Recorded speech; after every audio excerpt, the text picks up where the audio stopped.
Global Namaste. Please join us this Sunday for a free global online episode.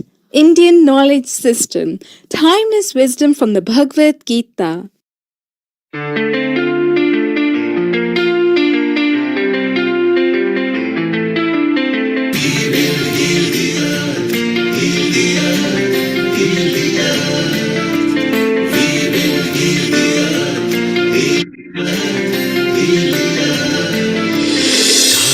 They can tell you stories which are brighter than yesterday. The streets have never been so quiet. The squirrels found a new hideaway. Tomorrow will never be the same. There is so much hope in our hearts.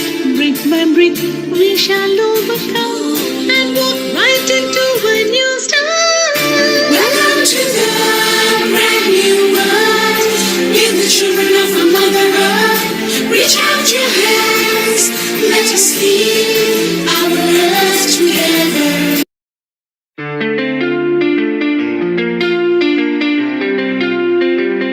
Global Namaste. Please join us this Sunday for a free global online episode. Indian Knowledge System. Timeless wisdom from the Bhagavad Gita.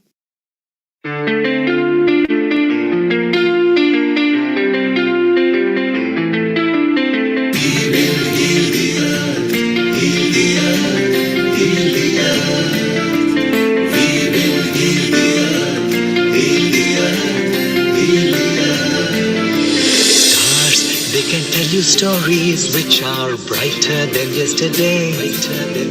The streets have never been so quiet. The squirrels found a new hideaway.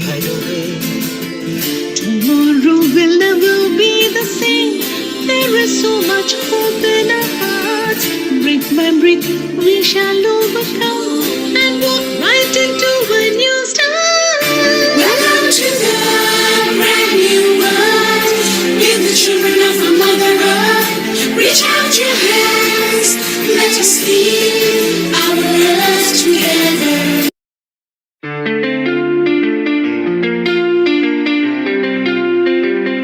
Global Namaste. Please join us this Sunday for a free global online episode. Indian Knowledge System.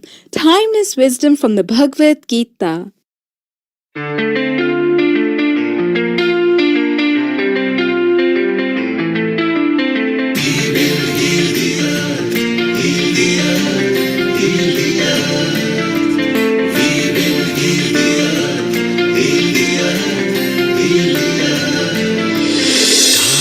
They can tell you stories which are brighter than yesterday. The streets have never been so quiet. The squirrels found a new hideaway. Tomorrow will never be the same. There is so much hope in our hearts. Brick by brick we shall overcome and walk right into a new start. Welcome to the brand new world. We're the children of a Mother Earth. Reach out your hands. Let us heal our earth together.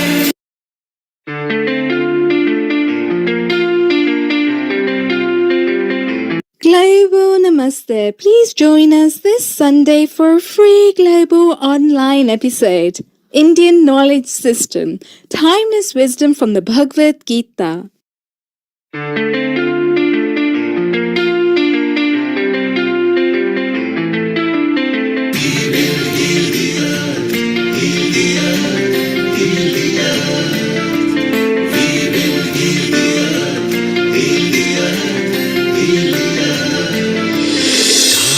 They can tell you stories which are brighter than yesterday. The streets have never been so quiet. The squirrels found a new hideaway.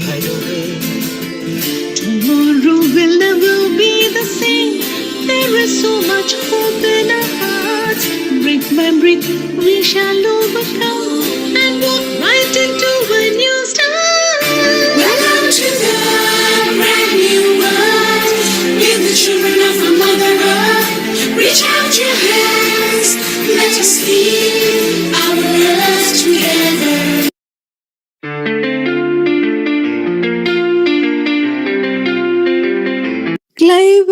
Namaste. Please join us this Sunday for a free global online episode.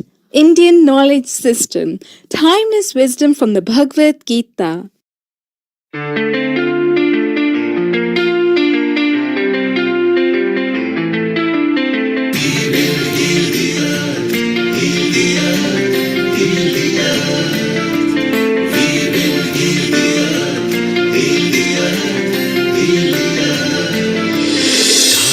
They can tell you stories which are brighter than yesterday. The streets have never been so quiet. The squirrels found a new hideaway. Tomorrow will never be the same. There is so much hope in our hearts.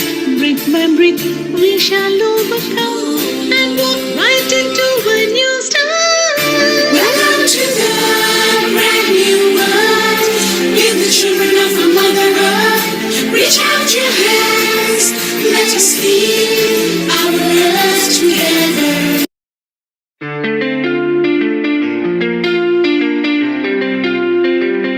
Global Namaste. Please join us this Sunday for a free global online episode. Indian Knowledge System. Timeless Wisdom from the Bhagavad Gita.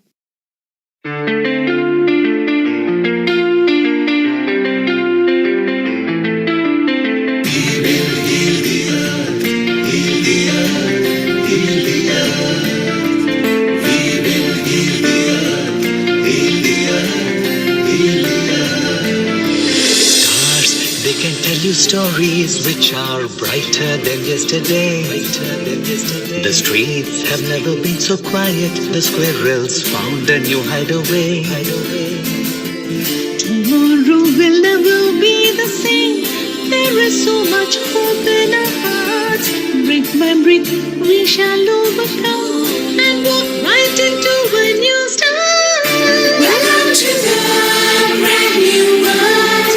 We're the children of a mother earth. Reach out your hands. Let us heal our earth together.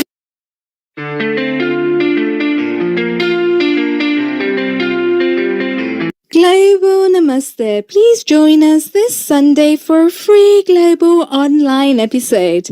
Indian Knowledge System. Timeless Wisdom from the Bhagavad Gita.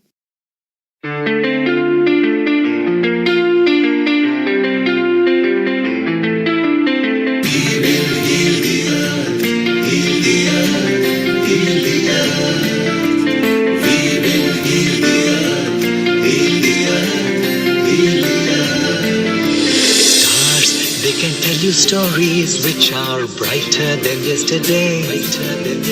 The streets have never been so quiet. The squirrels found a new hideaway. Tomorrow will never be the same. There is so much hope in our hearts. Brick by brick, we shall overcome and walk right into a new start. Welcome to the brand new world. We're the children of a mother earth. Reach out your hands. Let us heal our earth together.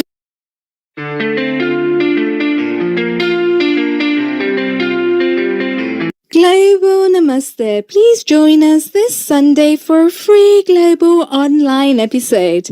Indian Knowledge System. Timeless Wisdom from the Bhagavad Gita.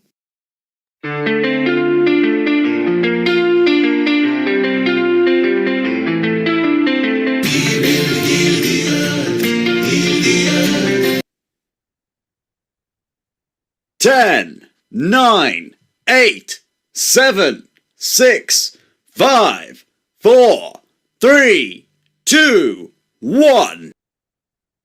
Global Namaste and welcome to this very special episode that we have today on Indian Knowledge Systems. It's actually the first of its kind, showcasing the Bhagavad Gita and going deep into spirituality. We have an amazing lineup with us ready to go today. But before we start, let's start with the Gayatri Mantra.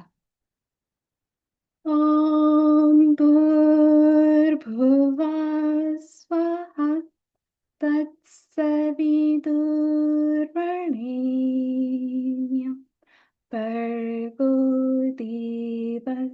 धीमहि धियो यो न प्रचोदयात्. Om Shanti, Shanti, Shanti. So we're in a very fortunate position today where we are going to be joined by some very prominent speakers. They are first of the class in their particular fields, and they're all going to be sharing with us different aspects of the Bhagavad Gita and what it means to them, how they've taken their organization forward, and what they're doing currently to make a difference, to make an impact to the community and the wider British Hindu diaspora and Indian diaspora. And it's fantastic to see some of the accomplishments that they have made from a very early age into the work that they are currently doing in the community. And it's fascinating to see also how this actually makes the bridge between where we were in Vedic times as Vedic Gurukul systems and how this has developed over time to still suit us in the modern day, in the modern age, in the modern era, and how we can actually apply these teachings from the Vedic scriptures themselves, from the Bhagavad Gita, and make it relevant to us today. And the fantastic thing that I actually find about the Bhagavad Gita is nowhere in the Bhagavad Gita does it mention the word Hindu, which means what? That it's a book on psychology that's equally applicable for all of us here today in the modern age. Because guess what? A lot of us are actually in a position where we're facing stress at different periods of our life, and the Bhagavad Gita is a manual. It's a go-to book which tells us how to navigate these times from duality to oneness, to be complete within ourselves, to know who we are deeply. So I'd like to invite my first speaker, Charya Abhinav Yogiji, if he can turn on his camera and join us live.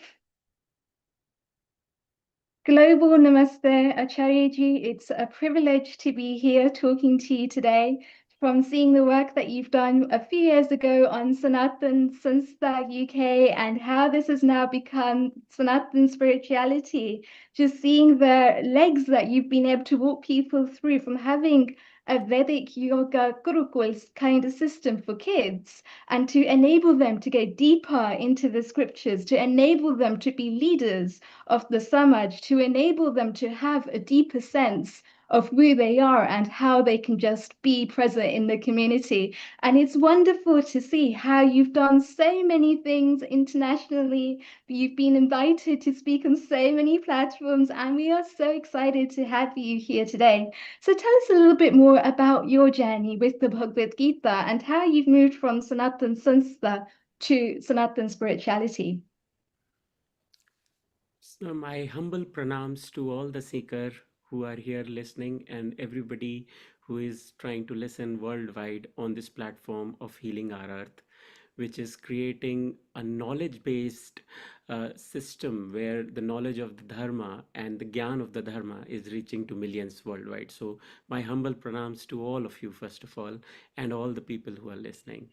And before I start, Riddhi, can I also want to recite a shloka, which I think will give the full meaning of this whole conversation that I'm going to have. Yes, please, go ahead. ॐ सर्वे भवन्तु सुखिनः सर्वे सन्तु निरामया सर्वे भद्राणि पश्यन्तु मा कश्चित् दुःखभाग् भवेत् ॐ शान्तिः ॐ शान्तिः ॐ शान्तिः. So this shloka is I think, the go-to shloka. I always feel that this conveys the full philosophy of Sanatan Dharma and the work we all try to do for Dharma, that this is for everyone.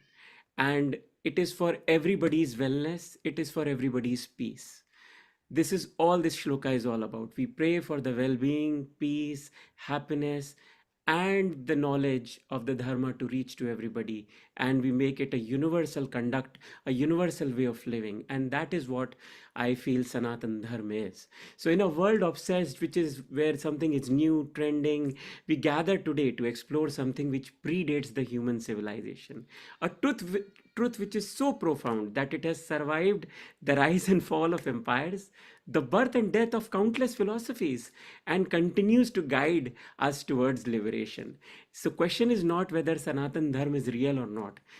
Question is, have we become ready to recognize this reality, because it has always revealed itself. And another shloka which helps to guide in that is Yathe Pinde Tathe Brahmande. What is happening in the cosmos, in the universe, is also happening inside you. And that is what Sanatan Dharma is. It tells you that everything that you see outside in this world is what is happening inside you. And if we connect it to the Bhagavad Gita, this is what eventually the Bhagavad Gita was. That Sri Krishna, when he was talking to Arjuna and trying to guide him in his moments of doubts, he was giving him a sermon, right? And everything was telling him. In the end, what he does was show him the Virata Roop, right? The eventual, the ultimate reality. And that's what it is all about, that he revealed that everything which is happening in this cosmos, be it the birth, be it the deaths, be it the other actions that are happening, everything is happening inside me, and everything is happening inside you also. So Sanatan Dharma is actually the most ancient philosophy, if I have to put it in scientific words, which tells us the ways of life. Sanatan is eternal, and everything around timelessness, and dharma we know is the cosmic law, the righteousness, and together it becomes the eternal way, basically. Now, as you asked me a question, how I transformed Sanatan Sanstha of UK to Sanatan Spirituality Foundation.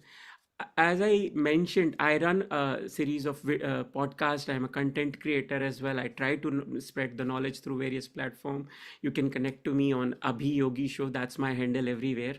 So the thing was, Riddhi, that I realized that Sanatan Sanstha of UK was doing good work. We were running a Gurukul. We were doing great events in very prestigious venues like the Parliament or the Nehru Center and other things. There was a need to go even further, because this knowledge is not just for a particular geographical location or one particular sampradaya or sect or something. It's for everybody. And that's where the idea came that let's expand this and make it into a spiritual foundation which can work worldwide.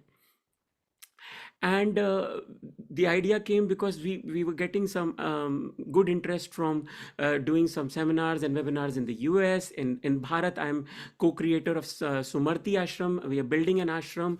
The biggest Vedic knowledge base library is what we are trying to build as well. So there are multiple things we were doing. So it made just sense to go more into that universal appeal where everybody could connect. And the reason I will tell you, it's not just another organization. The idea was that every framework, every knowledge system, every kind of belief system could be incorporated. Today we have multiple organizations worldwide, but what we see is people try to enforce a particular philosophy, or they are inclined to a particular philosophy, or they are inclined to a particular Vedic knowledge system or a yogic system. The idea of Sanatan Spirituality Foundation was that let's make it global, very open, like Sanatan Dharma. Anybody, everybody who is believer, who is just a seeker, can bring their philosophies, work together, and spread the knowledge together. So there are no restrictions here. We don't follow a particular Ishta Devata, a particular yogic philosophy, a particular anything. Sanatan is eternal. Everything in this knowledge system is eternal. So we are trying to incorporate that. And again, using the Bhagavad Gita, I think the shloka, which is in the 14th chapter, the 27th one, I am the foundation of the Brahman, the immortal, I am the imperishable. I am the eternal dharma, the Shashwat dharma, and I am the absolute place. Shivoham Shivoham, as also said by Adi Shankaracharya. This is what Sanatan Dharma has taught me, that you are eternal, you are evolving every second. You are here on this journey in this life to evolve. Evolve how? Spiritually, consciously, right? And the way to do that is by reading our scriptures, by going into dhyan sadhana, yog sadhana, mantra sadhana, tantra sadhana. There are various ways, but everything leads to one topic only: eternal spiritual consciousness, evolving itself. And if you see, even Sri Krishna says that very clearly in the Bhagavad Gita. कर्मण्यवाधिकारस्ते मा फलेषु कदाचन मा कर्म फल हेतु भूमुर हेतु कर्मणि. You have the right to perform your duty, but you are not entitled to the fruits of your action. Never consider yourself to the cause of the results, nor to be attached to any inaction. Because this is the essence, that we are doing karma, but our karma has to be in a way that it makes an impact on your spiritual upbringing, in your spiritual, always I call the word elevation. Whatever we have learned in our previous lives, we have got another new birth. So we are continuing our education in spirituality or adhyatma from that point of time. And every action we are doing is adding to it. Every action we are doing is helping us evolve more, because that's the eventual goal, right? We want to come out of the cycles of life and death, birth and death, basically. And it only happens when you are completely in that conscious living state. The conscious living state is where we understand that everything, every action, every word we speak, every thought we bring into our brain, it is all going to have some kind of a effect out of it. Now you have to determine what kind of way you want to live, whether you want to make it more additive to the process of evolution or more derivative to the process of evolution of your consciousness.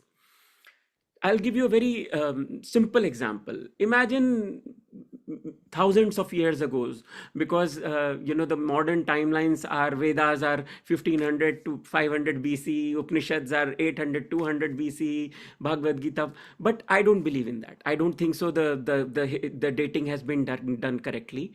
Around now a lot of research has been done, and it looks like the timelines have changed a lot, and I'm pretty sure, because this is an evolving research, it will keep on changing more. The Bhagavad Gita or the Mahabharat war now dates around the 5570 BC timeline as per many historians. The Ramayana dates around 12,000 BC. So let's imagine somewhere around 30,000 BC, when Saraswati civilization and other things were most likely happening. Some rishi was sitting there, doing his sadhana, and they realized, that while doing their sadhana, they found a method to calm the mind, to relax the mind.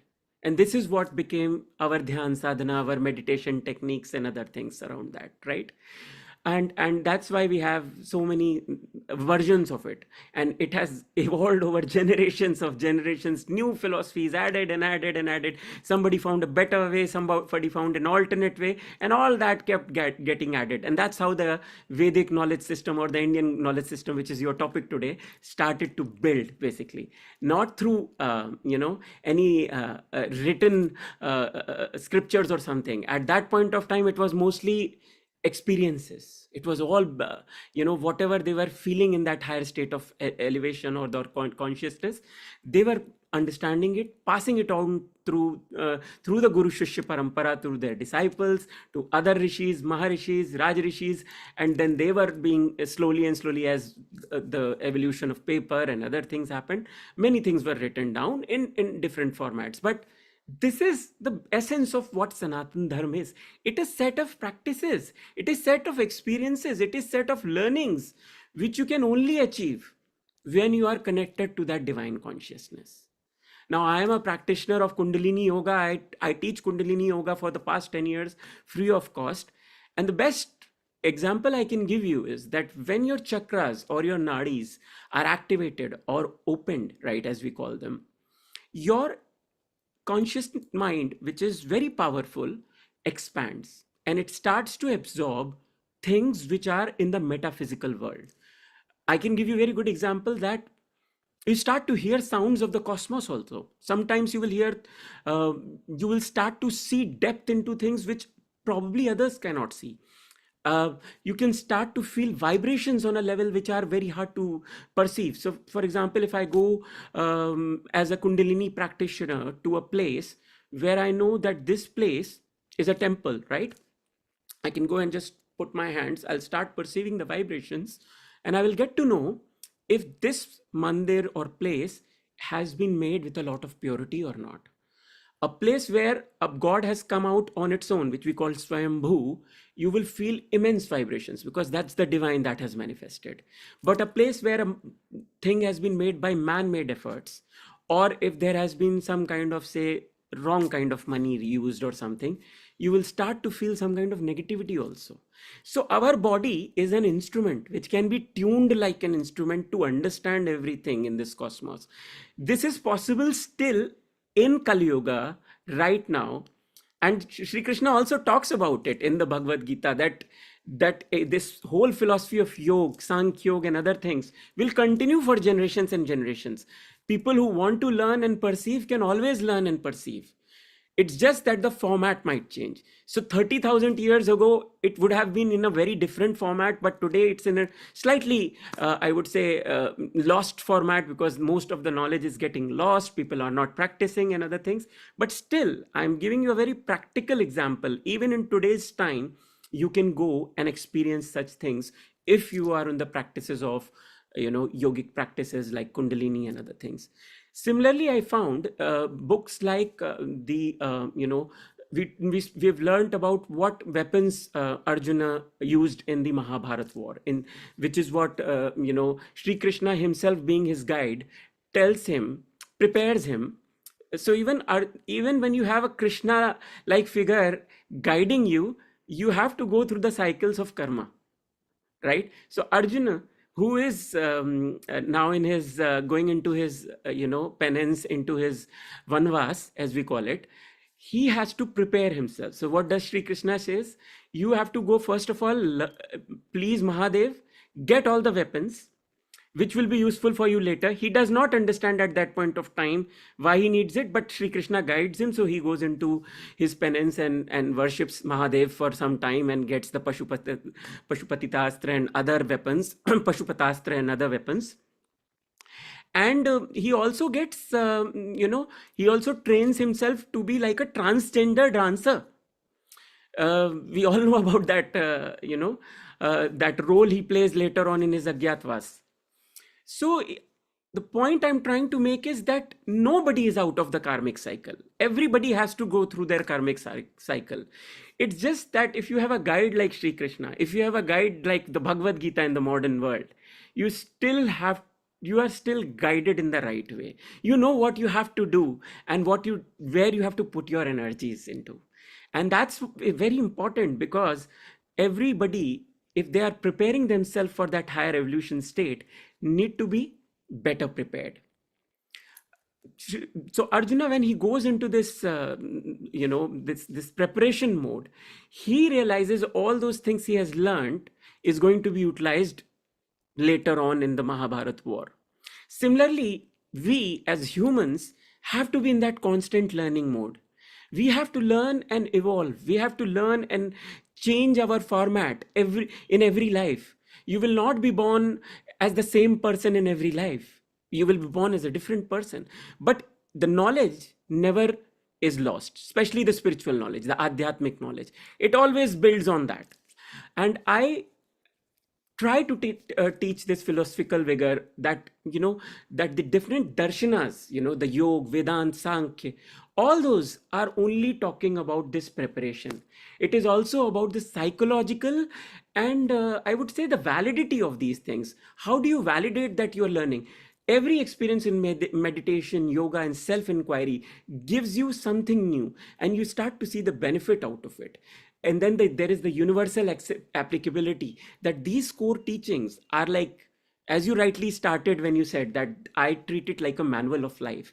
It is like a manual of life. It is like, it can tell you how to behave with your brother, it can tell you how to behave with your father, how to manage complexities of human minds, how to manage situations that will arise in your life. And it has to arise in your life, because the tests keep on happening all the time for everybody. And then there is a time where we need to understand that karma, meditation, interconnectedness is all globally aligning us to that whole principle and that whole, I would say, the purpose of life. And the texts like the Bhagavad Gita or the Upanishad are giving you that conscious mind to constantly inquire and find out the purpose and the ethics around it. The living tradition around all this is that, there are millions of scriptures, there are millions of texts. Every text, if you pick any of them, be it the Bhagavad Gita or the Upanishads or the Mahapuranas or anything, start to give you a basic philosophy, a guiding principle on what are you, who you are, what are you here for, what do you need to learn from each of those stories, each of those episodes. So I see them as very simple way of educating the human mind to find ways to avoid conflict or do better conflict resolution. Again, going to that example which I took, that imagine a rishi who is uh, meditating and doing all those things. Do you think anything can trouble him, like what has somebody said to them, or who is doing backbiting about them, or who is doing who is trying to trouble them, or who is any actions of their family members, is anything going to trouble them? No, right? So similarly, if we are training our minds, we come out of that conscious state, into that conscious state again and again, that nothing is going to trouble you in this world, and you will be always in that eternal bliss and happiness. This is what the essence is, I feel, of Bhagavad Gita and all the texts and Sanatan Dharma, that you have to be in that state of mind that I have a purpose of higher growth, higher spiritual living, and anything in this world might happen, but it is not going to affect my state. These Sanskrit mantras then which we recite, when we say these words, all of these touch different points in our throat, right? They activate different centers. They activate different centers in our brain. Cortisol levels, if I go into science, are automatically reduced and other things. So stress is gone. So Bhagavad Gita, Sanatan Dharma, each and every principle is about a better way of living, a conscious way of living. A person who is living consciously will never be impacted. They might be impacted momentarily by what is happening in the outside world, which we call the Maya, right? And that's how it's described in the Bhagavad Gita. But what happens is that this purity, this whole process keeps on, if it keeps on happening on a regular basis, you will start to detach. These impacts will be very less on your mind. And this was what was very well taught in the Vedic Gurukul philosophies. Unfortunately, Bharat has lost that philosophy. And we have gone into a very different Macaulay way of system and other things. Otherwise, you can see, we have seen the example of, I can take a few days ago, a 200-year-old tradition has been repeated by a 18, 19-year-old boy from Maharashtra, who was able to recite around 2,000 verses of a particular, Ved, and without even looking at the books for 50 days, and that's why he's been given that huge titles and other things. So it is still possible. It's just, are we, as I said in my first statement, are we ready to perceive the truth? Are we ready to acknowledge that this is who we are and this is why we are born? This is what we need to understand and learn. So I will end my small points on this by saying that I personally believe the Guru Shishya Parampara should be revived. That's why we try to work with the Gurukul we have here, and we try to also acknowledge the fact that people like Shushrut, Charak, Aryabhat, Bhaskaracharya, Varahamir, Bhrigu, they were scientists. They were, we can call them rishis, maharishis. They lived in a very conscious way of living, but they were scientists. They were constantly experimenting, exploring, learning, and then passing on that knowledge in a written way, in a spiritual way, in a spoken way, so that all of us can learn to live consciously. Thank And you. any Thank knowledge you, in this world. Acharya. Thank you, Acharya Abhinav. Let's include some of our panelists and the lead panelist over here, Dr. Anukul Goswami, resident orthopedic surgeon, and our lead anchor here, Amrita and Kailash. Let's have a comment from them about what they learned from what you are saying over the next 5 minutes before we go to Lena, where again we will have a chit chat with our panels as well, and short talk by Lena and then chit chat with her as well. Anukul, global namaste, and your Global comment Namaste. on what Acharya Abhinav Yogi was sharing with us. Over to you. Thank you. Global Namaste to everybody. I think Acharya had given so many information. I mean, there's so many points from which we can elaborate. The first thing that what I wanted to sort of emphasize are two things. Firstly, was that Gita is not a religious book. The way the world takes it into religion is coming from the word religare, means you got to think in a particular way. The biggest thing that I think Bharatvarsha has contributed is is the philosophical system which says the entire universe is one, and it goes with the concept of consciousness, which is universal everywhere. So, as it is stated in Nashadya Sukta, in the Rig Veda, that where they discuss the origin of universe, that there is actually no particular specific origin of universe as such, and God is not something which is there existing. In fact, God is one of our man's creation, because we needed to have something to show that it is there. But the consciousness is universal and everywhere. And that is that particular principle which has been the cause of development of the entire Indian knowledge system. And that it has developed the economics behind it, it has developed the architecture behind it. Just because the consciousness is everywhere, I cannot be separated from the trees, I cannot be separated from the animals, I cannot be separated from the earth. And all the five elements of the universe are there in me, and they are all conscious. And that has evolved, that has resulted in evolving the entire concept of philosophy. And therefore, Indian knowledge system does not separate me from economics, from architecture, from the earth, from the trees and everything. And that is where the biggest pleasure of this thing. What is that? The Om Purnamada Purnamidam, that particular shloka, it clearly says how from the everything in the universe you take out everything, and yet all that you're left is also left with everything. So infinite, you take out infinity from infinity, you're left with infinity. And these are the essential part of the quantum physics, essential parts of the science, and it is very elaborated and completely discussed very widely in the Isha Upanishad. So I will come and talk about it later on when we come and discuss other aspects of the this particular philosophy. But it's really worth every little bit. Is so scientifically oriented; it's unbelievable. Thank you, Dr. Anukul. Very well said, Acharya Abhinav ji.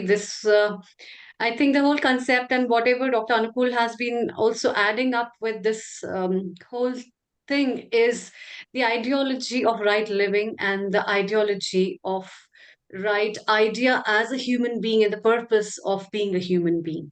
So the systems of knowledge that the India gives or the indigenous people of every country give is almost the same, because ultimately it is about being a beautiful soul.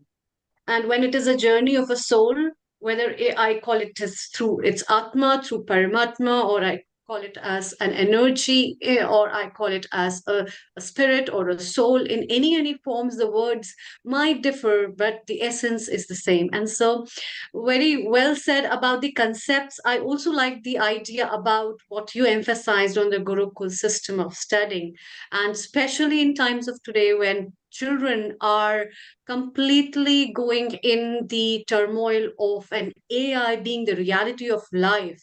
It is at most important to put these children into a system of learning where they can study about realism rather than the virtual realities. I agree that yes, people are very happy and the parents are pretty happy where robotics class are conducted. The AI has been taught from the very beginning, but it is taking up the the state somewhere else.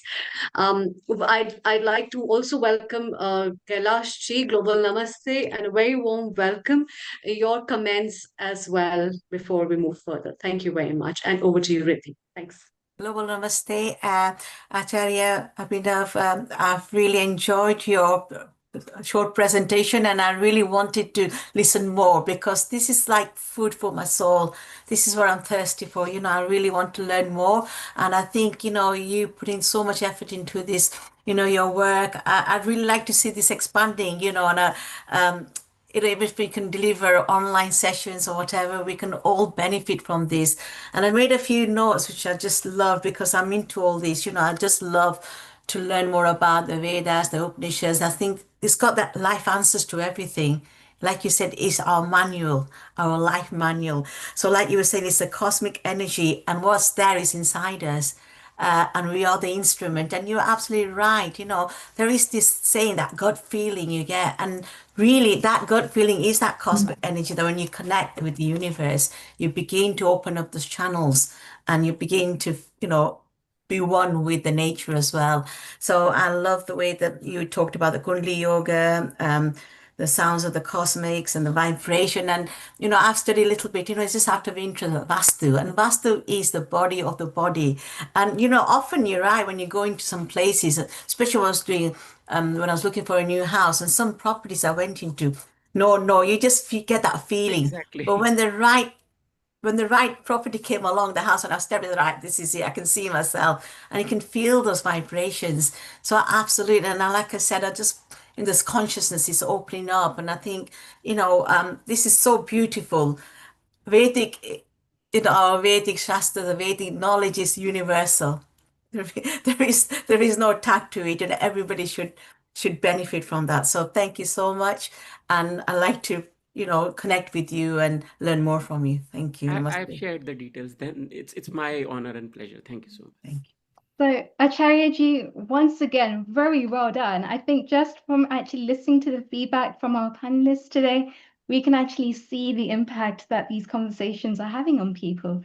And it's exactly what you're saying, connecting from the heart. Our heart is where Shri Krishna lives. Our heart is where Bhagwan sits.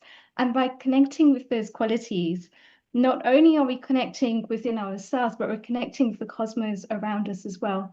And subsequently, we're actually uplifting humanity. We're uplifting mankind. We're uplifting Matrabhumi. And that's really what it comes down to. And I think you said it best when you said to be able to chant those shlokas, to be able to go back to those shlokas, not in any of the translations, but in the Sanskrit form as they were originally intended to be, because that's where we can really start to connect with the vibrations. That's where we can really start to connect with the Bija mantras and see the impact that those vibrations have in our life. So very well done. And I also wanted you to meet Leena Ji, who is our next speaker. A global namaste to you, Leena Ji. Namaste. And the great thing about Leena Ji, Abhijit, you might be interested to know as well, is the fact that she also works with students. She's a head teacher of the school herself. She's also got the platform Think Gita, which she has put together alongside Keshava Swamiji of the Bhaktivedanta Manor. So she teaches these things on a regular basis, again, to get students to connect within, to their sanskars, to their values, to what it actually means to be a youngster in society today, not in a way where they're actually getting stuck in duality, but a way where they're really connecting with their roots. And I believe that our roots are so rich. There's so much that we can actually take from them to be able to bring this out and to be young, dynamic leaders in society today. So, Leena Ji, it gives me a great privilege to be able to introduce you here today. Please tell us more about Think Gita. So before I begin, so Think Gita is something I'm a trustee of. So it's a platform where youngsters can connect with aspects of the Gita. We're also writing a spiritual curriculum for schools, whereby they can connect with, for example, feelings of loneliness or low self-esteem, and how to deal with those sort of situations through the Bhagavad Gita. So I will begin by firstly offering my obeisances to His Divine Grace, A.C. Bhaktivedanta Swami Srila Prabhupada, who gave the world the Bhagavad Gita as it is, revealing its message not only as philosophy, but as a complete way of life. So I also offer my heartful gratitude to Swayam Bhagwan Keshav Swami, whose inspiration actually has led me to study the Gita and share its wisdom in daily life. I offer my obeisances to all the Vaishnavas, the teachers, the mentors who guide us and show us through their own example how to live the Gita in the middle of a modern life. And I offer my gratitude to all of you for being here, for pausing your busy day and to spend some time learning and to hear the timeless wisdom of the Gita. So we will begin by chanting 3 Oms. Om, Om, Om, Om Agnanatimirandasya Gnananjana Shilakya Chakshur Anmilitam Yena Tasmai Shri Guruve Namaha. So this basically means I was born in the darkness of ignorance, and my spiritual master opened my eyes. With the torchlight of knowledge, I offer my humble obeisances unto him. Om Namo Bhagavate Vasudevaya. Om Namo Bhagavate Vasudevaya. Om Namo Bhagavate Vasudevaya. I offer my respectful obeisances to the Supreme Lord Sri Vasudev, who himself is Krishna. So the Gita was spoken for hearts like us. Srila Prabhupada often said, Bhagavad Gita is a perfect guide for the human being. It is practical, not theoretical. Krishna did not speak the Gita in a peaceful forest or temple. He spoke it on a battlefield, the battlefield of Kurukshetra. Because that is where we live. Each one of us has our own battlefield. Each one of us has our own battles. For example, in conflict between expectations and reality, in emotional overwhelm, in moral confusion, in stress, in pressure, in any type of uncertainty.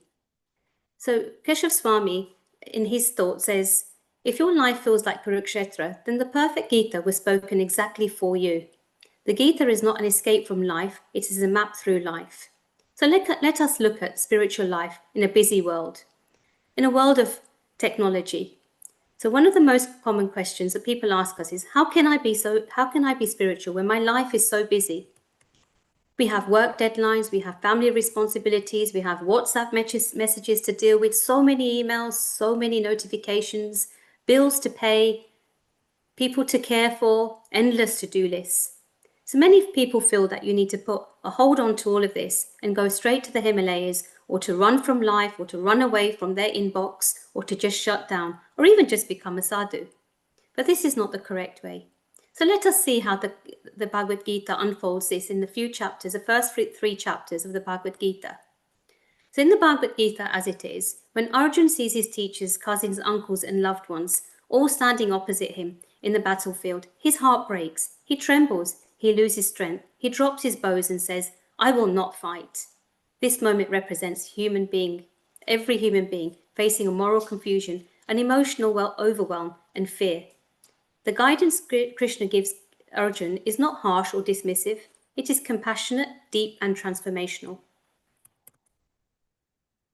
So, in the 5 instructions that Krishna gives Arjuna, you are not the body, you are the eternal soul.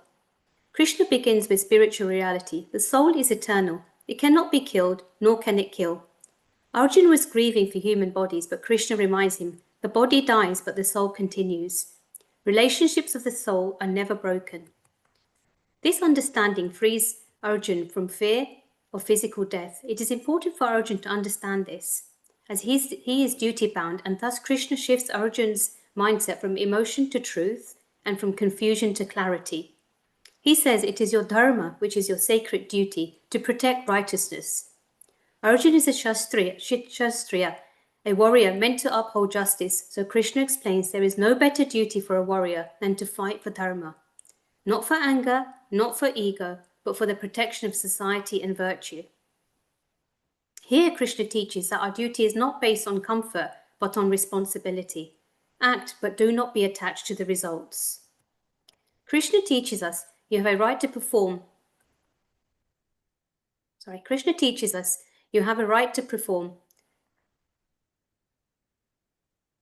your duty, but you are not entitled to the fruits. If Arjuna acts with attachment, fear, ego, expectation, he will suffer.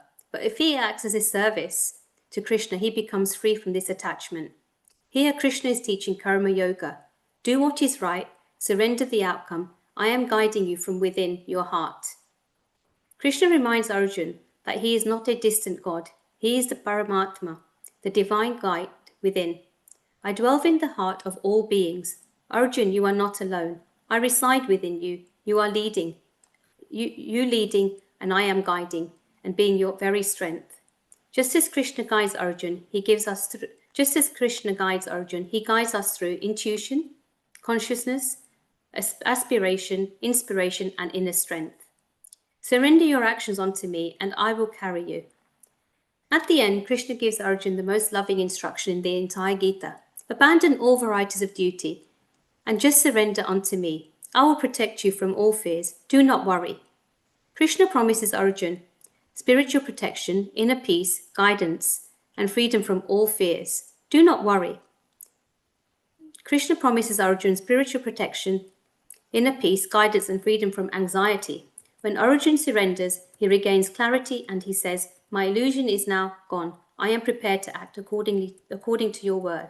In essence, Krishna is teaching Arjuna to rise above fear, remember his spiritual identity, and perform his duty without attachment, surrender to God, and trust that Krishna himself will guide and protect him. In chapter 3 of the Bhagavad Gita, Krishna introduces karma yoga, the yoga of action. This chapter teaches a profound truth. Spiritual life is not separate from daily life. It is revealed through the way we live our daily life.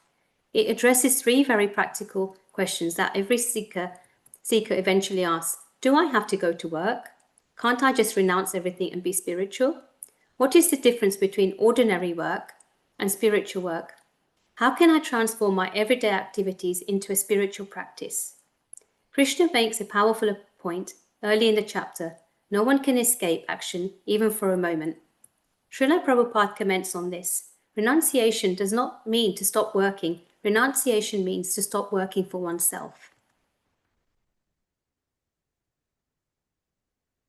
As long as we live in this world, the modes of material nature push us into activity. The body moves, the mind thinks, the senses reach outward, everything is constantly in motion. In his purport, Srila Prabhupada emphasized that even a person who sits quietly, thinking, I'm not doing anything, is still acting, as at least on the mental platform. So the Gita offers a clear instruction. The real question is not will I act, because you must. The real question is, for whom am I acting and with what consciousness? Some people try to become spiritual by withdrawing from life. I'll stop working. I'll avoid everything. I'll cut my responsibility. But Krishna warns Arjuna that simply giving up external activities does not purify the heart. If the mind is still filled with desires, worries, or plans for enjoyment, then the real renunciation has not yet begun. When the Gita says we cannot escape action, it means that changing our external situation does not automatically change our internal state. In modern language, you can quit your jobs, yet carry on with your anxiety within you. This means that external changes do not automatically remove problems.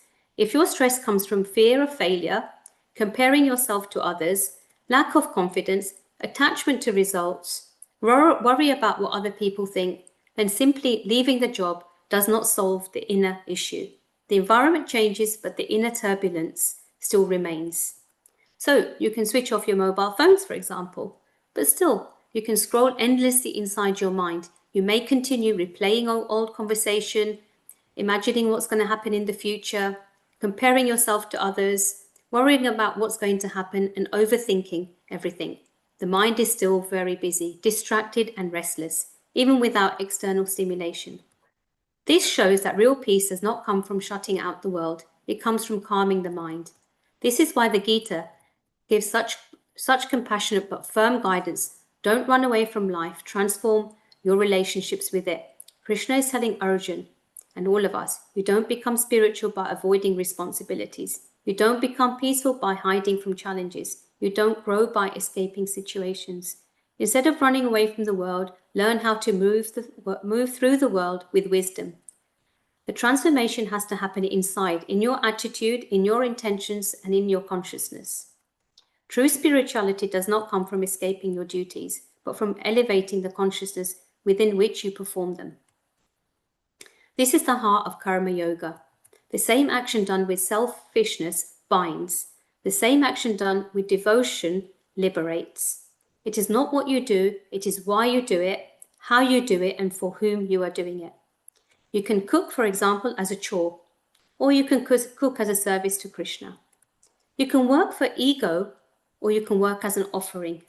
You can fulfill responsibilities with resentments, or you can fulfill them with gratitude. The actions may look the same, but the consciousness makes all the difference. In essence, you don't need to escape life to be spiritual. You need to spiritualize the way you live. This is the essence of the Gita.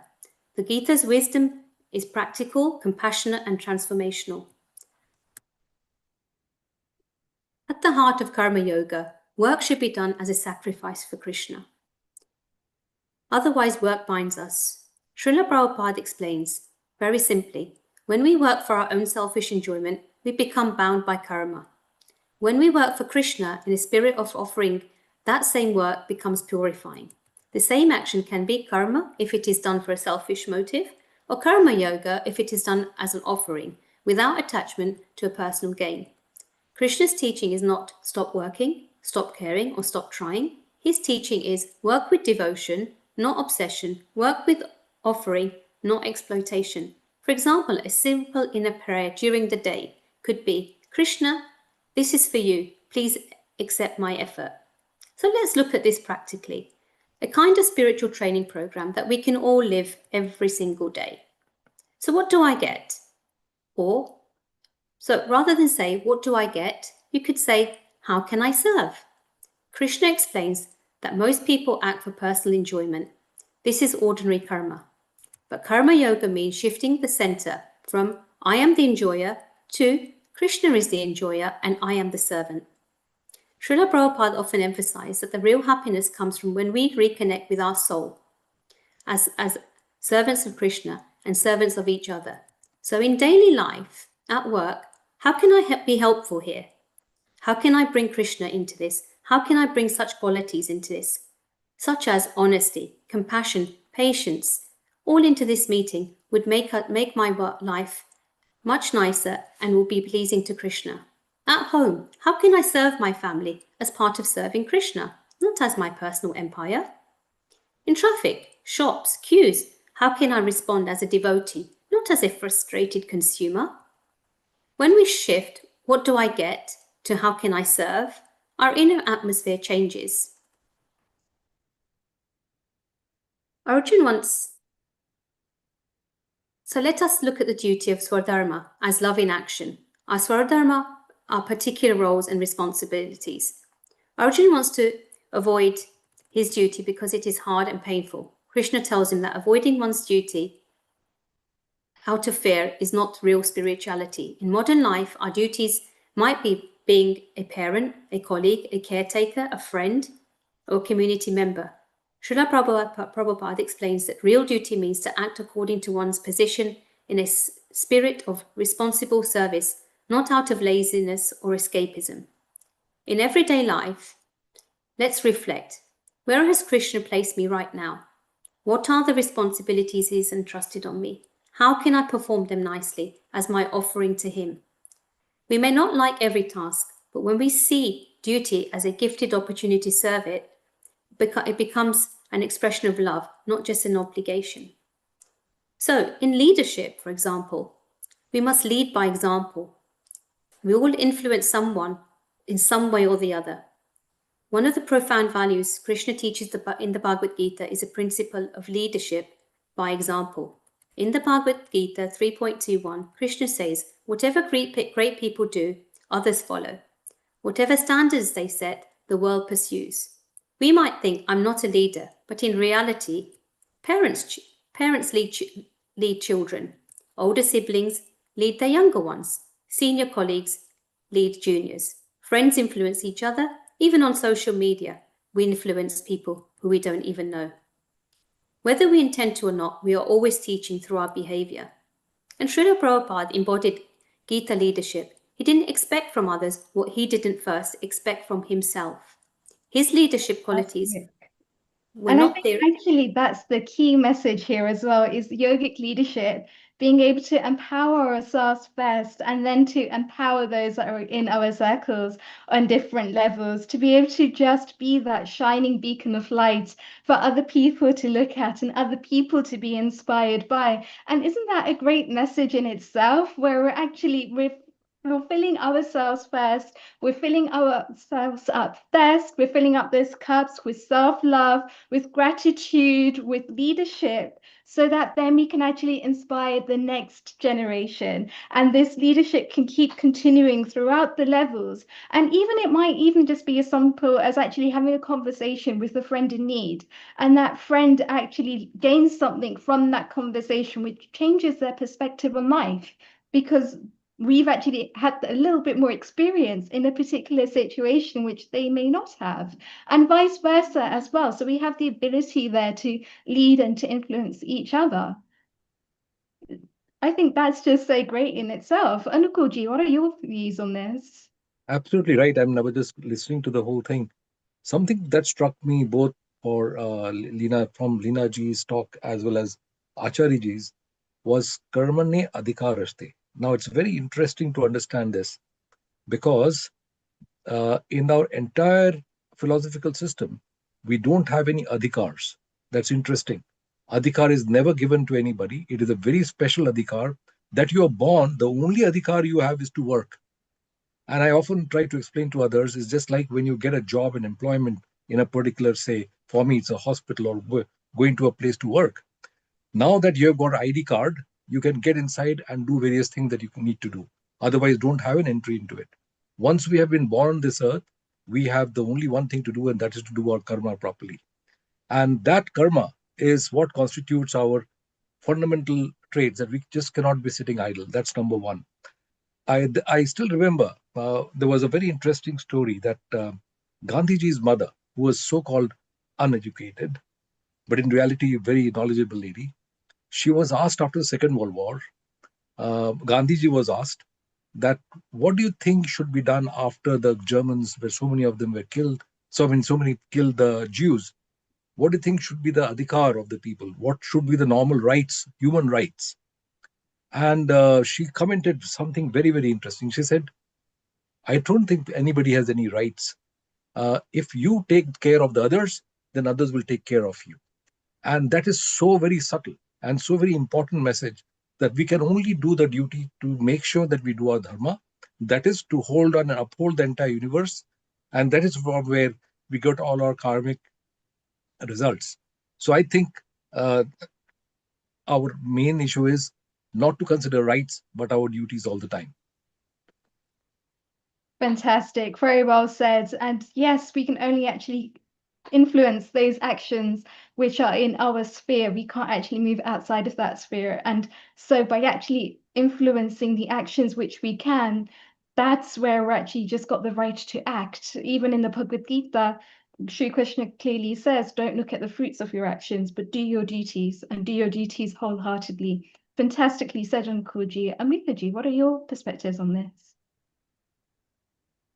Yeah, I had been listening to Acharya ji and also Leena ji, and sometimes I really find the the complete idea of understanding life has been derived from the life itself, and therefore,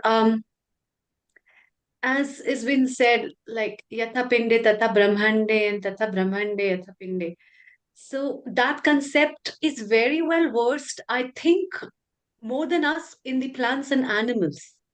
And if you see what Dr. Anukulji had been saying, we are the only ones who thinks about the fruit of the karma. Plants don't think about the fruit of karma, neither do the animals. They just do the karmas. And that's why they don't fall into the pitfall of suffering. They don't fall into the pitfall of attachments. They don't fall into the pitfall of my and you with an ego. They just perform their deeds. There is an immense unconditional love that the plants share. Being from the science background, as a physician, as a scientist, plants release so beautiful hormones when they are in love with other plants in ecology. Animals release so many beautiful hormones, again, in terms of pheromones, and the plants release in terms of growth hormones, which we see, which is such a good, um, it's a good picture of something which is beyond what we can't even see. And if we see, we just have two eyes to see, but still we don't see. That's the irony, actually. And that's what the old way the system is, to see beyond the eyes and the senses, which we fall off.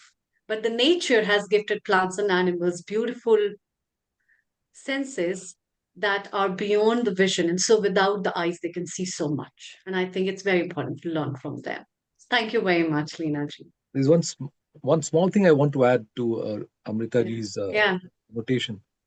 And the only reason I think we have got the ability to intellectualize and think so much, quite unlike the animals or the things, is that we are the only ones who can ultimately realize the consciousness. There's no other organism in the whole universe, trees, plants, and everything. They are manifesting consciousness, but we are the only one who can actually realize it and discuss it, and really, and that's why we talk of moksha and things like that, that we ultimately mix with the universal consciousness.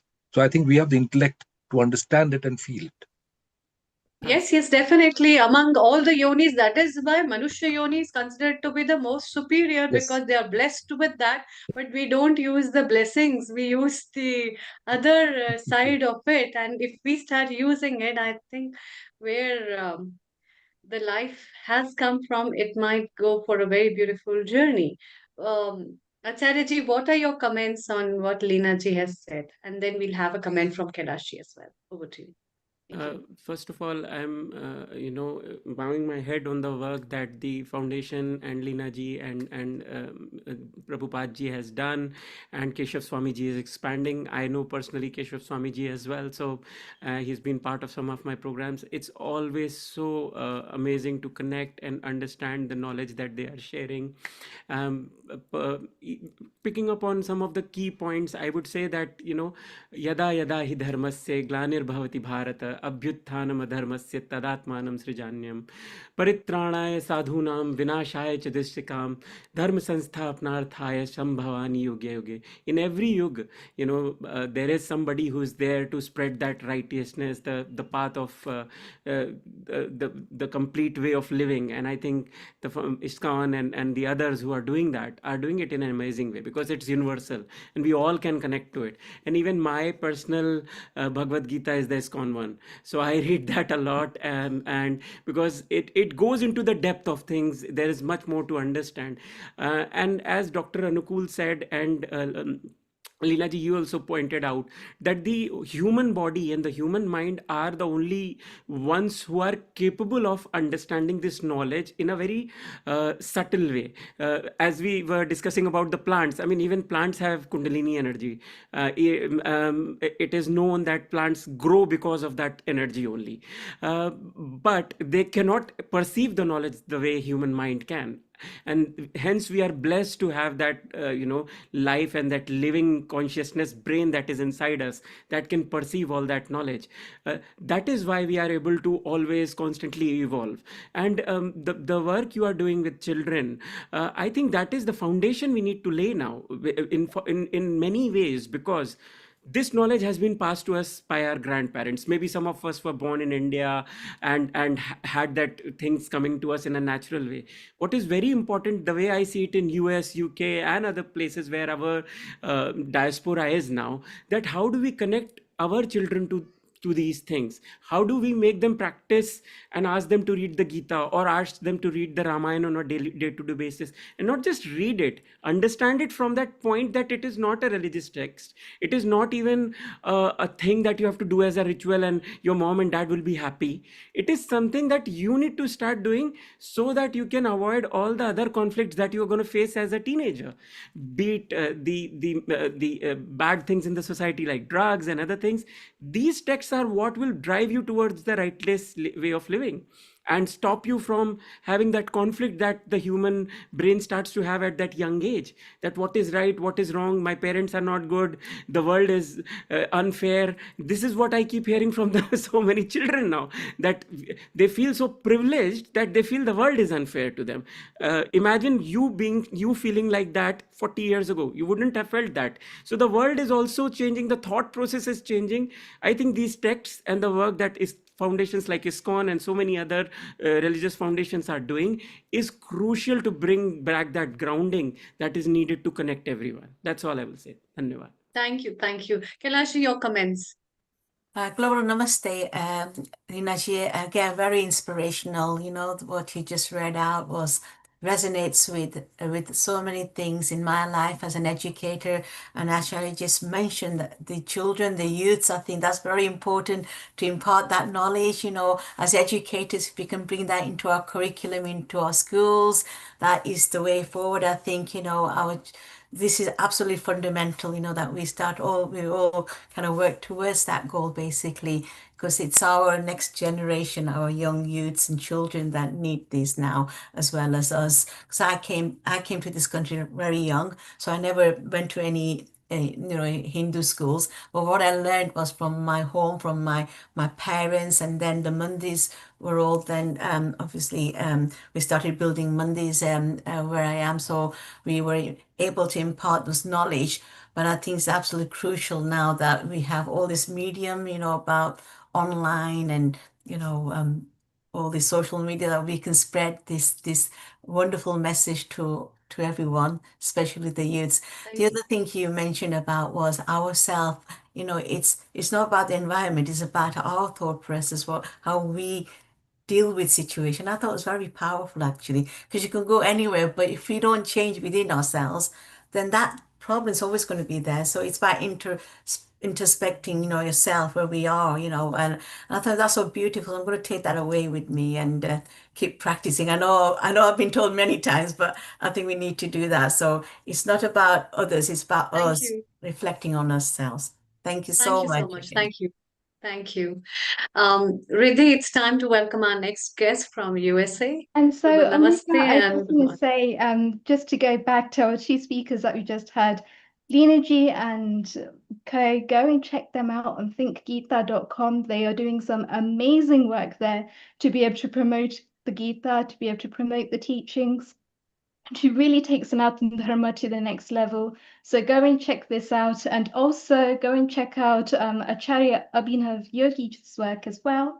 He is on the abhiyogishow.com, and he does some fantastic podcasts throughout Sanatana Dharma to really showcase what Sanatana Dharma is about in the modern day world, to be able to take ourselves to the next level, to be able to free ourselves of any limitations and to be able to go further. And also, Lena has just dropped in a message as well. You can connect with her on lena1drona@hotmail.com. Please Got do it wrong. chat to them. They are absolutely amazing. And that takes me on very nicely to the next segment of our show here today as well. A very warm global namaste to you, Prashant Ji. It's amazing to have you here with us today. Thank you very much. It's great to be here. Prashant Ji, for those of you that don't know, he's a part of Vayu. He is the CMO, which is the Chief Marketing Officer at Vivekananda University, Yoga University, and it's the first yoga university outside of Bharat that works on graduate courses, online graduate courses, covering things like the master's and the PhD, and really helping us to be able to delve further into what yoga really means, beyond all of the asanas, beyond all of the pranayams, but really to be able to embed those qualities within ourselves, to be able to really start to wake up, to see things from a different dynamic perspective. And that's one of the things that he also goes a lot deeper in with his yogic leadership. And it's just so great to be able to learn from these people when they're actually showing us things that were started in the 1990s. And they've still worked on 30 years later to get to where they are now. And it's just so encouraging and so dynamic and so diversified to look into some of these practices. And especially for Prashantji, who's not just actually taught us as students, but he's also had the real life experience. He's also gone into corporations, taught corporations, he's taught different leaders, and he's really just enabled us to see things from a different perspective. Prashantji, welcome here. Tell us a little bit more. Yes, thank you very much, Riddhi, and all of you here. And in the spirit of Swami Vivekananda, let me say, my sisters and brothers of this beautiful ecosystem here that we are addressing, and it's a privilege and honor to be here on this Sunday. So I'm just going to take a little bit of your time. This is part of my 40 years of some seva in this field. My better half is a Sanskrit scholar, and together we have done some work. Again, the work has come out of us thanks to again all the grace of gurus and God. So in that context, this weaves so beautifully from the previous speakers and now to this topic of yogic leadership. Just a little bit on the personal side, I was on Wall Street once upon a time, and I saw a lot of things, good, bad, ugly. And I was in the heightened spirit of yoga practice and so on. And then few things came out. I said, hey, what are the attributes of leadership that really make sense for handling all the stress of life? This is all about, day to day, not secluding yourself and renunciating yourself. So certain attributes came to my mind. We published them, and it's presented worldwide in different fashions. So it all comes back to this inspiration called Krishna. And he's called the Purna Purushottam, the enlightened being. And what are the attributes you take from Krishna himself? It's a daring. He dealt with his own mama, his own uncle, who was a bully, and so on and so forth. And he taught dharma to Arjuna, who was I call it an anxiety disorder. And then he really straightened him up, saying that, hey, wake up, arise and awake. And that's kind of the message of Vivekananda, is arise and awake. Uttishta Jagrata. So 6 leadership attributes came about. A 5-year-old can spell the word leader, Leader. Okay, so let's see, what is L for then? So if you want sustainable leadership, remember, this is not about being a leader on a pedestal somewhere and then say, oh, I'm a leader. So it's all about sustainably, how do you lead? We even use the vocabulary, I lead my life. How do you lead a life? That's what parents talk about and so on. So L came to me as level-headedness. And where have we heard level-headedness? In Bhagavad Gita, for example. Chapter 2, verse 48 says, Samatvam yoga uchyate. So evenness of mind, equanimity of mind is yoga. So now you see what happens when there's crisis. You can always blow your head up top, and anger comes to you, but can that be sustained to really lead something out of a crisis? And I was in management where we were actually given this training where we said, hey, you're on 27th floor and then a fire erupts. What do you do as the first thing? And you would think, hey, call 911, call this, call that. And the right answer was, take a deep breath. So that's what is taught in yoga is, hey, pranayame vinyogaha. So it comes back to level-headedness for sustainable leadership. Yeah, you can get angry. We also need to get angry for the right reasons. But then you let go of that and take a deep breath and say, move on.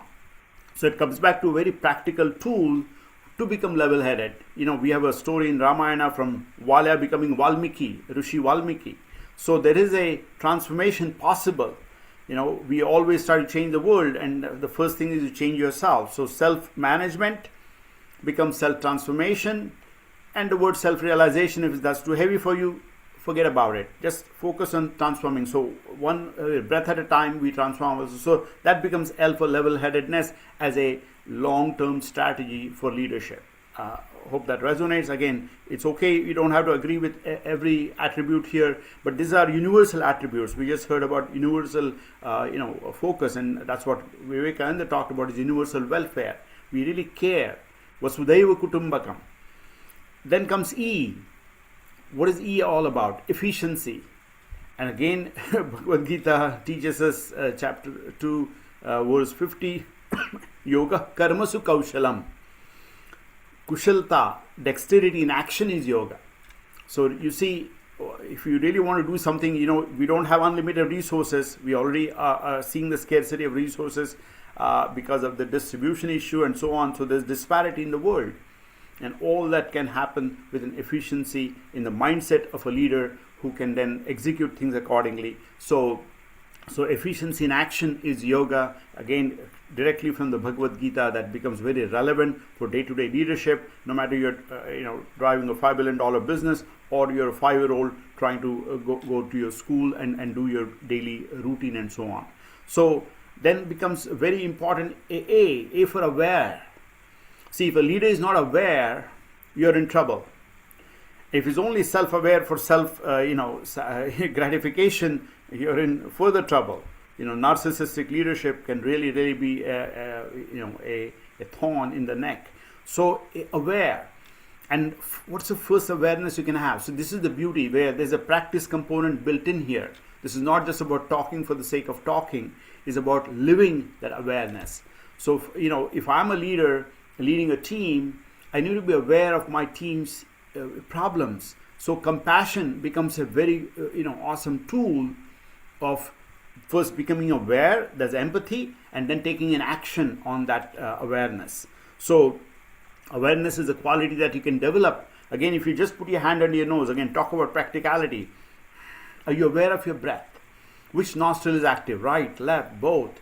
And that awareness helps you even, your current state of the state.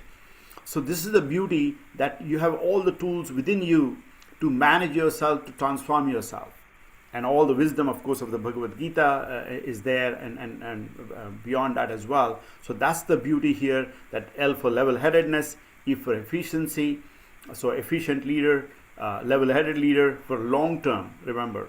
And then for aware, so that you're aware of your needs of the team. So you have empathy towards them, and then you have compassion. I mean, one thing I had to do as part of my management thing was give kind of a synopsis of what kind of leader would I be. And I said the old-fashioned way is, is by fear and intimidation. We have seen that, toxic leaders, we actually tremble and feel like running away from there. What's the other side of it? It's passion and compassion. We got to have the drive so that we are inspiring others. But it's not just dry passion, there's also compassion. Hey, how are you doing? I would say that, hey, if a Friday morning you come and just say hi for the sake of saying hi. No agenda, no task. Otherwise, we become taskmasters. So again, that awareness is a very important quality in a leader that, again, is universal, and so on.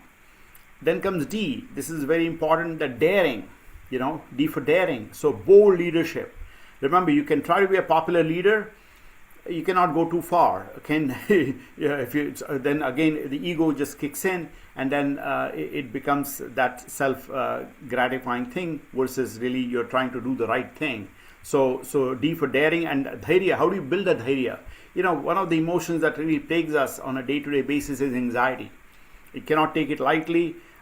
People are on drugs and so on with that. So I say 3 emotions plague us. One is sadness, that impacts your heart.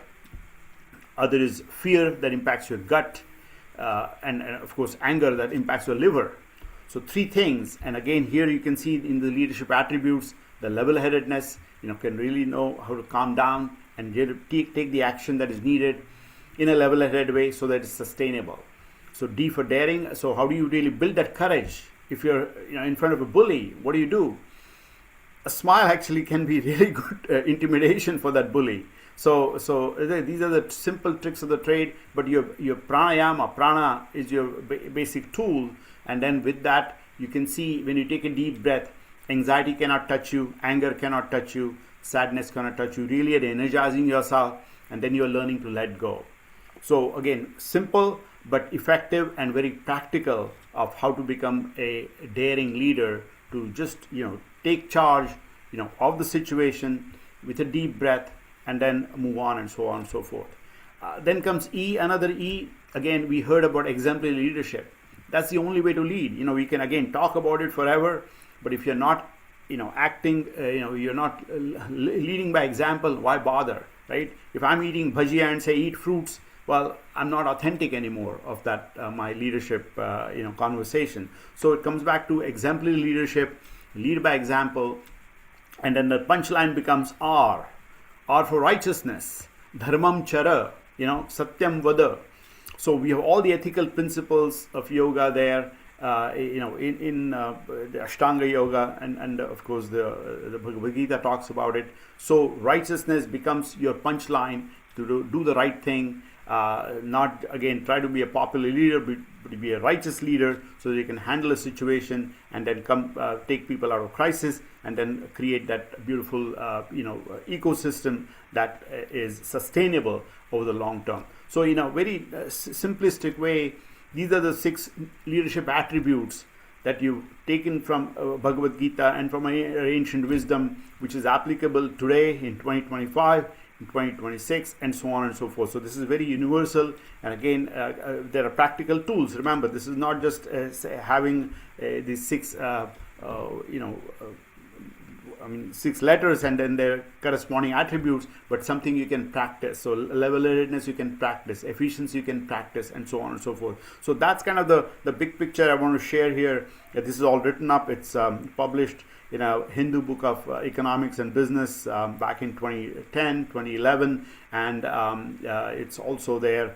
It's part of the Yoga Therapy Today and the IAYT December 2010 article there, again, because this is very relevant to all of us. Again, people come to us. I'm a certified yoga therapist. People come to us with anxiety disorders, come with their so many life issues, and it all comes back to peeling the onion one breath at a time, and slowly in giving the solutions. And we have dealt with kids. I was a resident acharya in Bridgewater, New Jersey, where we spent 16 years, and we would get camps with hundreds of people, hundreds of kiddos, and then these solutions, simple solutions, would be really very, very effective. Talk about selfless action, karma yoga. Again, leaders, you must have heard about a book called Leaders Eat Last. So that was always the hard thing for kiddos to do, is to say, hey, postpone your gratification. Let someone else go in front of you and enjoy a meal or something like that. Or if a crisis happens in a camp, the toilets would overflow, and say, hey, who's going to be the selfless leader who comes forward and actually takes an action towards that. So this is very practical, karma, bhakti, jnana, all these, and then Raja Yoga, of course, as the big picture here that Patanjali has given us. So these are the practical tools that you can do them in a boardroom, in a classroom, in a homeroom. So that's really kind of my sharing here of the day. And again, I respect everybody's time here. So Riddhi, let me just pause here. Hope this kind of made sense, that 6 attributes, universal attributes of leadership taken from our ancient wisdom, and that's kind of the message I want to share here. Thank you for the opportunity. Namaste. Thank you, Prashantji, and it's wonderful. And I will actually add one as well. Mana prashayama. To be able to keep our mind calm, even among the storm, because there's so many situations in life where our minds will be stuck in dualities, hot and cold, happiness and sadness. And if we're not careful, we can easily fall into binary ways of thinking. But to be able to transform those emotions, to be able to look for even the glimmer of hope. And it's so powerful to just be able to give somebody hope, to be able to transform and have that empathy and compassion for the individual, and to be able to transform them into a better way of being. Perhaps it's just a mind shift. Perhaps it's just a little shift that they need, but that little shift can go such a long way. So it's wonderful to hear just what leader actually means to you, and all of the different ways and all of the different perspectives in which one can actually be a leader. Anukulji, your views, Great. please. Thank you, thank you. Both for Prashant ji and Lena ji, both of you have advised on breathing exercises and things like that, particularly in schools. When I was reading about the Gurukul system of education in India, one of the things that I learned was the first thing they were taught when they came to the Gurus was to how to breathe. And apparently it took quite some time, because that would help them not only to learn how to breathe, but also to be able to focus. And I was taught about something about the statue of Ganesh, who is sitting in a meditative posture. So he's got one leg which is bent by the knee. That is deep contemplation. The right leg is on the ground. That means he's also grounded. So contemplation, grounded, that is his karmic activities. And the third thing, which is possibly very important, was the rat, the mouse, sorry, which should be not the rat, the mouse. And that is the distracting factor. Now, I remember from my school days to even later on, one of the things I was always told that, come on, focus and pay attention and get to the stuff. But we were never taught how to pay attention, and how the thoughts come in your mind and how to take them away from you. These are essential part of the what we call the Gurukul system of education. I wish they could be introduced. For a small question for Lena ji, that is there any what you call data available here within UK where there's a comparative study of the outcomes of Gurukul system versus the traditional system of education here? There is, but I couldn't refer to it, I'm afraid. We used it when we did our research, and when we started to write our curriculum, we did do some research, and it did show that the breathing techniques and to take a pause and to reflect was more empowering than just a child sitting in a lesson and taking in lots and lots of information, because actually that information, only a percentage of that was going in. Had they had started their lesson with a small reflection, a breathing technique, they would be able to concentrate for longer and therefore, and also regain the information. So nowadays what they're saying in the schools is that the children are not able to remember what they're learning. So they'll read a book, or they'll just be in a lecture or in a classroom, and they're not able to retain the information. And the reason they're not able to retain that information is because their mind is wandering and they are distracted. And so like how you said, the mouse and the position that Ganesh is sitting in, all these things are really important in order for the child to focus and stay focused in a lesson. So how we start our lessons is by a technique called box breathing. So our children first come into the classroom, first thing in the morning, all the distractions of the world are set behind them, and they come in because everyone's had a different journey in. Some people's parents are really strict, so they've had a little slap before they've come in, or some people's parents have shouted at them before they've come to school, or they've got lots of siblings, so the siblings are screaming, shouting. So they've come into this school with so much anxiety, so much going on in their head, or they've got the bus and they're getting late for school, so they've had to run, so many things. They've got on the train, which is jam-packed. So much has gone on in this child's, first few moments of coming into school. So what we've learned is that if we just let them relax, wind down and breathe correctly before they even start a lesson, they'll be more relaxed, and they'll be able to absorb any information that we give them. And in fact, they won't be as agitated, And another thing that really is agitating today's children is the mobile phone.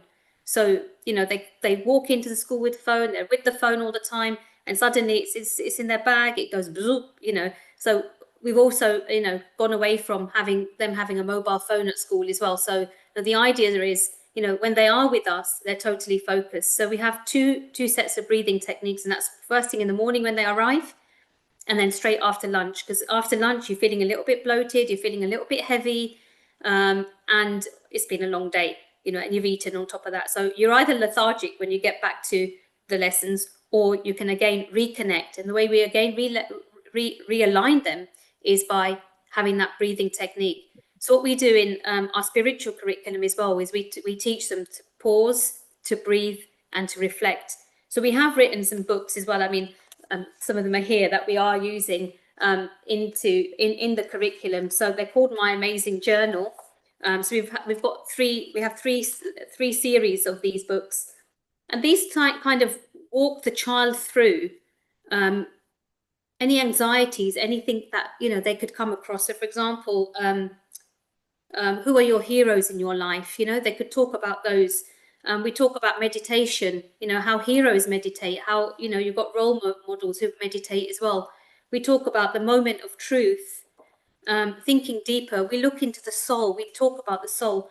Now, if we start talking about these things in an early age, we're allowing the child very organically to connect with themselves rather than connecting with the outside world. First of all, find your inner self is what we're trying to teach. Get to know you, your inner self. Once they know that, they'll know their strengths, their weaknesses, what makes them flourish, and what brings them down. Because there is too much going on in the world. Like you said earlier, there's drugs, alcohol, there's abusive relationships. There's so much out there that the children are exposed to very early in their lives. And that's it might not even be happening in their own home, but it could be happening in a friend's home, or it could be they see it on social media, they've seen it on a YouTube channel, or even the telly, So there's so many distractions out there. So what we teach them is come away from that, come into the classroom and work with us. And the most important thing for us is that they connect with themselves. So yes, we teach them the curriculum, maths, English, science, but before we even touch any of that, we teach them to connect with themselves. Our model has been very successful so far. And we are expanding, we are growing. So like I said, you've got my email address there. You can connect with me if you've got any other questions, or if you want to know how and where we've got our research and things like that from. You're most welcome to connect with me. But the idea is, connection really with your own self. That's wonderful, Lena G. I think you've just gone a lot of depth there into how students are actually traumatized and some of the baggage that they're carrying with them. And even though they're in school, even though they're actually going through the school curriculum, there's still something going on in their head. There's still some kind of baggage which they haven't let go of. Anukulji, coming back to your question, something that we've seen happening in the news very recently in the UK is working alongside Krishna Avanti, they have now been in the top 5% in Harrow, and they have got excellent results. They've got the accreditation of grade 8s in 96% of their subjects. And it comes back to this whole reiteration here of sanskars, sanskriti, and then learning from there. One of the things that, because we actually as Yokulam have worked with Krishna Avanti, so we know some of the principles of which they're actually using in their yoga classes and how they're actually getting their students to start to focus, how they're stopping all of this mindless scrolling that happens on mobile phones during breaks or during lunches, times where students think that their teachers aren't watching them, times when they think, okay, I'm with my friends, I can have a bit of fun. But fun for them involves going on Facebook or going on Instagram and mindlessly scrolling through lots and lots of things, or even just watching their favorite show, but their favorite show will go on for hours on end. And there is absolutely no control over how they're using their phone. One of the things that we've done is used Tratak, simply getting a devil, lighting the devil, and allowing the students to focus and defocus in the form of dhyana and dharana. And this we do basically over a 20-minute process. So a 20-minute process when the students first come in to school, a 20-minute process just after they've had lunch. And what we're finding is that their focus improves drastically. They're a lot more emotionally aware because all they've done is turned off this constant chitter-chatter that's happening in their heads. They've turned off all of this background noise and they've just come into a moment of stillness. And even just having that moment of stillness has enabled them to connect within themselves. I said earlier, Shri Krishna lives in our hearts. Bhagwan is with us all the time, but it's about knowing how to tap into that vibrational energy, knowing how to lift ourselves up, even amidst everything else that's happening, even amidst all of those crowded atmospheres, to be able to find that moment of stillness brings so much peace and happiness to these students that then what's happening is they're actually taking that level of focus that they have gained during Tratak into their studies. They're knowing how to switch off their minds, even if it's just for a second, and to be able to focus and concentrate on something that's bigger than themselves. To be able to tap into that vibrational energy, which enables them to then be able to carry this out throughout all of their activities. And we teach them this as 5-minute resets. So Tratak we did as a 20-minute, but then also things like Gita said, for example, box breathing, Anuloma Viloma, Nari Shuddhi, Kapalabhati, ensuring that they're giving themselves enough time. So perhaps with Kapalabhati, we'll do it later on in the day. They'll have a 3 or 4 hour break after they've just had their lunch. But Anuloma Viloma, first thing in the morning, just basic breathing. Why? Because even on a scientific basis, what's happening when they're stressed is that the breathing isn't going deeper than their chest. So they've got a lot of heavy chest breathing. And what happens in anxiety? Anxiety is in the heart. They can feel it straight away. Prashantji said earlier that they're actually able to feel sadness in their hearts. We found the same thing with anxiety. They're getting this tightness, this contraction in their chest, and they're not able to expand it. So by doing simple things like this, and then starting to change the way that they're thinking. So for example, with somebody that's stuck in a repeated pattern of thoughts, and it's not even much, it might just be the same repeated thought, but they're repeating it like a mantra. So they keep re-traumatizing themselves every single time they're playing this through. And so they'll go to something that's going to help them to self-medicate.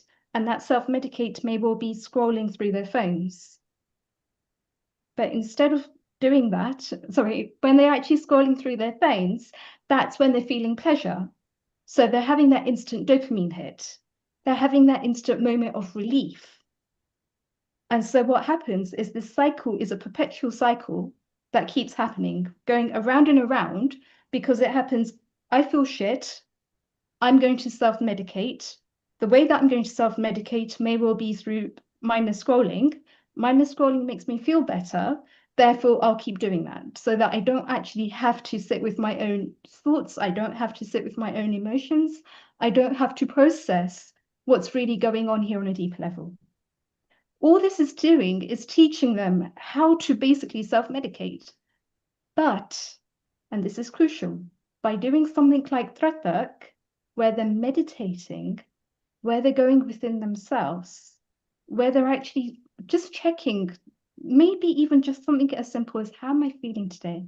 Let me just do a whole body scan. Let me tense and relax the area that's stiff. Let me tense and relax and let go. And just see what it feels like to expand, even if it's just for a second. Let me just expand. And let me just be with myself. And that, I kid you not, it's such a transformational impact for these kids. And then because of the Hindu faith-based learnings that they're actually having within Avanti itself, and Avanti is actually one of the very few in the UK that does actually teach a Hindu-based curriculum, they're also gaining the sanskars. They're also gaining the Sanskriti.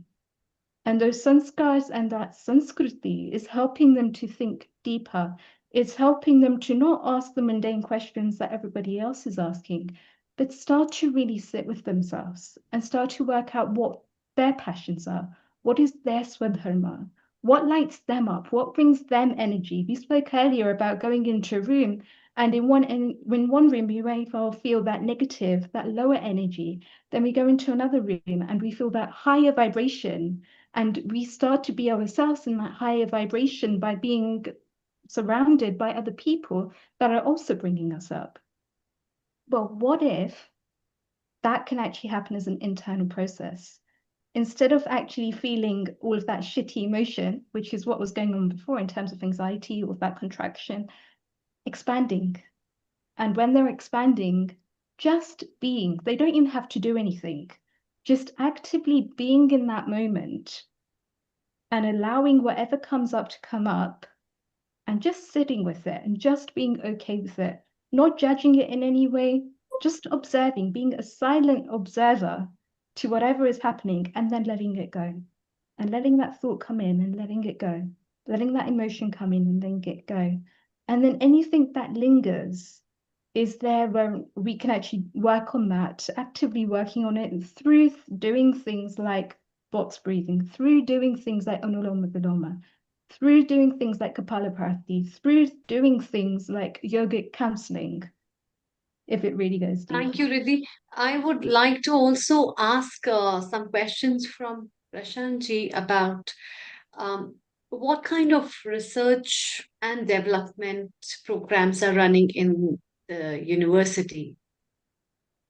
Yeah, Okay. thank you for that question. Appreciate it. And again, there's a really great discussion here. So, first of all, why you exist as a research university? I mean, this is important that when we applied, they said, hey, Zumba doesn't need a higher education. Why does yoga need it? We had to go through that kind of scrutiny in the 2014 through 6 years of reams of paper before we actually got the license to run a master's program. So our focus is philosophy, therapy, and research. So all those aspects make a very holistic view. And research always, as you know, is really the focus of a particular faculty member. So, for example, our provost Murli Venkatrao, he has done work in the endocrinology and metabolic disorders. And that's something that there is someone who's working on opioids and yoga and how we can really tackle the opioid crisis. We have a cardiologist on our faculty who's focused on clinical yoga, bedside yoga.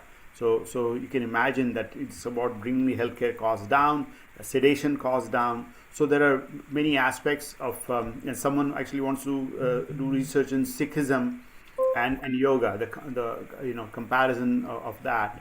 Someone who's actually a flight attendant who's doing a master's currently at YU is and she's takes flights from New York to Delhi and still manages to do the studies at YU. She's doing jet lag and yoga, that study that, hey, how does yoga can actually help alleviate jet lag and so on. So again, a lot of faculty members and their focus, as well as the students, their own innate urge to, so we give that freedom to the students. We have 17 PhD students as we speak, and also the master students do their thesis. So that's kind of the breadth and depth, and we are growing in that aspect. So thank you. Wonderful.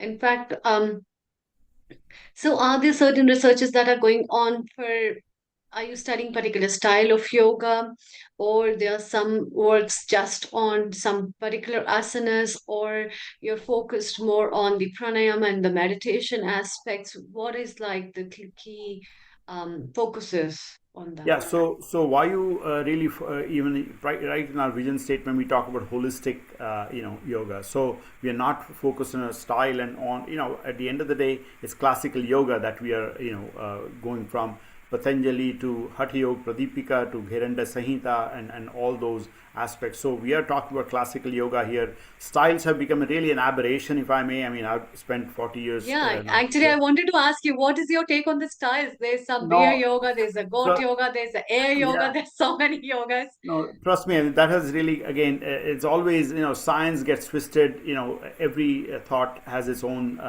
their counter thoughts and so on. So we have been asked a long time back, hey, what do you think about hot yoga? I said, if you cannot breathe, why bother? Why can we not call yoga? So Chitta Vritti Nirodha is the definition of yoga by Patanjali. Let's stick with the definition, everything falls in place. So the point is that we are not focused on styles. The whole styles, as I said, is an aberration. We actually have traced the history of where the styles have come from. The Mysore Raja giving Krishnamacharya and all those people giving the reins, and then to get these Kshatriya minds to really study, they gave a lot of movement and all that, and then there came Vinyasa. and then the whole focus on alignment as creating. So, but we don't talk about styles. That's not really the focus. It's the ailments that we focus on, and at the end of the day, is the anti-inflammatory aspect of yoga that is sometimes not recognized as much. So it's really about being that still, and that's why sthira sukham asanam is the definition of asana. Sthirata in the body, the breath, the mind. So it's really the holistic aspect. There's Ayurveda aspect there also in the curriculum. So it's really, again, very holistic, and that's kind of comes out loud and clear. So That's wonderful, in fact. And yeah, a- apart from this, I'd like to ask Leena ji about with all the things that you have been promoting through the teachings in the system, did you also find there are changes in the children who join the Gurukulam as of in terms of their ADHD disorders or in terms of their attentions towards their focus on their own life compared to if given an AI to be used and the gadgets to be used? Are there some differences that you find in the children behavior compared to other children? Over to you. Thank you. We found that students' behaviour is much better. They're more. In fact, they've learnt skills of kindness as well. So it's not just the breathing and the meditation that we do. It enables them to be kind as well. So in terms of their behaviour towards other children, they're more charitable now. They want to do things. They want to serve each other. And this is not going through like a Hindu curriculum or anything like that. This is something. These are just universal values that we want to bring into our children. So we're bringing in kindness, love, sharing, caring. So when we're doing this box breathing, we also do a meditation as well. And that's about gratitude. What things are you most grateful for? So we have noticed that that we don't have very many behavioral issues at school because the children actually want to get on. They want to help each other. So for them to sit next to somebody and support that child and help that child if they're struggling, that they're more happy to do that because that's bringing in happiness into them as well. So again, different hormones are being released. So they've got the energy and that enthusiasm, not only to help somebody else, but as they're helping, and as everyone knows, the statistics are, if you teach somebody, you're learning better yourself as well. So all these things are happening very organically without us having to preach really anything. It's a very organic way of them learning skills that you don't ordinarily learn. You can't say you can't tell a child do this, do this, do this. But if you naturally let them naturally let them do it, they actually enjoy doing it. So it's about respect, mutual respect, and understanding children and what actually makes them happy, and really getting to the bottom of these things and working with children for over now 25 years, even longer actually. You have to, it's more about understanding, the being, the person, and then understanding themselves. And how can they understand themselves? And that is by self-reflection, by deep breathing, by connecting with your inner self. And if we allow this time in our curriculum to do this, because it's a busy world, it's a very busy, busy world. And if they're not getting this at school, they're definitely not getting it at home, because as soon as the children go home, the pressure is on. Do your homework, do your homework, do your homework. Why aren't you studying? Why aren't you studying? Constant pressure, because obviously there's a pressure for them to achieve well, for them to do well. And if they're not doing their homework at home, they're being shipped off to another class, go to this class, go to that class. You have to do taekwondo, you have to do swimming, you have to go science lessons, you have to have extra tuition. So when did this child actually stop and breathe? And going forward, this will help. We've got a crisis, a mental health crisis at the moment, and going forward, we're preparing the children to be able to deal with their own mental well-being, without having to take medication. And you talked about ADHD. The first thing, America is, really well known for is ADHD tablets. Here you go, take a tablet. And one of the things I did earlier on in my career, when I finished my PGCE, was when I was working with children with autism and ADHD. We just did a small kind of experiment with a few children, and that was, if they're borderline, let's work with them rather than give them this medication. And the work we did do was breathing and exercise and yoga, different aspects of yoga, different breathing techniques and different exercises support a child who is borderline ADHD as well. I mean, obviously, if they're on medication, they have to have medication. I'm no doctor, so, please, it's not about me taking your child away from, having medication, but there are remedies that we can put into place that can help support a child and deal with their difficulties that they're having. And if that's ADHD, it's teaching them different things. Like we had also blue tack. We were giving them blue tack in their hands, and just to squash, the blue tack, and just feel that blue tack rather than them constantly shaking or, rocking, or because that was actually what happens with that is that makes them lose concentration. The blue tack actually relaxes them. Just smooth, just holding the blue tack and just rubbing it in their hand like that. It was relaxing them. So they were actually able to concentrate in the classroom, but the rocking was distracting them because that's a distraction. So certain things that we can actually do can help a child. We can connect with them and they can connect with us. And, these things, really do support a child's well-being. And, any other difficulties that we can work with them. We can work with them naturally without having them to, go through having different forms of medication, sleeping tablets, all these things. They're very young children. We can nip this in the bud, and being yoga specialists there, I'm sure you agree with me, we can nip this in the bud very, very early on in life by just giving them the right techniques. Shanti, That's have you wonderful. seen any research at Arogya Dharma or Vayu University which goes into the effects of what research projects are currently taking place? Yeah, actually, Arogya Dharma, there's a huge, Arogya Dharma, just for those who do not know, it's outside of Bangalore. It's an integrative hospital. It's been doing this work for many years under the auspices of S. Vyasa. So there's a real, research going on for a long time. That's how the whole Vivekananda movement, Kendra movement started and culminated into S. Vyasa. Vayu is still kind of in the budding stage here in this whole process. But as we mentioned, there's drug abuse and there are other areas of research. But this is real. This is again, even, this weight loss is such a big part of people's conversation. And there's a real research going on at Arogya Dharma and rehab. Remember, it's not about research. At the end of the day, it's rehab. So that we have, we personally have worked with autistic children. And we find that there's too much activity sometimes, again, just clutters their mind. So there is real research and rehab, both are important here, and that's what our focus is. As I said, Vayu is in the budding stage, but I think there is plenty of research and evidence with Arogya Dharma for sure. So. Yeah, thank you, Dr. Anukul. Your comment, please. I just wanted to ask I want to clarify something which has come in my mind. It is a question of how we train ourselves to get the shot of dopamine in our brains. In our early childhood, if we are training ourselves to get dopamine by getting distracted, ultimately we develop ADHD. And if we find that we can get dopamine by doing the right action or a good action, and that's how we become a reasonably good citizen. Is that a reasonable way of understanding the whole thing? So to add to that, Anukulji, I think we're coming back to this whole thing of fight and flight. Fight, flight, freeze, fawn. And different people are going to be inclined to different things. So when there is a danger or when the mind perceives a danger, is the mind going to go towards that and find active ways to deal with it?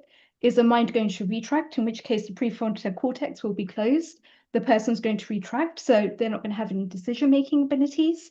Is the person actually going to completely freeze and go numb in the situation?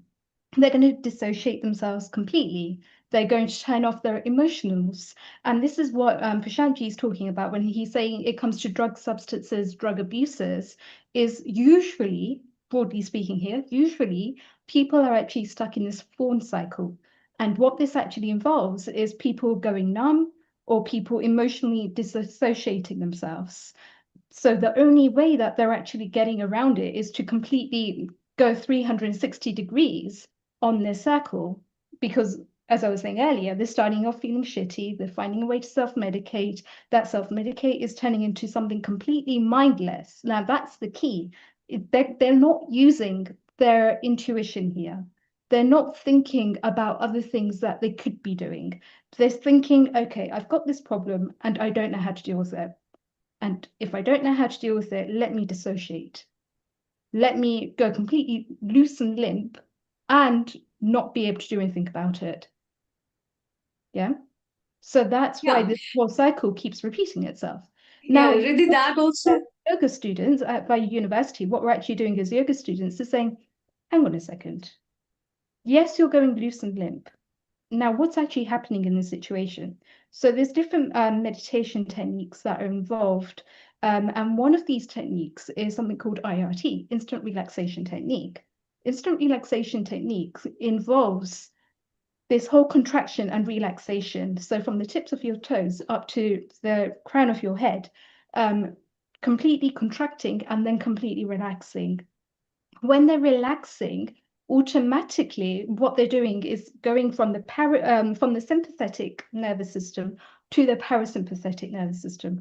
Then we've got something called QRT. QRT is quick relaxation technique. So they're placing their hands on their abdomen and they're linking their breath to the movements of their abdomen, inhaling and exhaling, and seeing how that feels in the body. Now, this again is key, how it feels. They're turning into their somatics.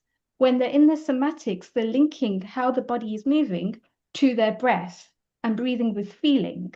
So again, it's bringing back this sense of actually going from numbness to going to a sense of actually being able to feel. And again, that may well not be an instant feeling, it may well be a somatic feeling, connecting with the body, connecting and seeing what's going on. And then there's a DRT, which is deep relaxation technique. Deep relaxation technique is similar to that in Savasana, but they've got 7 to 10 minutes. 70 minutes is usually a bit too short, so it's 8 minutes to 10 minutes. And in that process, they're completely relaxing their body. Now, research has actually been shown that actually just going into DRT for 10 minutes, and Prashant, feel free to correct me if I go wrong here, but going into DRT for 10 minutes to 30 minutes is the equivalent of around 5 to 6 hours of deep sleep. Now think about that. If any individual is able to take themselves through this process a couple of times a day, at different times of the day, automatically they're starting to connect with themselves. Because in deep relaxation technique, their mind is actually focused. Yeah, they haven't completely switched off their mind in the case of what would actually happen when the gamma rays and the delta rays are actually raised during REM sleep. But the effect of it is still to have this complete relaxation. Prashantji, can you add to this? No, actually, you've done it well. I mean, let me just give a big picture. We have 60 to 80,000 thoughts a day. That's just the reality of this is again research on this. 80% plus thoughts are negative thoughts. This is again comes back to fight or flight. We are in the survival mode, and 90+% are repeated. That means we are repeating our lives.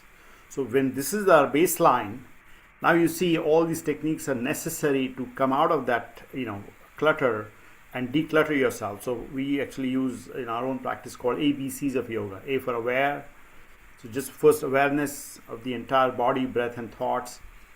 Then comes B for breathing, that's conscious breathing.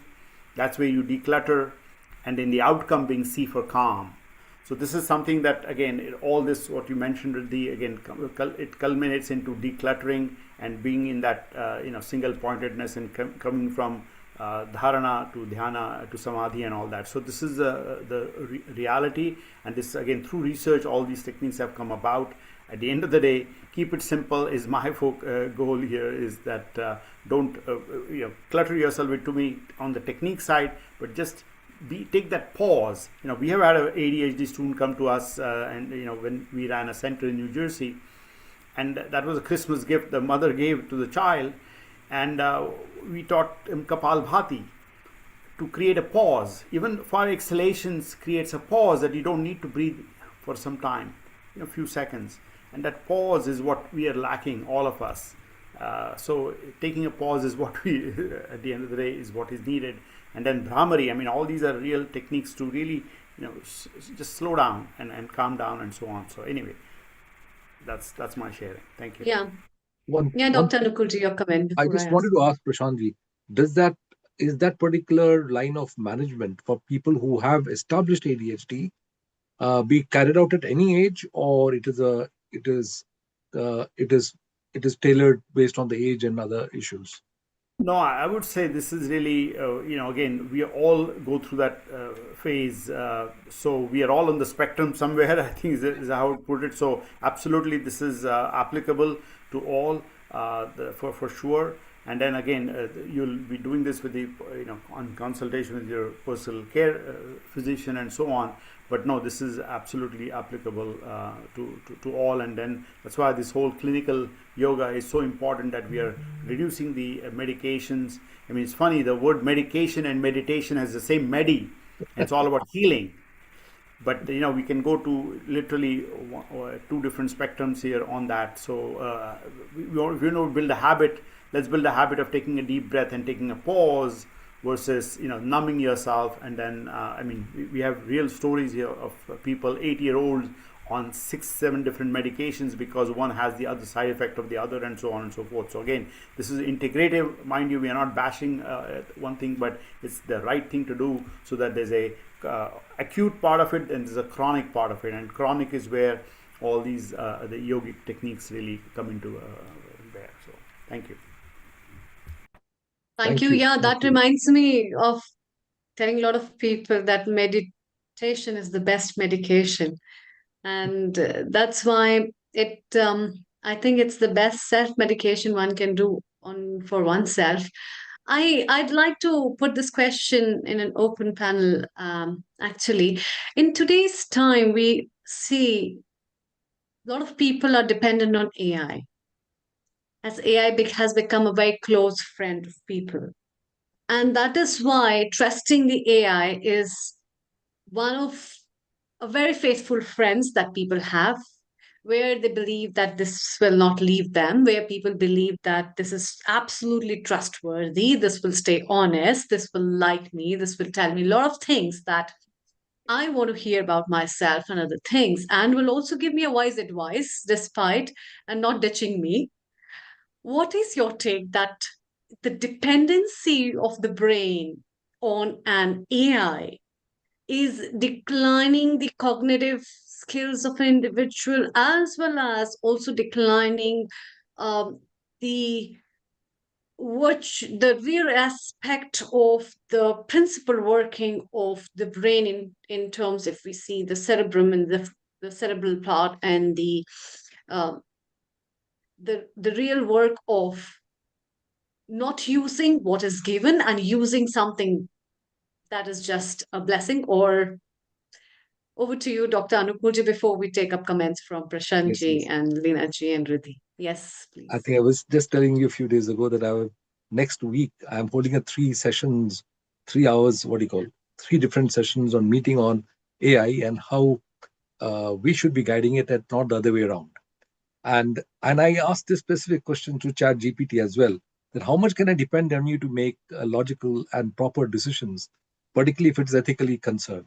And after 2-3 separate questions and giving some other quizzes, it came to it is very dangerous to depend on me because I am not a conscious being. And that's absolutely correct. And I said, at least, so I gave a few quizzing questions at how do you really come to conclusions and where do you decide the ethics? Even the AI says very clearly, it is dangerous to depend on me to make those decisions because I am not conscious being. And I'm so glad that it gave that. And I was talking to one of the very senior consultants on AI, and I was asking that how far do you depend on AI to make moral decisions? And he says there is lots of materials in morality and other issues. So it can look into various algorithms to see whether this particular activity is algorithmic correct or not. So I was asking him how do you decide, because he's a language introducer in AI. So I said, how do you decide where to go and how does it ultimately make a decision?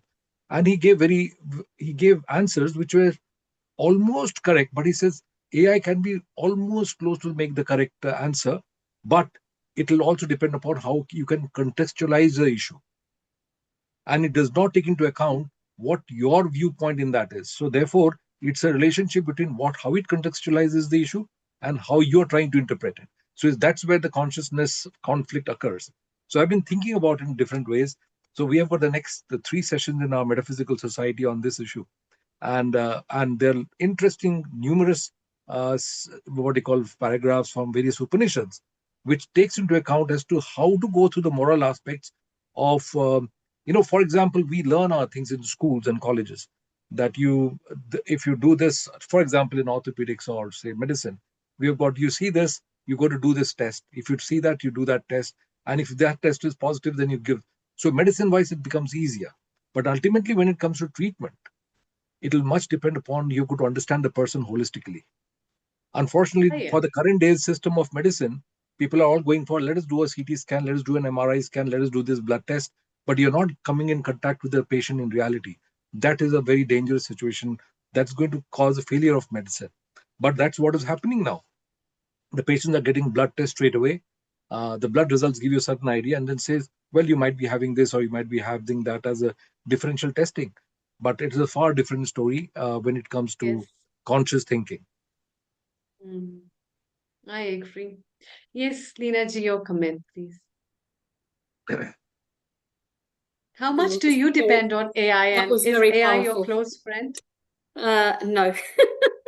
To be honest, Okay, good. that was very powerful. I mean, obviously we use AI, and I think what Dr. Anukul said was, the emotions are not there in AI. And I think in the field that we're in, working with young children, I'm just trying to understand children. We can't use an algorithm. We can't plug something in, write it into ChatGPT and say this child is feeling this, because actually ChatGPT does not really feel what this child is feeling. So it's about that human connection, and I think doctors, teachers, therapists, yoga, all of these things which are personal, to a child, personal to a person, and have those human qualities, they cannot be replaced by AI. And I do think, yes, as great as it is, it will take away the mundane parts of people's jobs, which are great, which gives, in fact, more time for us to do more research and look into and spend more valuable time, for me, I feel, with the children. We've got more time to be able to say, right, okay, let the, AI do, maybe writing an email, or the mundane, let it mark this. It's not, straightforward, let it do it. But let me then go and talk to the child about that result. Let me talk to the child as how they can improve that result, how we can, work together to get to the next steps, and then looking on the other side, the well-being side of a child. So that's the academic side, but looking on the well-being side of the child, just understanding what emotions that child is going through, what's happening in their life, and how to deal with and how to tap into how we can support that child, requires human qualities, not something that's generated by algorithms, because no child is the same, I'm afraid. Absolutely. And I think the doctors here, all of you doctors would agree that no patient is the same as well. Oh, yeah. And that is what the difference is, whether you talk about Dr. Google or you want to talk about the human doctors. That's the difference. And yes, your comment, Prashantji, before we move further. Thank you. Well, yeah, so two things. One is, as a university, we of course have to be aware. We are very strict on plagiarism and so on. So AI can become an obstacle. And again, path of least resistance is how a human mind works. So students are. I mean, I'm a father of two daughters. One just finished college, and I think there is a natural tendency of going the easy way out and say take a look at something. But I mean, I personally say that and as part of I'm there in my early 60s, and we got to use our brain. If you can outsource it, you're in trouble. So my personal feeling is, yes, tools are going to come and go. They're going to take some of our mundane stuff away, but we got to use our own brain. to do the right thing. And so even if it gives you a paragraph to think about, hey, this is how we can write it, I think use your own brain to write it is how my personal take. But everybody has to adapt, counter mechanisms so that we can check for plagiarism and so on. So there are real societal issues here, but I would say it comes back to your personal judgment. And this is where, again, morality, all the Bhagavad Gita and all the foundations come into play, that how do you act on the path of righteousness. But every tool will have its aberrations and its abuse, and AI is no exception. So thank you. Thank you. Riddhi, what's your take? Do you use AI? I think it's really interesting because Subhash Kak actually did a guest lecture at BYU not so long ago, and he was talking about AI and consciousness. And the fact that if we rely too heavily on AI, then what impact is that having on us as conscious human beings on Mathabhumi? And how do we actually have the correct balance between emotional intelligence and using our own brain so that part of our brain doesn't just switch off, it doesn't just become grey matter because we're relying too heavily on AI, but using AI in a very tactful way, using AI to give us perhaps an initial prod, but then for us to go ahead and do our own research, to use our own psychology with it as well. So yes, AI can be useful in certain circumstances, but then so can us actually being prudent, being able to raise our own consciousness, being able to bring in the conscious part to AI, and to even be able to further AI in that sense too. Dr. Anukul, would you please? I think so. That's so very right, because this AI thing is something that I have also been using for quite some time now. Maybe about a year and a half or 2 years, but mainly for writing down some notes. The reason being is that I have got many thoughts in my mind all in one shot. And the neurolinguistic would say that you should try to put them in different corners and try to make some nodal points and then try to come with some good sentences. So I used to, and because I work in the legal field as well, medical legal is being my main job.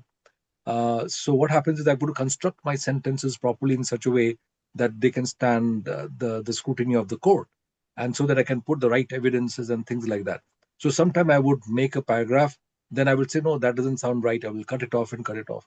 One of the funniest thing I found with the AI was it gives the absolutely accurate. It says that this is for a court.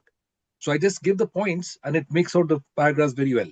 Now I started wondering after some time that how quickly am I going to lose my ability to do that myself? And frankly speaking, I have to, because so now I say there are too many things going on. I've got to do the report for 20 patients, and how do I make it very, very quickly? Usually I would sleep at about 2:30 in the morning, and my secretary would start working at 4. But I said, I don't know how I'm going to construct that sentence, so I'll be driving and doing some dictations. But now I find that AI is very good in doing that. I just say, these are the points, put them in sequence. That's it. And it does a fantastic write-up. So I'm sort of shaken up in my mind that how when is it that I'm going to lose my ability to do that myself? So I still don't know. But it's something that we have to be very careful about. Yeah.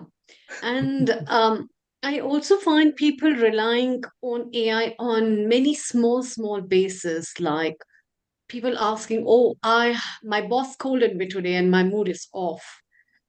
Should I revert back? Should I not? I come across a lot of other patients who talk about very subtle things and they try to find solutions to from AI, which I think in the coming times will show a big impact on the mental health of individuals in terms of Alzheimer's or neurodegenerations,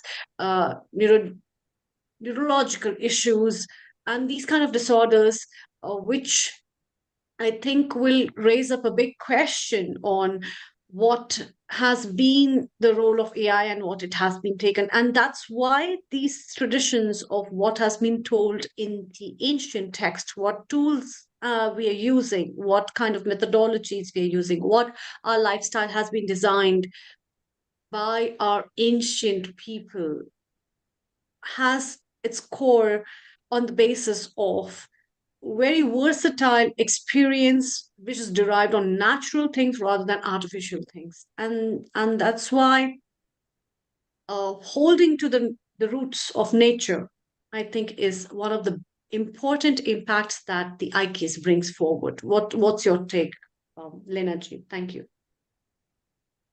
Wow, that's really interesting, actually. I would like to sort of go on to what Dr. Anukul was saying earlier on that one is, and I like to use his example, actually. He was saying that he's very busy and he's dictating and he's doing all of these things and he's got so much thought in his mind. So he taps it into AI and AI does that for him.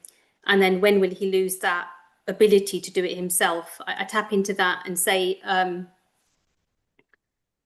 the beauty of AI is it does it for you. And, you know, and this is what, in this very busy world, that's what we're looking for. We are looking for easy shortcuts to get these things done. Now, how I feel about AI, and I think I said it earlier, is if it can take away those mundane things, that you've got the thoughts, you know what you know what response you're looking for. So long as your brain can still have that answer, that this is actually this is the outcome I'm looking for, it's just done that job for you. It's just written it neatly for you. It's done it nicely, systematically, articulately written, but actually you knew what you wanted it to generate. So as far as I'm concerned, and, you know, and this is what I would say to everybody, you're still using your brain, because those few points that you had, you knew that I actually want AI to produce this for me. So when you read that document, you're going to look at it and say, actually, no, I'm not happy with that bit. I'm not happy. So you actually are still using your brain. So what you're actually doing is you're getting them to write for you articulately, but the facts you're still generating. So you are not losing your ability to be able to generate something that you wanted, actually. So I look at AI as an asset in that sense, that it's doing that for you, you know, writing the articulate English for you, and it looks really great. Oh, it's very well written. You love it, you know, but the facts are what you want in the end. So you're not losing, you're not losing anything there. All you're actually gaining, and what you're gaining is time. And that time you can spend wisely on your clients. You can give them more time, you can give them more attention, and you're more likely to heal somebody by giving them more of your time than worrying about, oh my God, if I see 30 patients today, I've got to write 30 reports, and those 30 reports are going to take me 2 days. And therefore, for the next 2 days, actually, I won't see any patients. So let AI, as far as I'm concerned, let AI do that job for you, but stay smart. You know, my biggest thing would be stay smart, stay on top of it, and know what outcome you want from it. Don't become lazy, because the moment you say, okay, seen it, done it, it's done it really well for me before, let me just give that letter out. That's not going to be the solution. Read it. And if it's got what you want, that's fine. But each time, you know, do connect with it. It's not something that you should just allow it to generate and just shift it off. You know, that's what I would say. Absolutely right. Thank you. That's very comforting. And it's also, there is another issue about AI, is that you have to be able to control it in a right way, and ask it these questions. Is it the right thing that you would like to say? Even after AI reports, sometimes I've said, no, that doesn't seem to be right. Let us hold on. Let us see what else I can put in. So that's very, very helpful, extremely helpful. Yeah, that's exactly what I was saying. Yeah. I remember that there was a time when I was I was a senior research fellow of the Indian Council of Medical Research. And I was also doing my mechanical engineering 2 months program in the IIT in Delhi. And that time I was a part of my postgraduate orthopedics work. So I remember while I was doing that particular work, I had to spend, I never could go at night time. At the daytime, I was to working in the IIT. At night time, I was to work in the All Institute of Medical Sciences, collect all my references, type it out in my own typewriter. And I used to be sleeping in the garden, because at 1 o'clock at night, the library used to close. And next in the morning, I used to go to the All Institute of Medical Sciences, any of the boys' hostel, and get ready and go away again to the IIT. So I remember for nearly 2 months, except for a few days in between, I slept almost every night in the lawns after the library would close. That job is so remarkably easy now.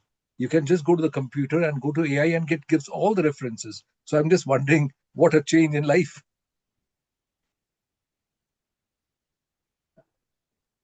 Yeah, no doubt. I think that part of things no doubt AI has reduced many burdens and a lot of tediousness.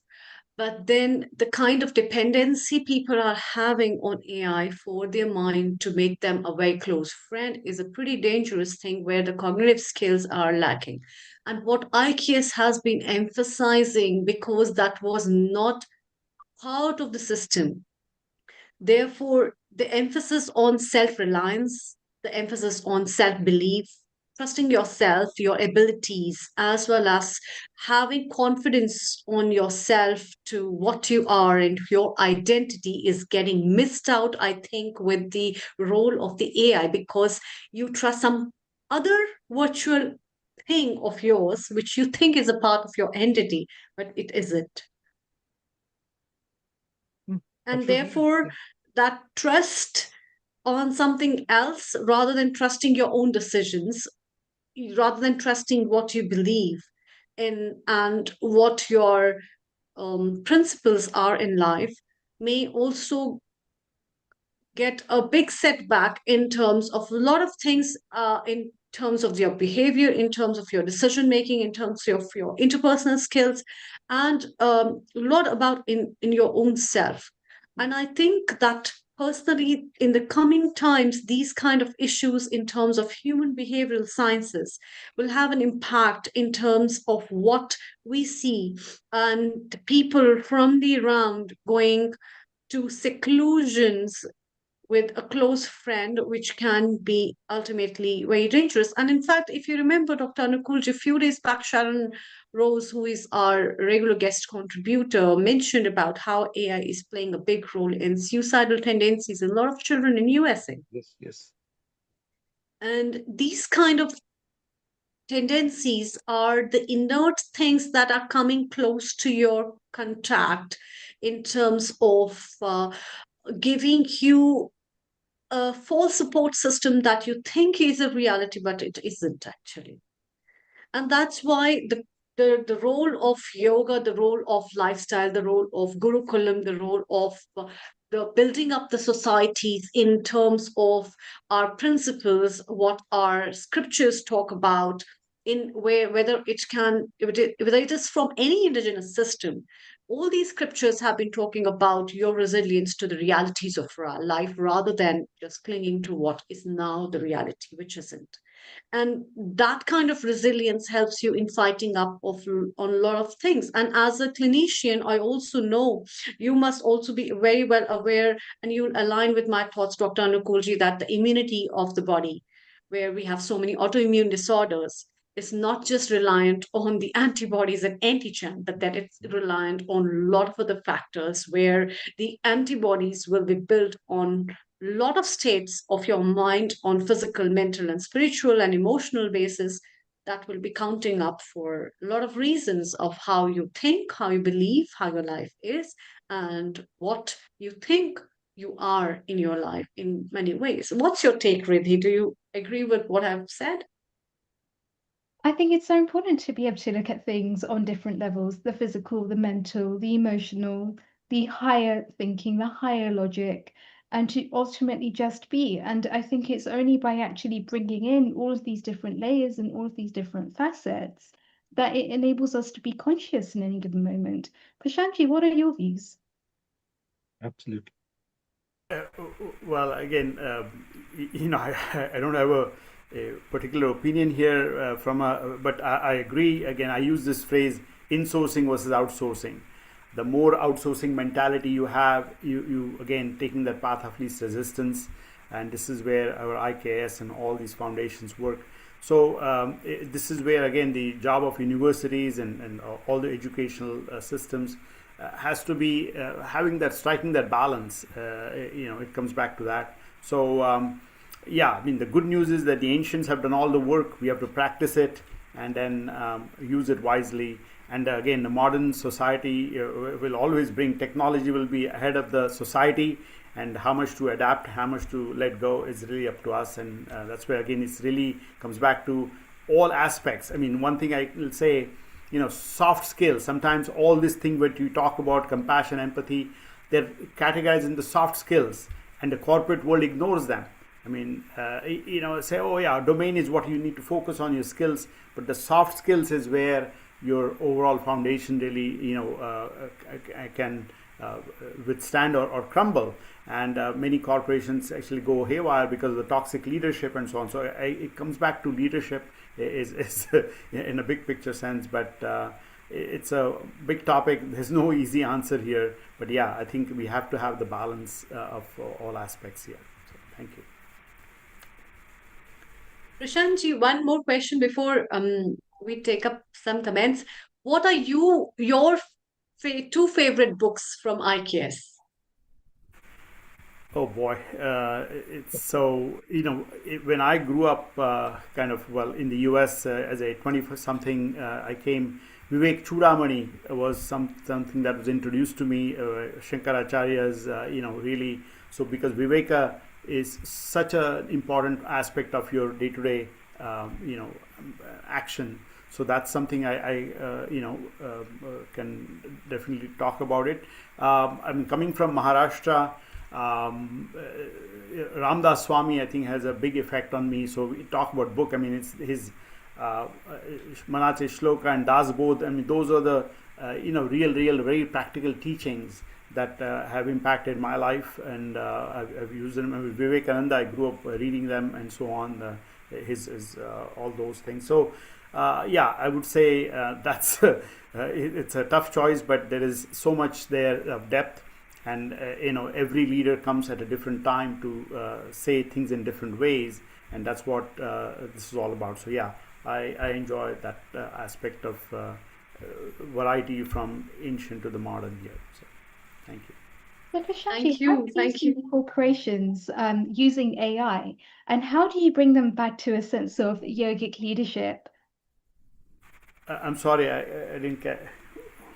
What are some of the ways in which you have seen corporations using AI for their benefit, and how have they been able to bridge the gap between AI and yogic leadership? Yeah, so as I mentioned, I think at the domain level, AI definitely has its place, and it's going to have the disruption. Disruption is the name of the game, right, when it comes to innovation. So that's a reality, that innovation will keep happening. At the yogic leadership level, it comes back to those soft skills. This is where emotional intelligence should play a more role than an artificial intelligence. So I think that's why, I mean, I don't know if you're a fan of Simon Sinek, but he's really kind of saved Microsoft becoming a toxic workplace to a much more holistic workplace. So yogic leadership does play a role in that emotional intelligence realm, and then artificial intelligence will keep being part of our society as innovation and disruption and so on. So that's how I kind of look at it, domain as well as soft skills. Yeah. Absolutely. And that is why I think in our texts, the word intelligence is not just one thing. It is a culmination of a lot of things in terms of pragya, in terms of buddhi, in terms of vivek.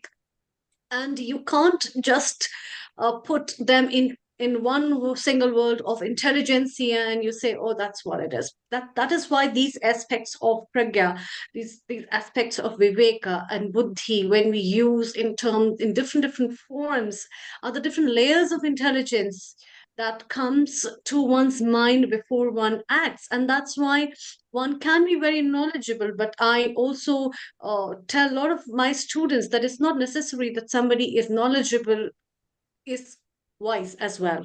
I see so many people who are much wiser, but then they are not educated. Their life, they take good decisions. Their wisdom levels are pretty much higher compared to if you see there's an educated person. So that kind of the viveka part of it has got a very key role in a lot of ways when we talk about intelligentsia. What's your take, Lina Ji, on that? In fact, in Bhagavad Gita also, there has been a big talk about this aspect of pragya, this aspect of buddhi. There's a complete chapter that are devoted in Bhagavad Gita on buddhi yoga. And that aspect of buddhi yoga is so much important, where Krishna tells Arjuna about what is pragya and how that perception of yourself can be so important in looking into the life. Can you throw some light on that as well? Over to you. Thank you. Kindly unmute yourself.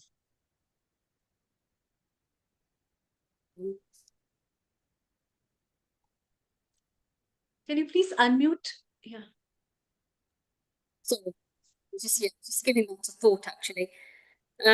Your question was, sorry, I lost your question.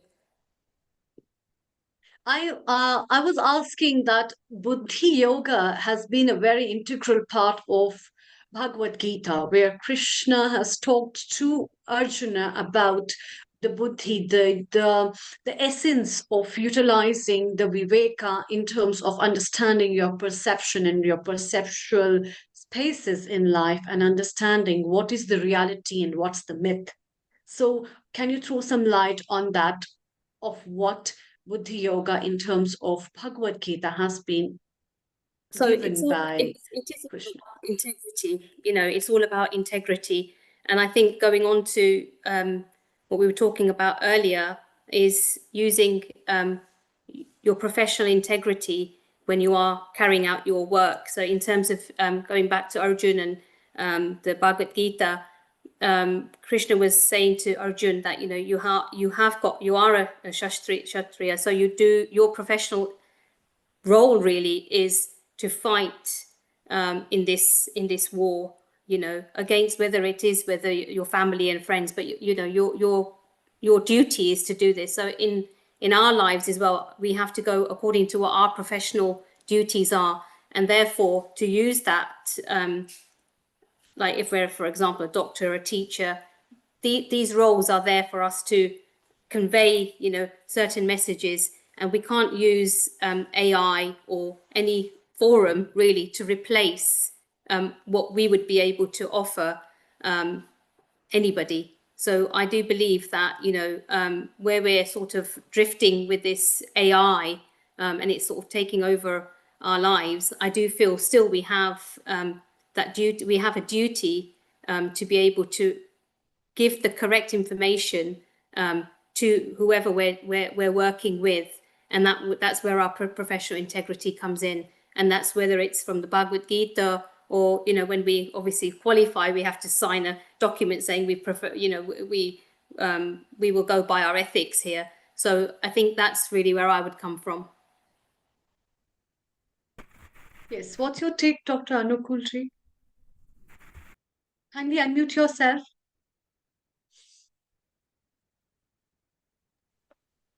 Oh,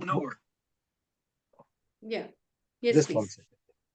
What the whole thing would come in the concept of the entire thing is very well taught in the Sankhya Yoga, where you've got the entire concept of discriminating what is right from wrong, and that's where I think we have got to work on the concept of buddhi.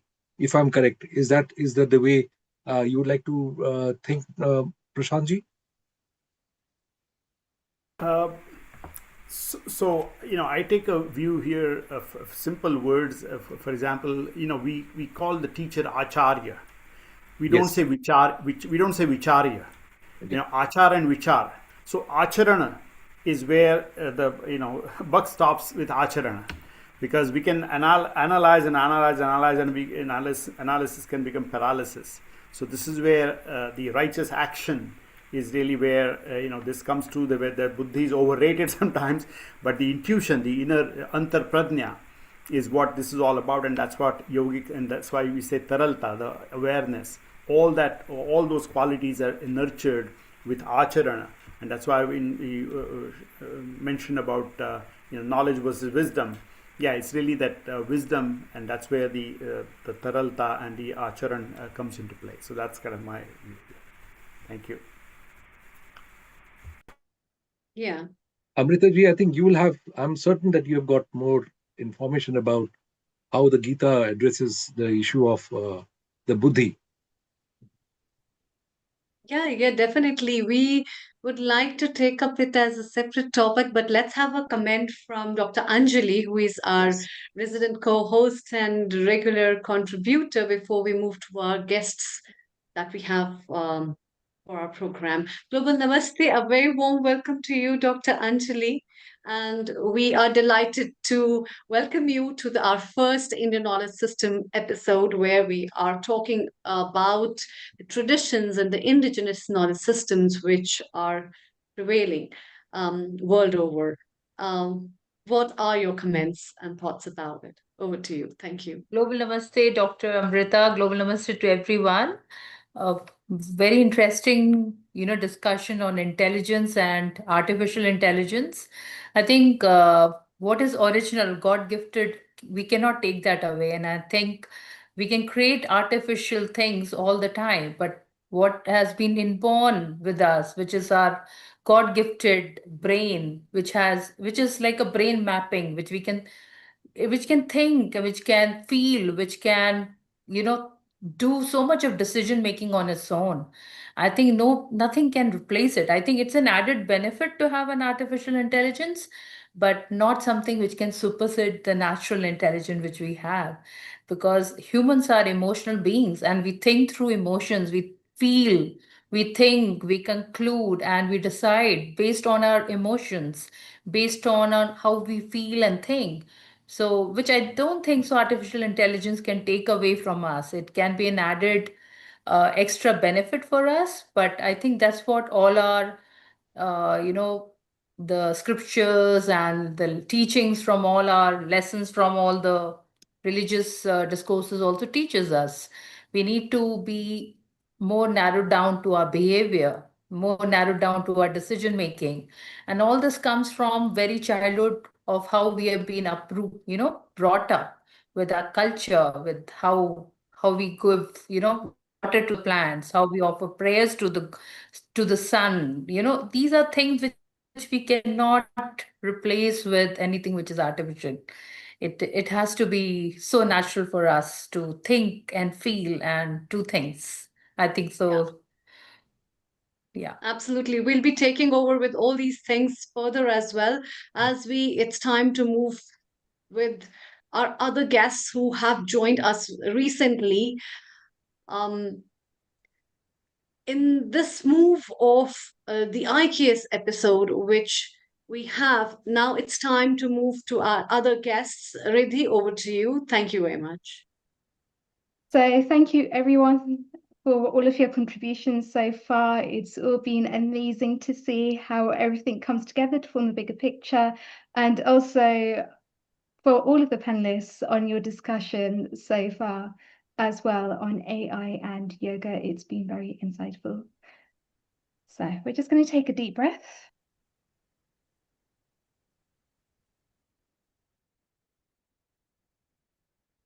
And begin. Om Sahana Bhavatu Sahano Bhunaktu Sahaviryam Karvavahe Tejasvinavaditamastu Ma Vidvishavahe. Om Shanti Shanti Shanti. And so, welcome everyone to the next segment of our program, which involves having a collaboration between Yogakulam and Healing Our Earth, which I am so excited about to see the growth that Yogakulam has actually had since its inception in 2022. We are joined by two of our senior panelists, which are Rahul Palruji and Pradeep Kabraji. A global namaste to both of you. Welcome here. To introduce Rahulji, he has done his master's at S. Vyasa, and he has now had 8 years of experience in the field where he's been helping people that have had different health conditions through the form of yoga, through the form of meditation, to overcome the problems that they have had, and to be able to go a lot deeper into that. He is also part of our Sangh Parivar in the USA, and it's a great privilege to be with him today. Also, we have Pradeep Kabraji, a very instrumental part of Yogakulam UK. With all of his various teachings, he can actually recite the whole of the Bhagavad Gita in Sanskrit for us as well. But really to be able to embed the values of Samskriti. He's a part of many Vichar Parivars here in the UK, And it's fantastic to see how all of these different sampradayas have been brought together when it comes to Sanatan Dharma, because at the root of all of these sanstars is Sanatan Dharma, and that is what we deeply believe in at Yogakulam, and one of the values that we hold very close to us in terms of Samskriti, going to the heart of the problems through having Vedic teachings, Vedic guidance, and some of which we are privileged to share with you here today. Namaste Pradeepji, please introduce Yogakulam. Namaste everyone. So Yoga Kulam, thank you Ridhiji, and Namaste everyone. Welcome to the webinar. This is our second webinar, and this is to celebrate Gita Jayanti. So Yoga Kulam is based in UK, and now we have also started in USA. So this is in collaboration with Yoga Kulam UK and USA. Yoga Kulam's goal is to bring yoga in its original form uh, to the masses and connect all the yoga related societies together, thereby bringing the social transformation in the society.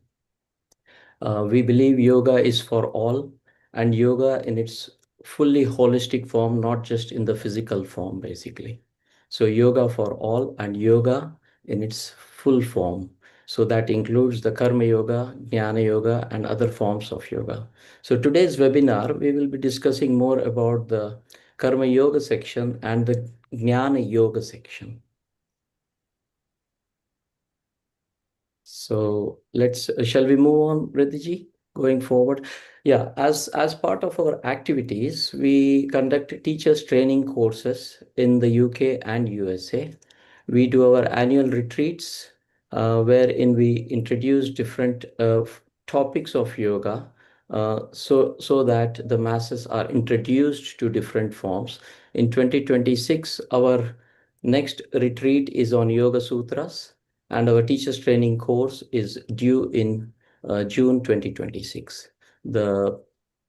So far we have done 3 batches for teachers training, and we are planning to expand exponentially in the coming few years.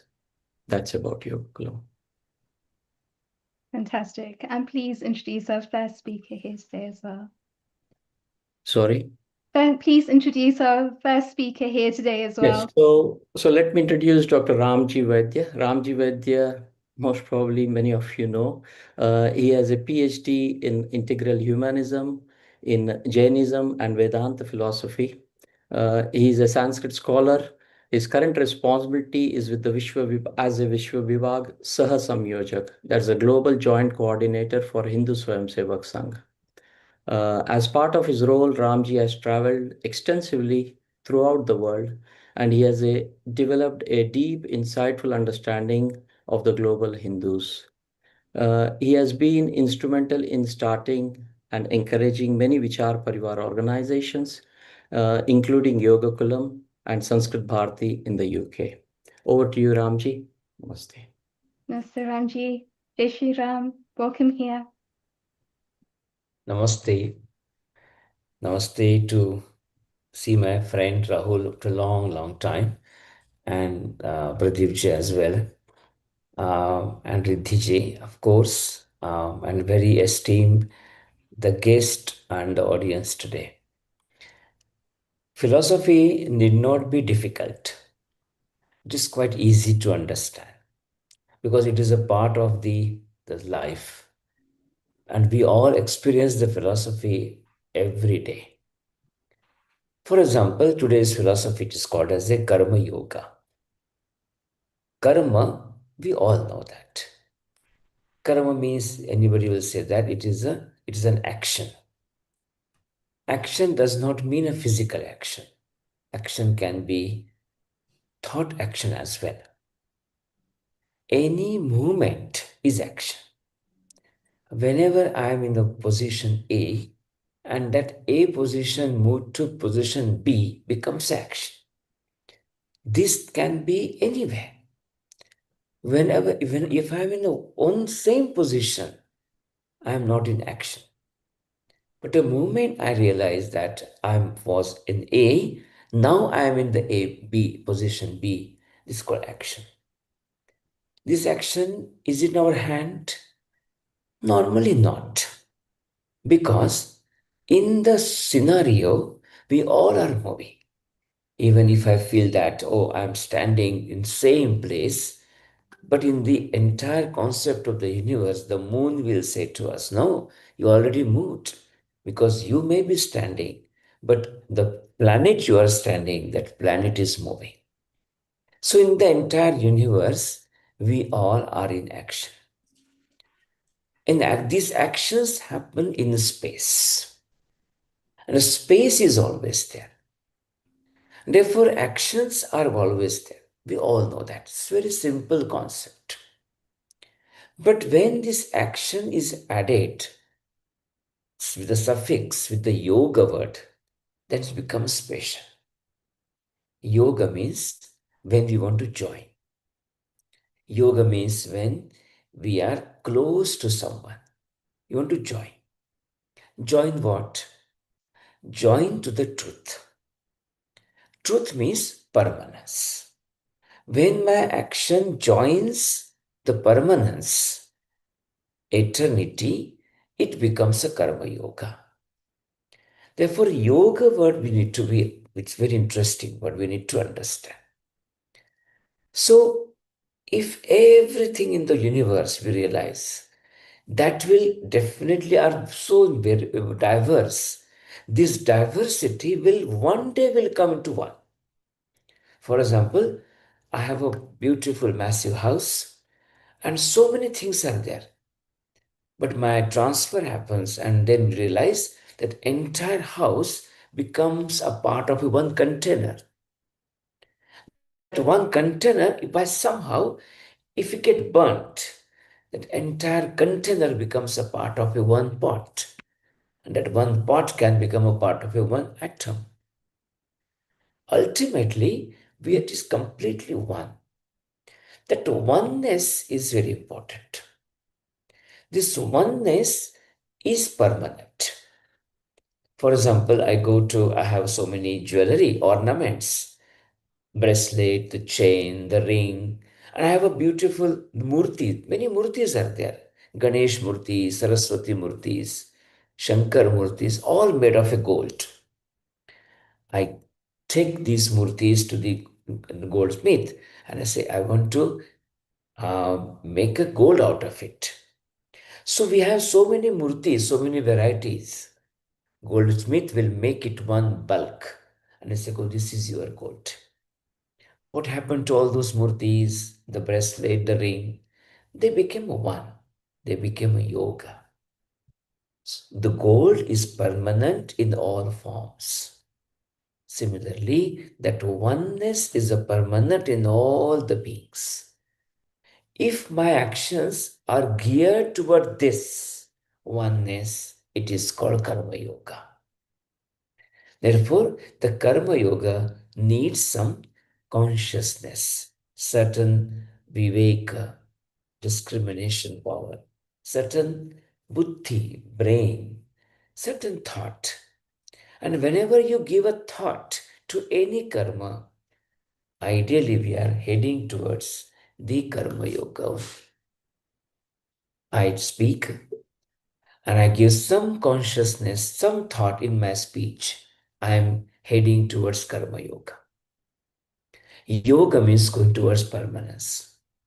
For example, without thinking, if I speak something, probably that this my thought, my speech, my pronunciation, my utterance is because of my mind, because of my mood, because of my emotions. And these emotions, my mind, my mood are very flickery, temporary.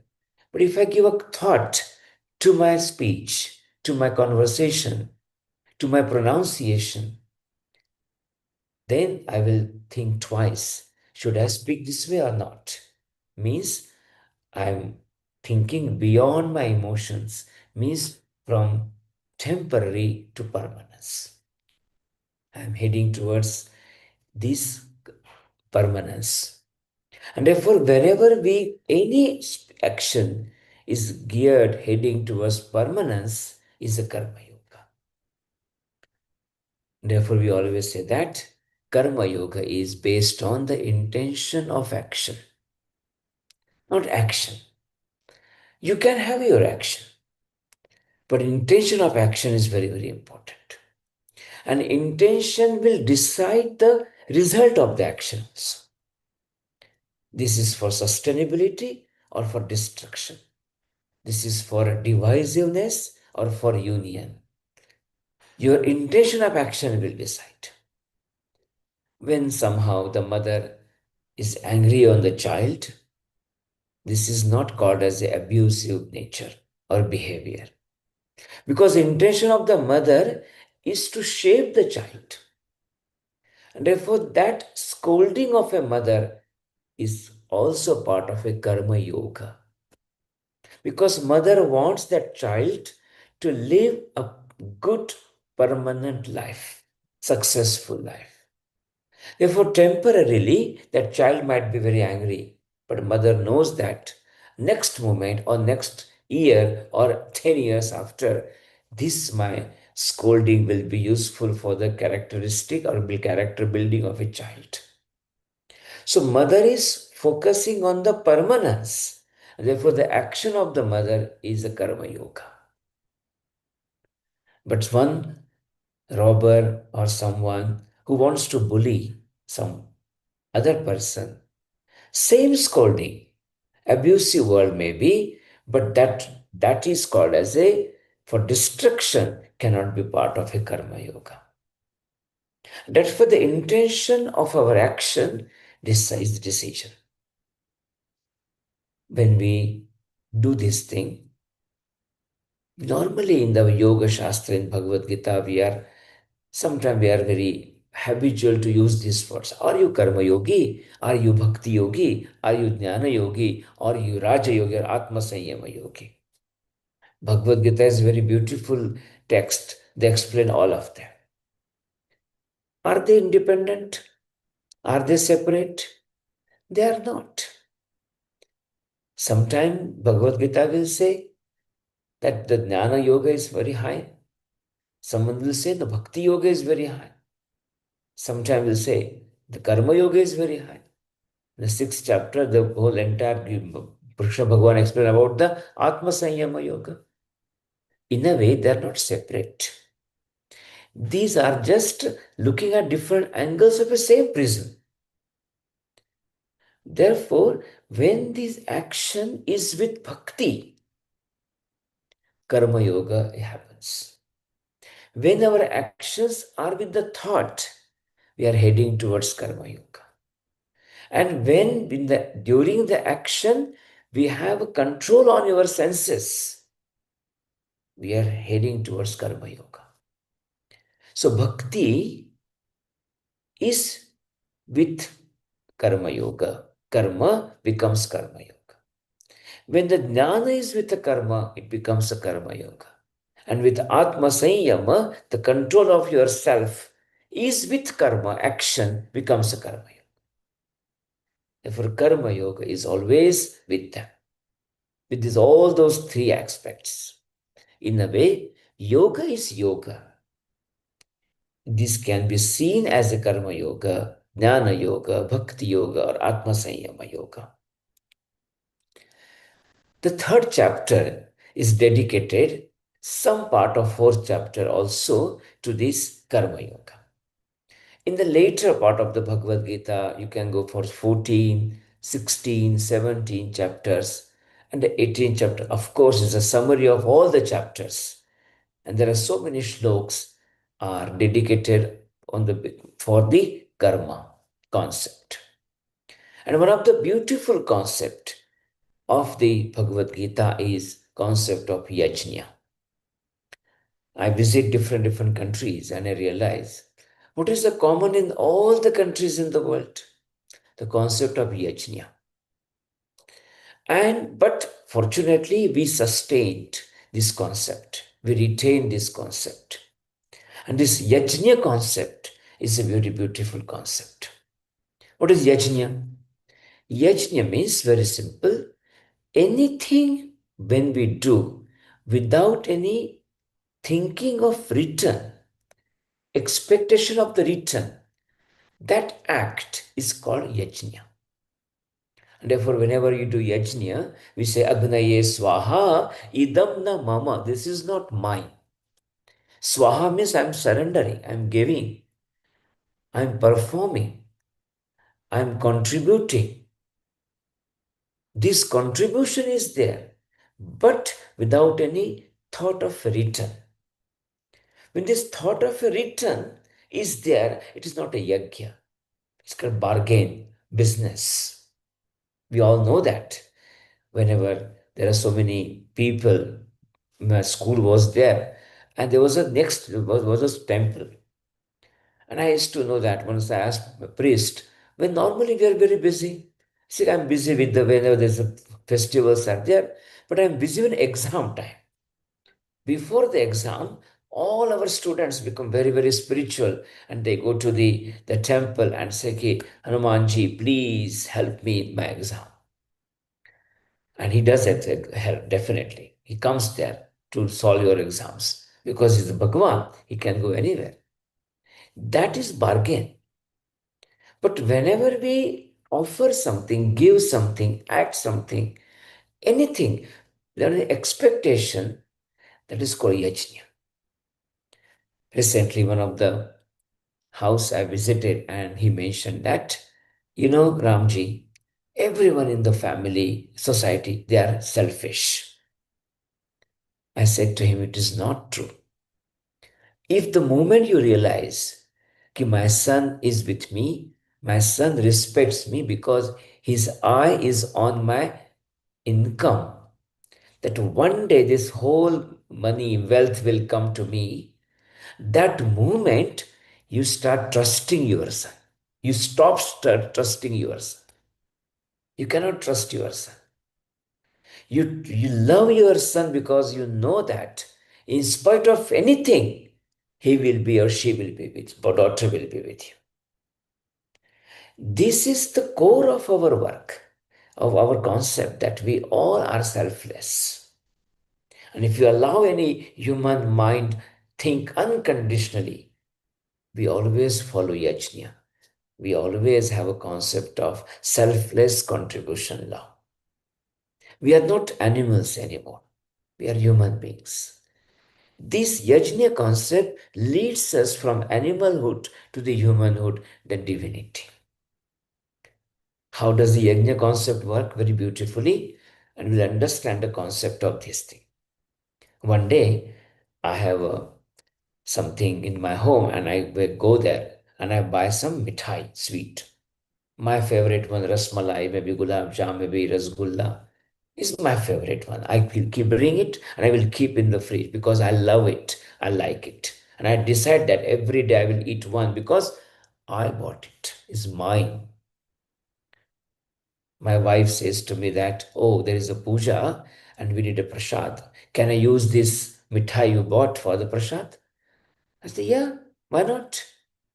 And this entire mithai which is bought by me, when I put in front of the Bhagavan and I do some pranaya swaha, panaya swaha, udanaya swaha, samanaya swaha, brahmane namaha, and say namaste, that moment, that entire mithai bought by me becomes prasad.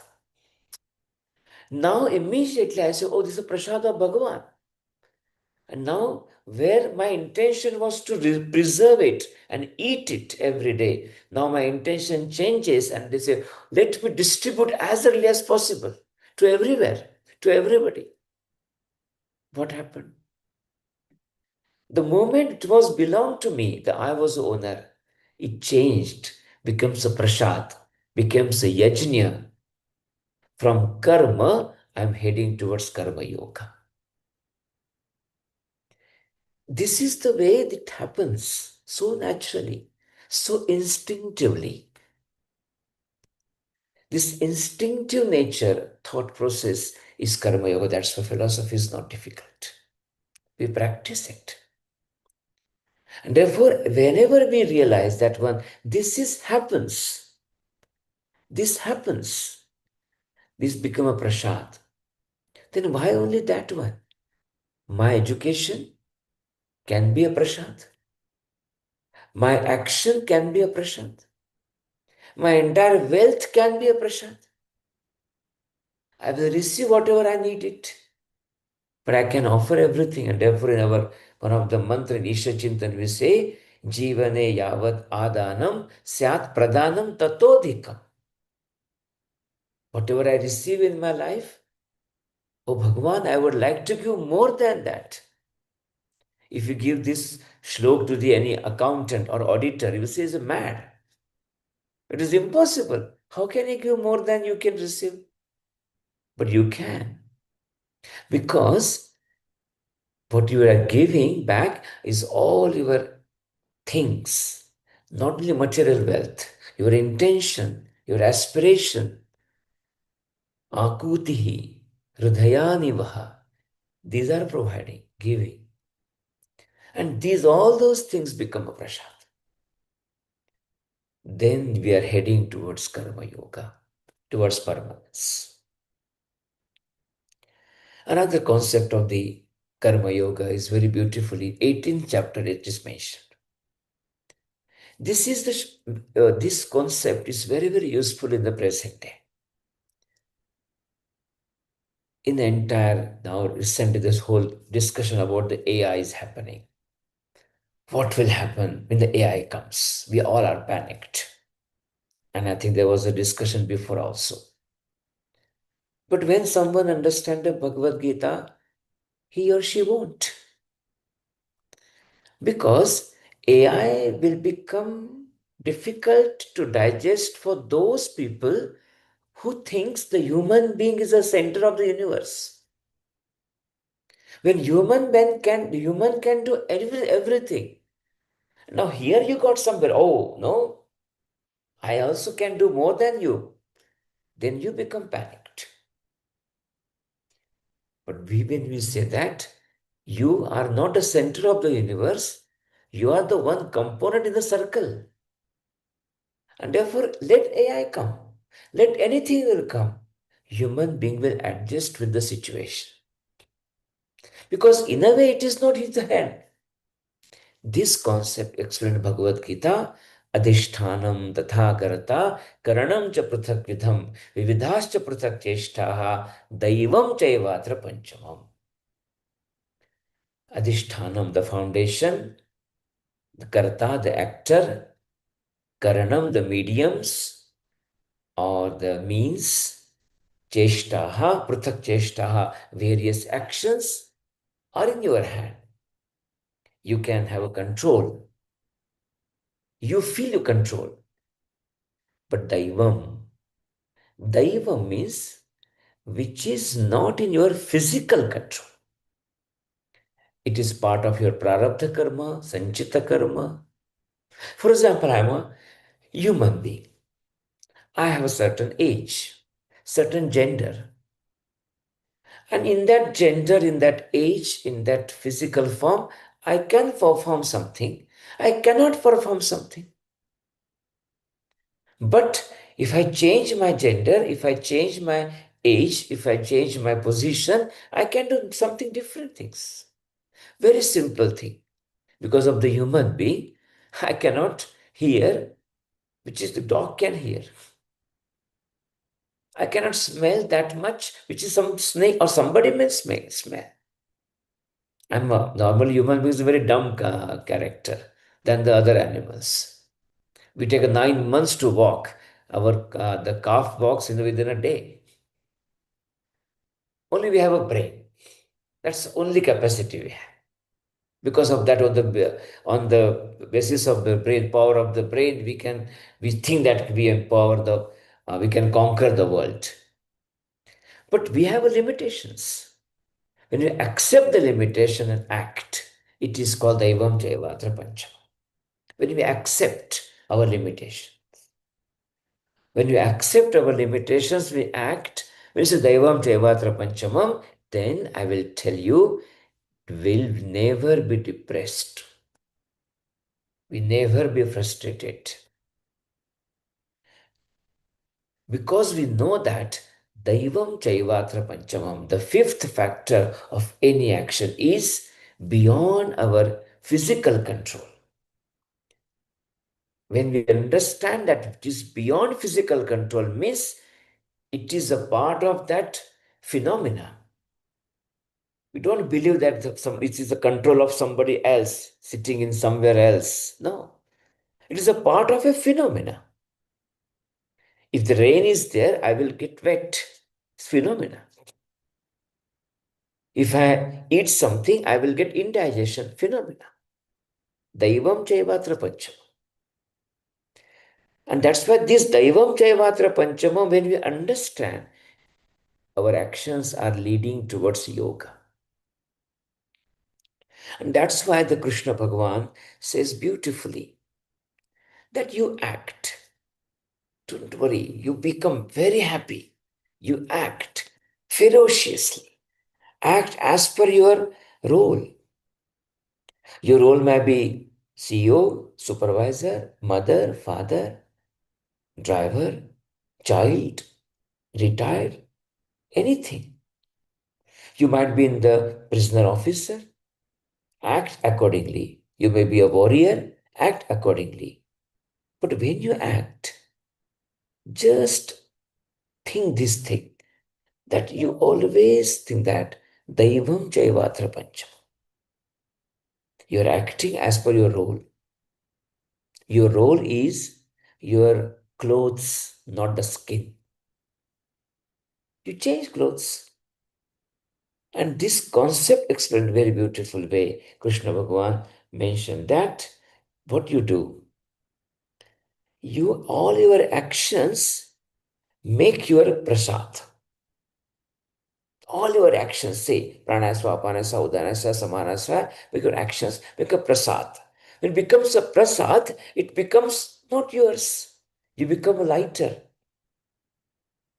For example, when you are working for someone else, 9 to 5, you come home and you sleep well. Wow. But when you work for yourself, you have a business, you can't sleep. Because this business, because you own the business. When you own the mithai, you can't sleep. So nobody should eat it, it is mine.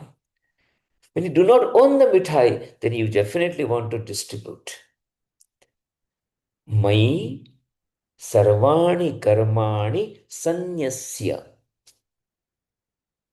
Mai sarvani karmani sanyasya. Then you say, yuddhasva, you fight. Because vigata jvaraha, that jvaraha is amazingly done that. That vigata jvaraha means that fever. That fever which is not yours. When you get a fever, it's not your permanent phase. Like the water gets fever, becomes a boiling water. It's not the original character of the water. That water gets fever, becomes very cold, ice pack, which is very dangerous. It's not the original thing of. But that jvaraha, that fever, vigataha, gone. Then you come back to the original one, which is role is yours, not actually you are. So, mai karmani sanyasya. Sanyas has a beautiful meaning. Normally people think sannyas means what? The sannyasi person. Sannyas means people think we have given up. Somebody has given up their life, material life, wife, wealth, sannyas. But actually meaning of sannyas means samyak nyasa iti sannyasa. Samyak means appropriate.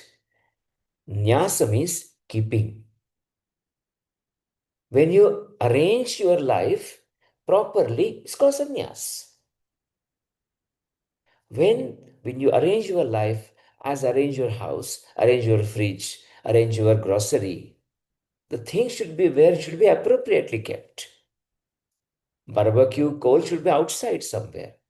Gold should be inside somewhere. Perishable things should be in the fridge. When you keep our entire life, the actions appropriately, it is called sannyas. This sannyas, when you have properly, means mai karmani sannyasya. Mai means to the Paramatma, to the divinity, to the phenomena, to the permanence. then you act. Therefore, Bhagat Singh, many revolutionary, many kings, they practice the Bhagavad Gita, then they fight. Before the Bhagavad Gita, Arjuna was not ready to fight. So the inaction was full of with blindness. And when Krishna Bhagavan opened his eyes, he was ready to fight. Normally people think after spiritual experience, we become calm, quiet. No, other way around. After spiritual practice, we become more active. Because we become more active physically, because internally we are very calm. Our movements do not happen internally, A to B, because physically we are okay. Internally we are the same place because permanence. Mai sarvani karmani sanyasya yuddhasva. This is the concept of the Karma Yoga. And therefore, if you can't understand anything in the Karma Yoga, if one sentence if you pick up after this session, you should say, Swadharme nidhanam shreya. That's it. Shreya means beneficial. Nidhanam means even the death. Swadharme means your own actions, own duty, own role. You appreciate your own role. If you're old, enjoy your old age. No need to put the color all your thing on your everywhere. Don't pretend. Pretendance is very bad. Accept. Our Bhagavad Gita says that we are complete in every sense. When a child is born, it is complete, not incomplete. Therefore, there is no need of saying, oh, he's a disabled. Who decided disability? For disability, you realize you are something able. You may have another disability. All are able. All are differently able. Therefore, the concept of Swadharme Nidhanam Shreya says that you fulfill your role and act because that is your cloth, not the skin. This is the whole concept. And when we accept this concept that proves permanence, then our actions become a part of the yoga. That is called Karma Yoga. Namaste. Thank you.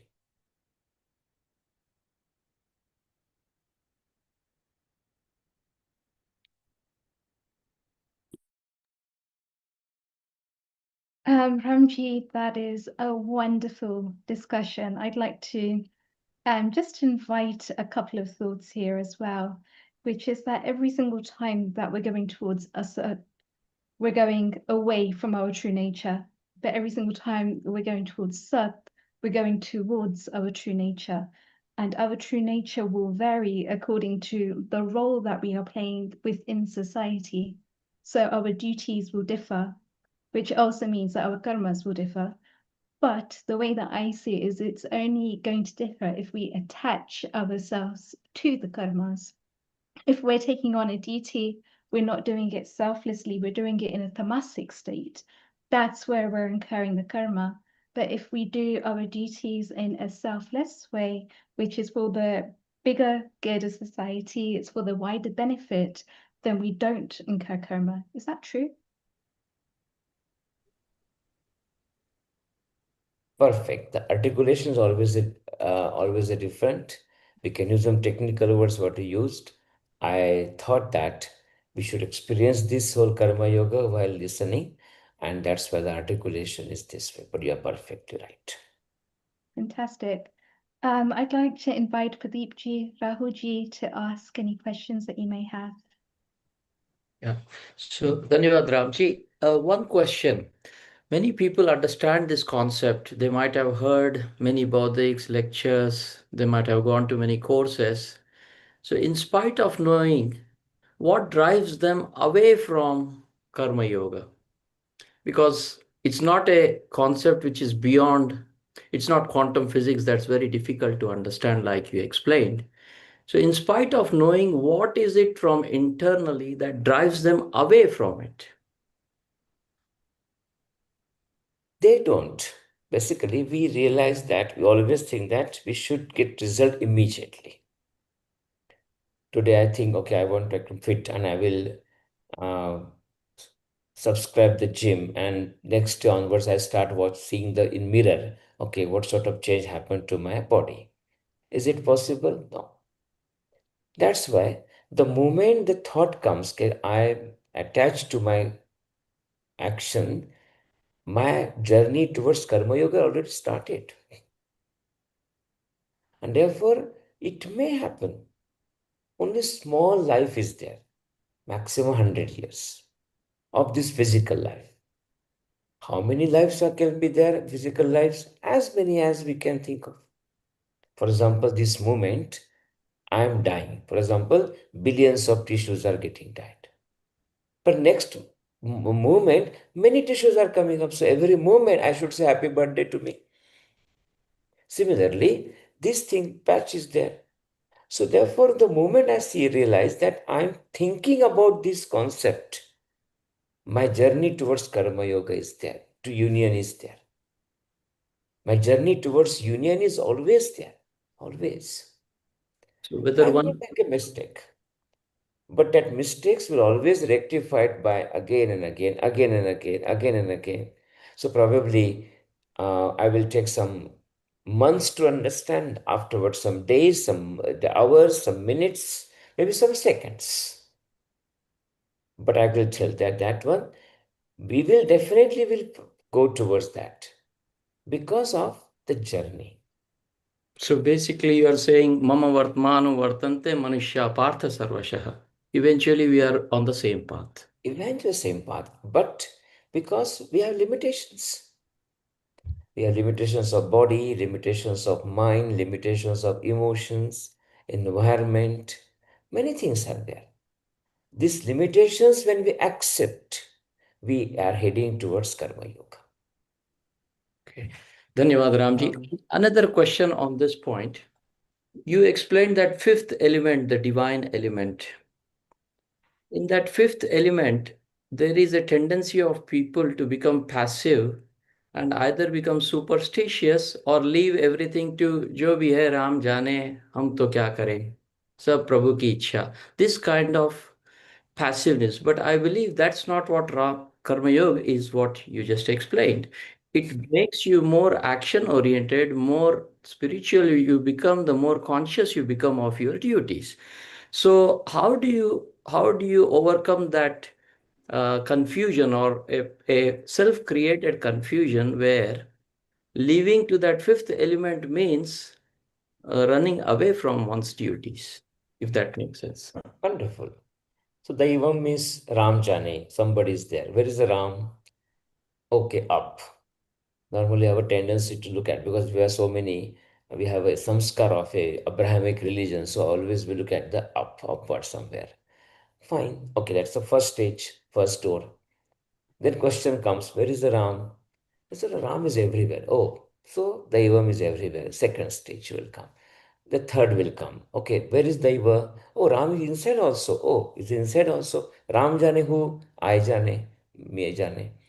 So this step by step. One is Ram is outside, above. Second is that Daivam, divinity, is around you.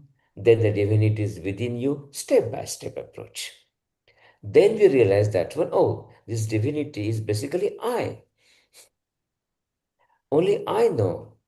But what are this adhishtan tathakarta karanam prathapidam? They are my foundation, my body, my means, mediums, my actions. So I is important, permanent. My is temporary. My house is temporary, I is permanent. My age is temporary, I is permanent. If this I and my start understanding, I is a diver, then this journey becomes very, very peacefully and active. Initially, okay. For example, When our child thinks that my mother will do everything, every daughter is very relaxed. Every son is very relaxed. Who is going to clean your room? Mother is there. Daivam Chayavatra Panchamam. But when we realize when you go to hostel for the university studies, where is the mother? I am the mother. You have to clean it. Then becomes aham. What I happened have a now? question. Initially, that journey starts with the mother. Now it becomes I. So not to worry. All leads to the same. And even if you die in this physical body, you born into yoga prashta shuchir deshe. You were born in the 88th chapter, it is mentioned that you will born, you carry forward that one. You did not repeat everything. Knowledge is always with you. And the people who are sitting in this room now, they all are basically that yoga prashtaha. They already had done now. And now they are ready to understand and listen this knowledge. And we go further. And that's why do not worry about this. Today people become passive today. Tomorrow they become active. Ramji, namaste. It's good to see you after a long time. One question on the Swadharme Nidhanam Shreyas that you mentioned. You also talked about understanding your role, taking action, and then the focus is on permanency. That's what you mentioned earlier. Now, when we are looking at from a Karma Yoga point of view, we are just doing our action and not really expecting anything out of it. So how does that relate to expecting the permanency of the action and then leading to the Karma Yoga? Very good question. So initially, it's good to have expectancy of the permanence. It's a very good thing. Slowly, expectancy goes away. Only permanence will remain. There will be a realization of the permanence. But initially, you have to expect something. For example, if your body is dirty, we go to the shower. Therefore, we put some soap. The soap is to remove the dirt. But the job is done now. Then we have to remove the soap also with the water. Then the water has to be removed. Then you become as you were before towards permanence. Therefore, now we are in this condition that everything is mine. For that, you expect permanency first. Therefore, mumukshutva is important. You have ichha of a moksha. But when the ichha of a moksha does not remain, that time you realize that is a moksha. Then this concept comes that I do not wish anything. Then I do not wish anything, not even the moksha. This is a beautiful shlok we say in Ishachintan. Natvaham kamaye rajyam na svargam na apunarbhavam. I do not wish even the moksha. That position only we can think about the others, artinasha. And that's why initially soap is very, very important. But I love this soap because the soap has removed the dirt. I cannot come with the soap out. I need to remove the soap as well. But for fear of the removing of the soap, if I do not apply the soap, I will remain dirty. Ramji, we had a couple of questions from our guests who are watching with us here today as well. And the first one was from Siva Guru. A global namaste to you. Please, would you like to unmute and ask Ramji your question? Namaste, Ramji. Just want to know this Karma Yoga, how this leads to the mumukshatvam and so mukti. What are, is it only to create the sharpness of your intelligence and so able to understand the jnanam, or is that otherwise related to in any way? Could you please? Yes, it is not for sharpening the brain. It is not something like that we are leading towards the jnana mumukshatva. Karma yoga is the concept of a moksha only. What is a moksha? What is a mukti? Mukti means when we realize the reality of the universe. It's called mukti. It's not going anywhere. We do not go from A place to B place.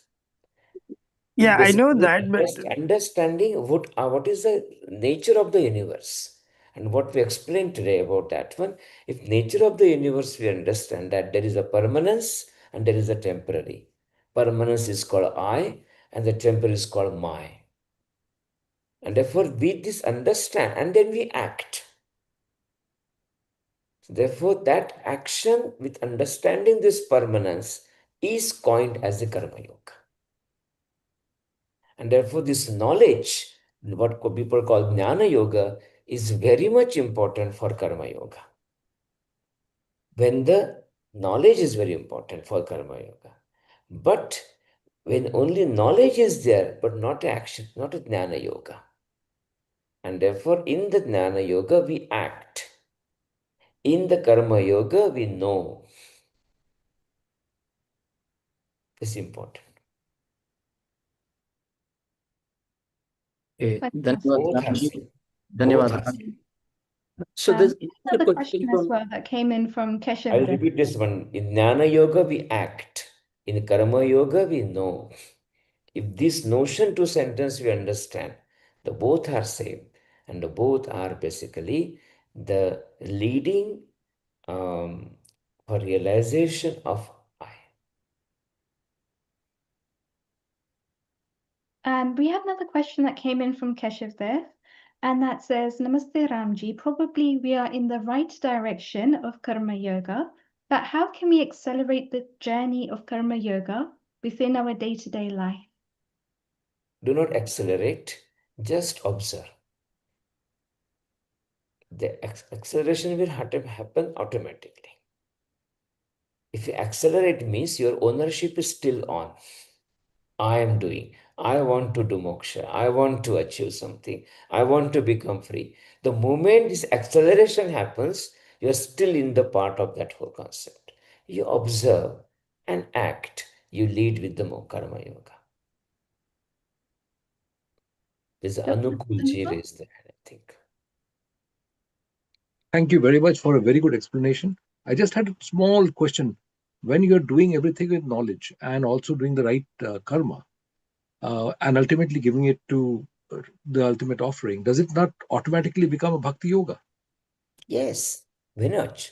Because bhakti yoga means what? So bhakti means where we understand and we surrender ourselves to the higher than us. My surrendering to I is bhakti. Yes. When the mindness is surrendered to the I is bhakti. Therefore, these words are there. These dimensions are there. But the core is one. Yes. Is the yoga. And if you want to experience this thing, you cannot put this in the pigeonholing things. You have to understand it's all is one. Then you see the beauty of all those things. We had another question that came through in the chat from Mohan, which says, Namaste Ramji, there's a question here. What is the relation between mumukshatva and vairagya? Is vairagya all-encompassing and transcend the desire for moksha also? Yes. Abhyasana tu kaunteya vairagana cha grihate. Bhagavad Gita mentioned that. What is the viragata? Vairagya word comes from the viraga. Viraga word comes from two words, vi plus raga. Raga means ownership of everything, attachment to anything. This is mine, like a mithai. When it becomes opposite to that one, becomes a vi. And mumukshatva is completely opposite in a way, because they said that wish of desire of moksha. So here we say the detachment, viragita, and here we say the desire of a moksha. Rahulji asked question. Therefore, we need to have a viragata of the material thing. Then only then we can have attachment to the mumukshatra. And that's why when we realize that this material thing is all temporary, then I will desire for the mumukshatra. Therefore, they are connected. Apparently very paradoxical words. Viragyam and the mumukshatva. But they are the same. Like from the home, someone lives and enters into the wider space. So the leaving the home and entering into the wider space, this is called viragata from the material life, material things, and entering into thinking about the mumuksha. Global Namaste Mitaji. Welcome. Please unmute and ask your question. Mita, do you copy us? Yeah, she's trying, I think. Just to unmute. Okay, in the meantime, we have another question that's come in from Venkata Prayaga, which says, Namaste Ramji. Can we definitely say that Gyan Yoga is a precursor to Karma Yoga as Gyanan of permanence and impermanence? Then all these yogas as interlinked and not separate, isn't it? Not precursor or interlinked. Is all in circle, sitting in the circle. Where to stand? Start. So probably you are standing in the one road. Start from that road. But all are circular. The moment I say the karma is first and jnana is second, it won't happen. Because without knowledge, action cannot happen as a yoga. Without action, knowledge cannot happen. We cannot have knowledge without taking the soap out of your body. We need a soap, take off all the shastras, learning, going to the gurus, understanding things, or actions. But these actions are basically the cleansing yourself for the knowledge. Even the controlling yama, niyama, asana, pranayam, all actions.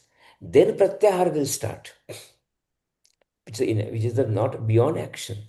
Therefore, we cannot say that is one after, before that. We need to get rid of these things, and we should say that they all are in the one circle, and the circle has only one point. We cannot even notice it. All are same. Lovely explanation. Dr. Anjali, comment or question? Thank you, Ramji. Global namaste to you. Very interesting, very educative matter for us. So, what do you think about people, as you mentioned, about artificial intelligence and karma? So, when we're using ChatGPT or AI to get answers for any kind of queries versus what we're getting from Bhagavad Gita, what do you want, the young people who are taking the use of AI for every answers nowadays? It's fine. In the past also, we used to have a calculator. In the past also, we used to have knowledge, always have the new advancement. Always seek for something else. People used to have a mother and a father for the actions, for the knowledge.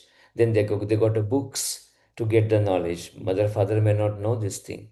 Then they realize, oh, the books are not enough now, the library. Can we have this book digitally? Again, different ways come. Therefore, knowledge can come from anywhere. But this knowledge also, chat GPT or anything somewhere there was a human factor is there. Fine. The faster knowledge is always a good, better knowledge. When we get scared of this thing, the moment we realize I'm losing my centricity. That centricity when I lose, and I feel very scary. Sometimes people feel at the home also. Oh, my central position in my home, my office, as I'm losing, I get very scared. Similarly, people thinking that, oh, in the entire science, entire knowledge, or evolution, economics, based on that human being is a central place, is a center. Even today, the people talking about the environment, because the human is suffering. The moment the suffering of the human will stop, people won't care about environment. So today, all those green energy, everything is, we're talking about carbon footprint because human being is suffering. But our concept is different. This human being, you realize, is only one component in the space, in the entire entity. Then entire entity, ChatGPT also one of the space. AI also one of the space in the entity. Let it be there. I learn how to deal with it, live with it. For example, if I know that the Saturn, the Jupiter, these planets are much bigger than me, I learn how to live with them.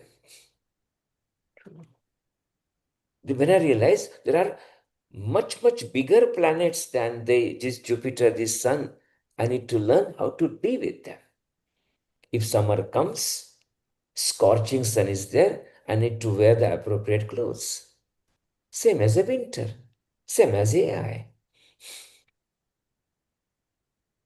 Kalikanji, we'll introduce you shortly. Just had a couple more questions for Ramji, if you don't mind, Ramji. So Prashanti, would you like to unmute? A global namaste to you. Please ask Ramji your question. Namaste everyone. Namaste Ramji. In the Bhagavad Gita, like Bhagavan Krishna says, skill is action. Skill in action is yoga. Yoga karmasu kausalam. And also teaches knowledge of the self as the highest wisdom. How can a seeker harmonize karma yoga and jnana yoga so that action becomes a doorway to inner awakening rather than a distraction from it? I think we discussed a couple of times. Yoga karmasu kaushalam. What is the expertise or the excellence in the action? Excellence in the action is to understand the essence of action. Essence of action is the intention of action. And the moment we understand that we know the intention of the action, our actions become excellent. That excellent action will lead to the excellent life, sannyas. And that sannyas, excellent life, aligned life, arranged life, arranged action leads to the proper understanding of the things. When we start understanding the things as they are, we are leading to the liberation, moksha. You just realize how they are.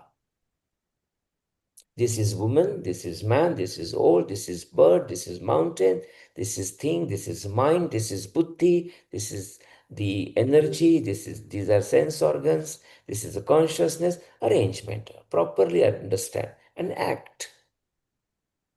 That's called moksha. And Jay Patil also asked a question. She says, Namaste Ramji. What practices help in viewing workplace situations clearly while staying detached and not being influenced by expectations of phrases or promotions? If you have a large purpose of the life, then small things become small. Like Tom and Jerry. For the mouse, the bread becomes very big because mouse is small. Therefore, in our workplaces, the things become so big because we are small. So if we become large, these things become very small. So the higher purpose, for example, we say that for the entire humanity we are working. For the sake of the dharma savrakshan we are working. Then we can handle all the troubles, tensions, frustrations of the workplace.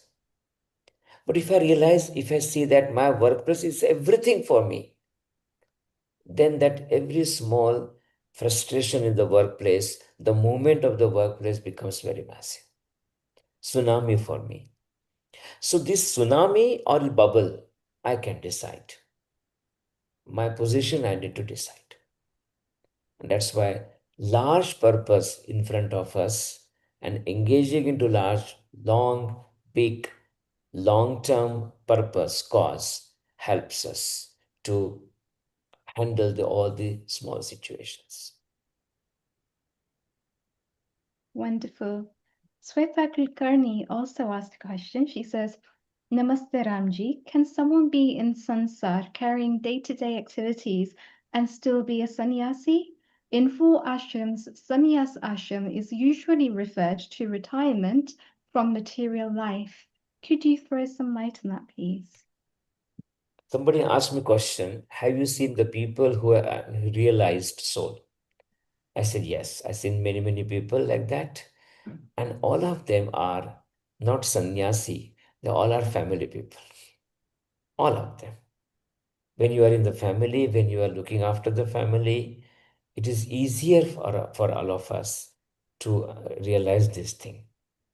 And if you want to give away from all those things, it's very, very tough because we are so attached to the Bhagavad. You are so much attached to this sacrifice and becomes a ego of sacrifice also sometimes. Oh, I sacrificed everything. That ego also comes.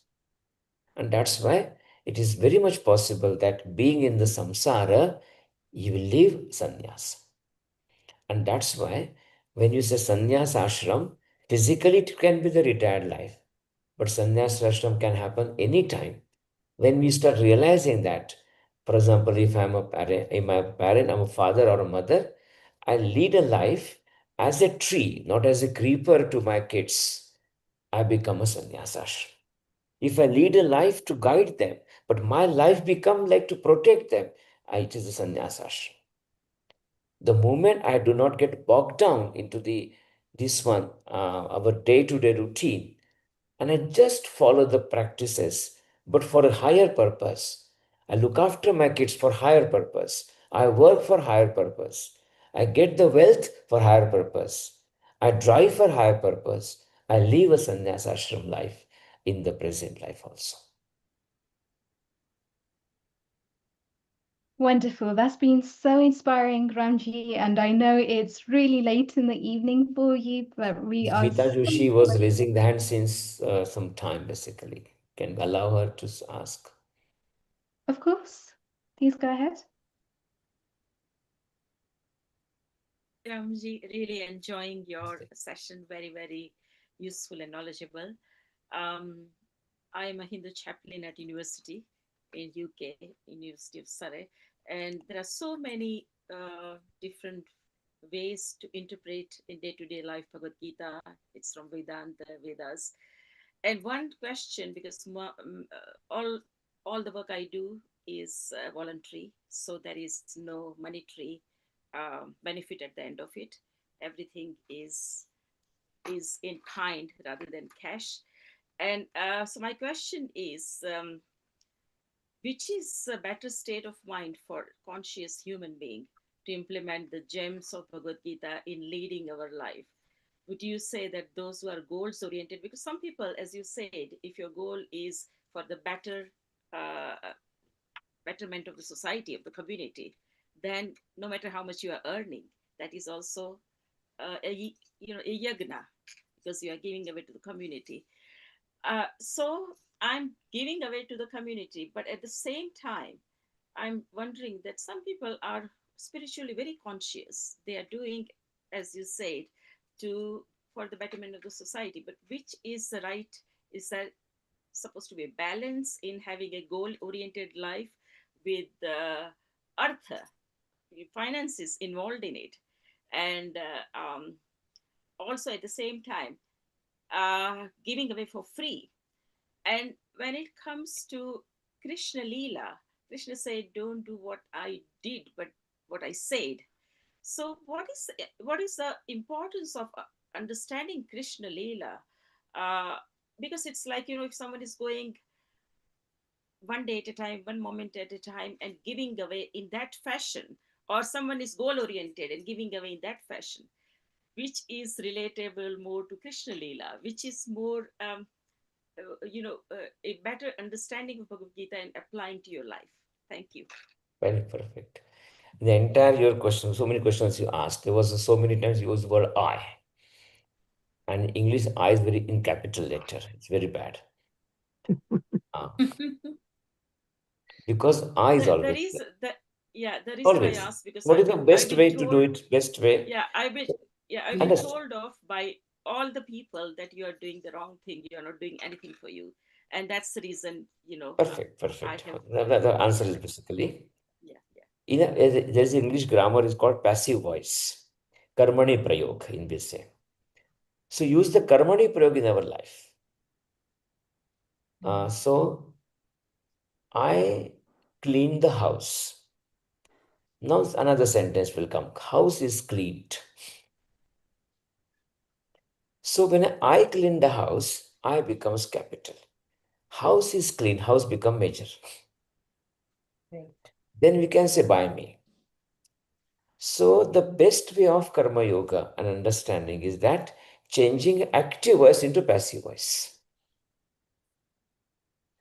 When the passive voice comes, kartari prayog becomes a karmani prayog. All our things become very easy. Therefore, to give this danam, dhanam, everything. So money to be given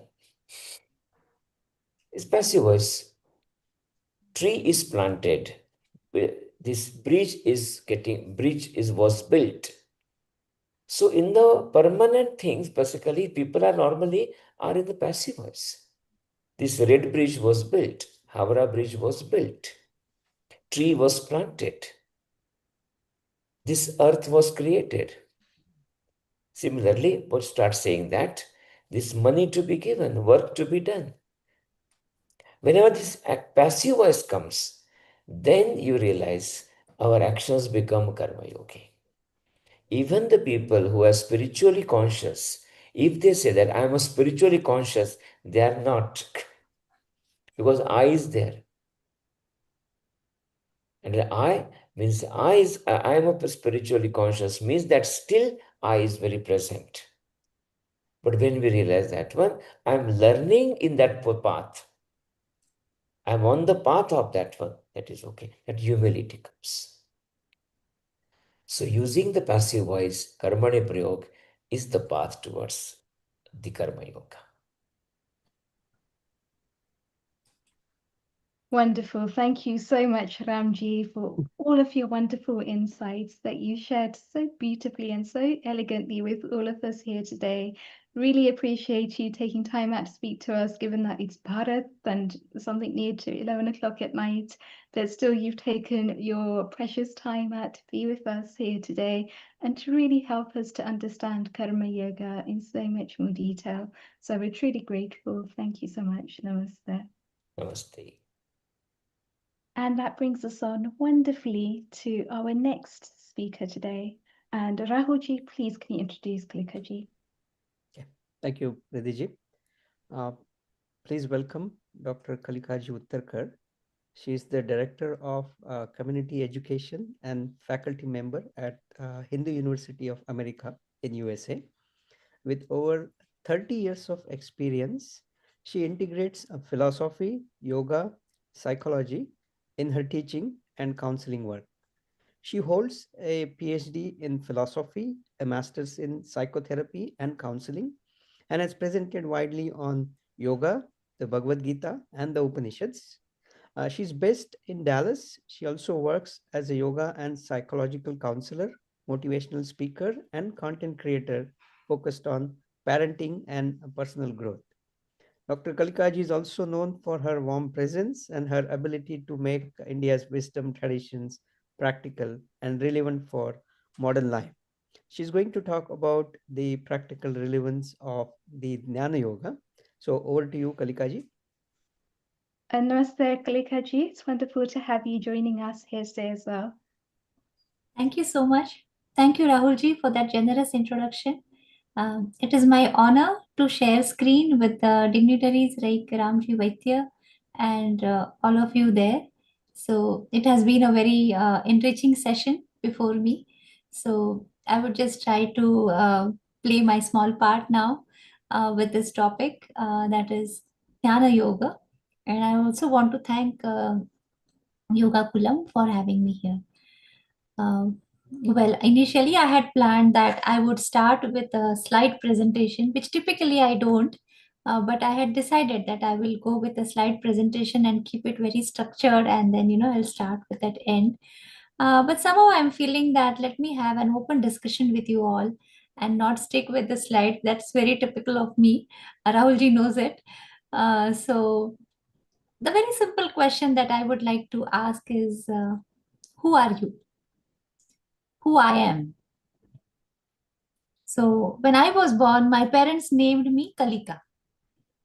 And everybody who asks me, I introduce myself as I am Kalika, I am Kalika, I am Kalika. Okay, I'm carrying this identity with me since the day I am born. I am taught to carry this identity. We teach our children, you are this, you are this. And then everybody who comes, they will ask, who are you? And the child will again and again tell its name.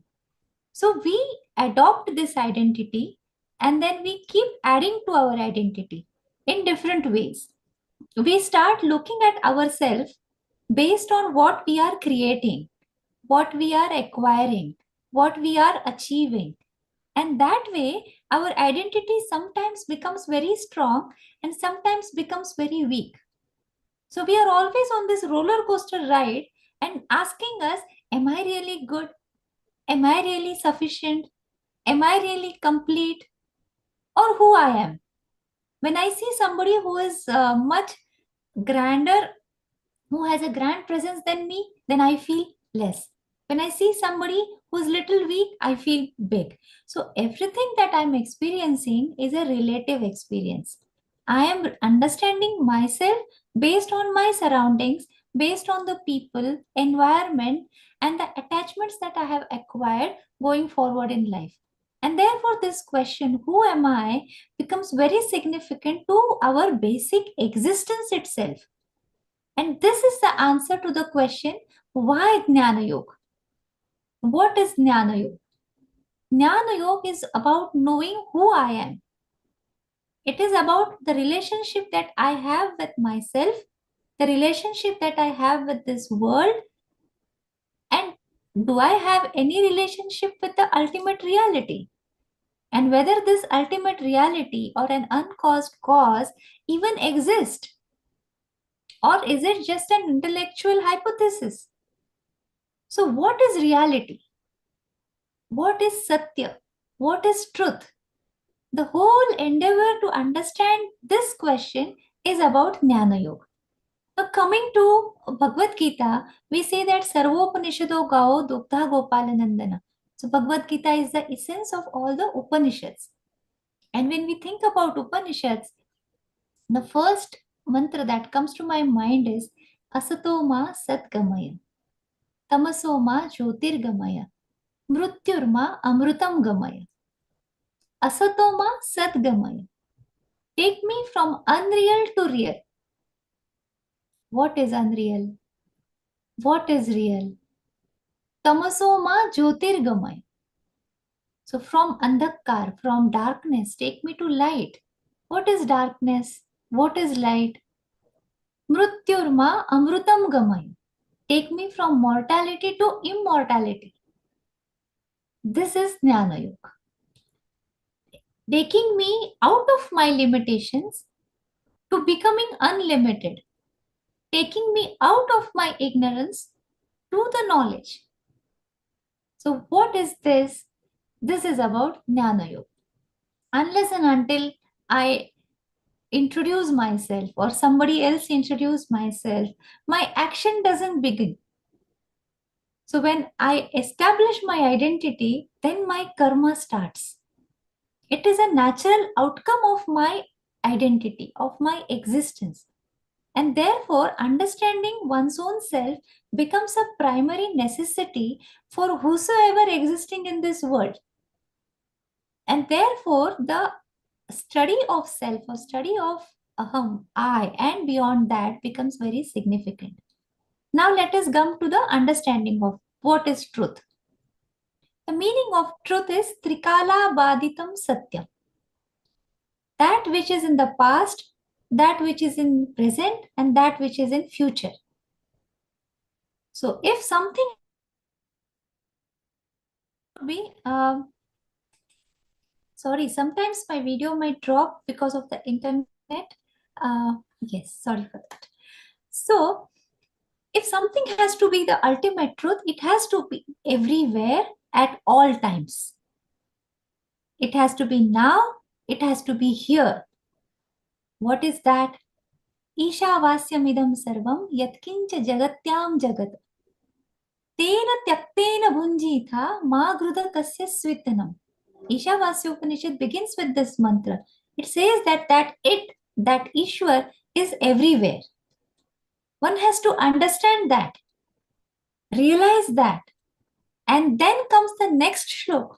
Kurvan neveha karmani jiji vishet shatam samaha.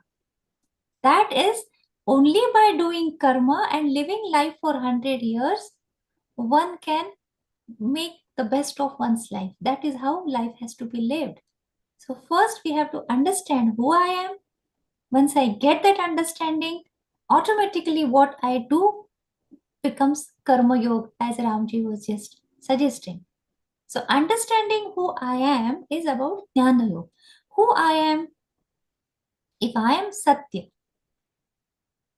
then what I am not comes the next question. If I have to be here now at all times, then this Kalika Uttarkar frame or a personality cannot be everywhere at all times. But if I am that truth and it has to be everywhere, that means I am not what I am appearing to be. It means this appearance is temporary. It is created and it is going to end. So reality has to be something which is never created and which will never end. Then this form which we see each other in is a temporary form. Here comes the concept of Panchakosha, which comes in Taittiriya Upanishad.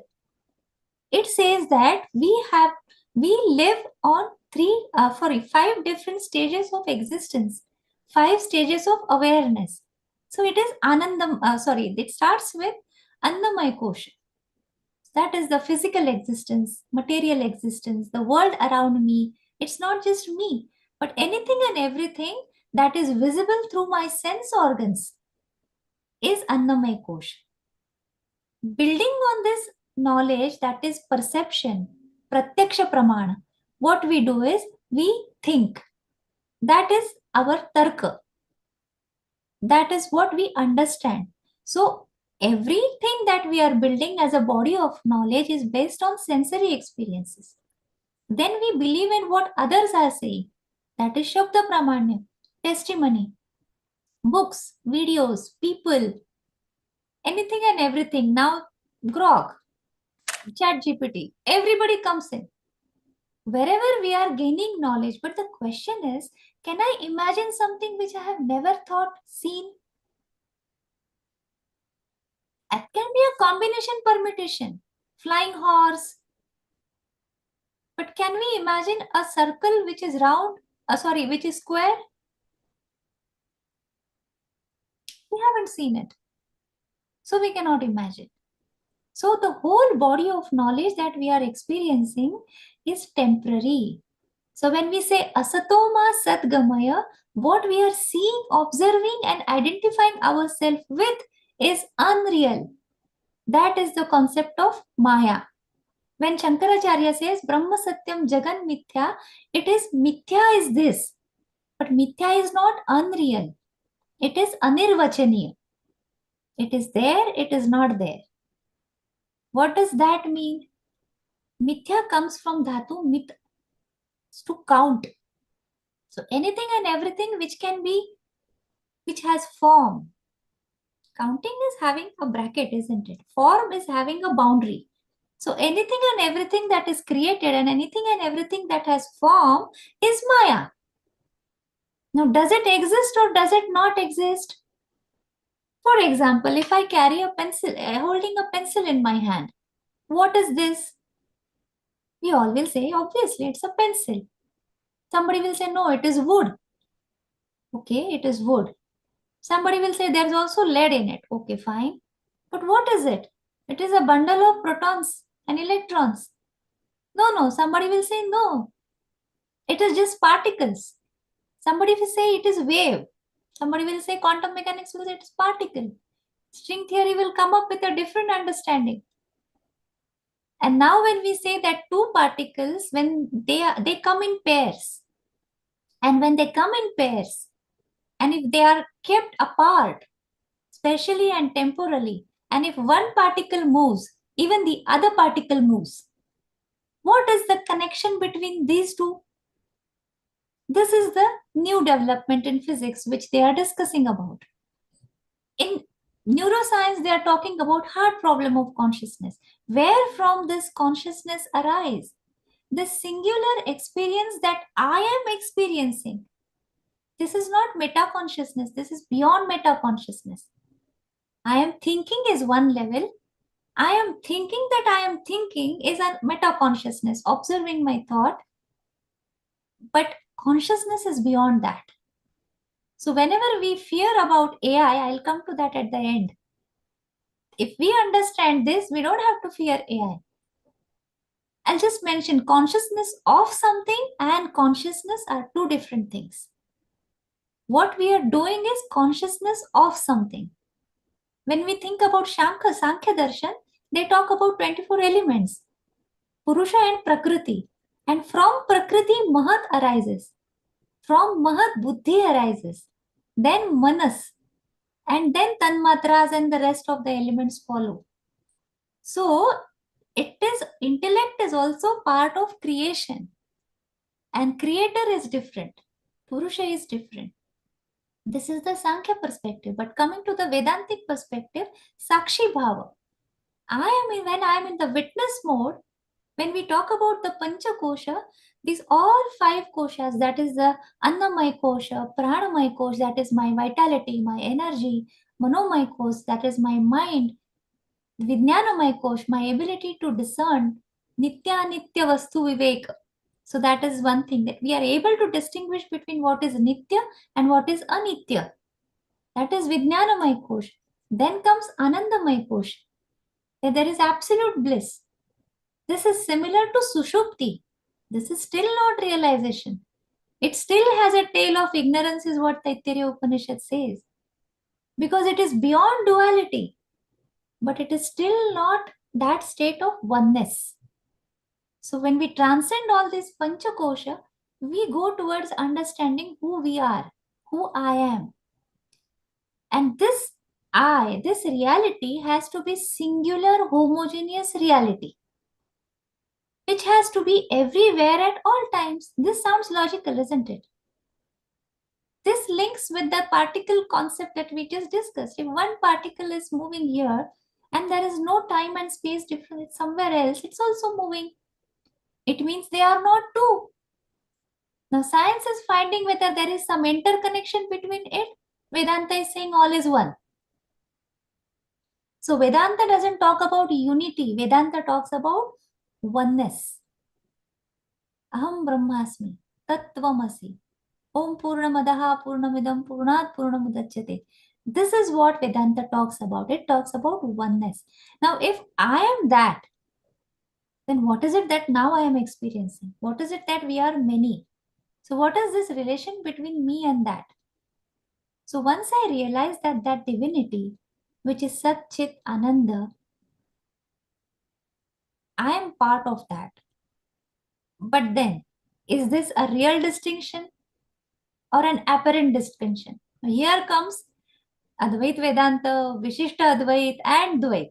They will have their own perspective, whether the effect is real or it is apparent or they are two different things. So these 3 people will have different perspective. But for a simple reason, they do not contradict each other. They just have perspectives from different sides. If we see Brahma Satyam Jagatapi Satyam, it is not very different from Brahma Satyam Jagan Mithya. It is more or less, it is seeing from a different perspective. Because the concept of Vastu Sthiti comes in Jnana Yoga. There is Vastu, that is Sat, Satya. And there is Sthiti, state of existence. So is Vastu different from Sthiti? Is ocean different from the wave? Apparently, no. But as we see, yes. Of course, wave is different. It has a form. It has to be different. How will it be sea? No, but is it different? It is ultimately sea. Yes. Brahma Satyam. Jagan Mithya. So Mithya is that which is temporary. That which has a form. It is not that it doesn't exist. Then what it is? Vishishta Advait will say it is Leela. Ishwara Leela. Shankaracharya will say it is Vivarta. Kashmiri Shaivism will say it is Spandana. So there are different ways of explaining who is the creator and what is the creativity, what is the creation. So it says it's all one and the same. So once I realize this, what is my next duty? And therefore they say now the sadhaka, and he's asking this question and wanting to pursue this path, first thing what is required is viveka, then is vairagya, then is shat sampati, and then mumukshatu. All this goes simultaneously. What is Vivek? Vivek is to make a distinction and understand what is real, what is unreal. What is temporary, what is constant. So what that is temporary is also there, but I should know the scope of it. I know the limits of it. Then I know I don't have to be frustrated, depressed, just because I didn't get good grades in one exam or I didn't get a promotion. That's okay, it's a phase. I myself is a phase. I was born and I'm going to die. One day we come with an expiry date. And how about these other things? Sometimes they will happen, sometimes they will not. So Vairagya comes out of Jnana.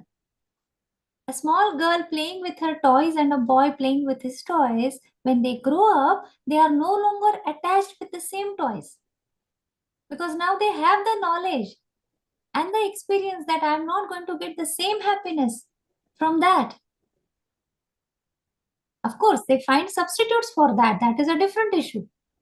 But just for this example, the girl who was playing with a doll will no longer feel interested in that doll. One fine day she'll become a young lady and want a child of her own. So Vairagya for the doll comes through knowledge. Similarly, Vairagya about the world comes when I know the limits of this world.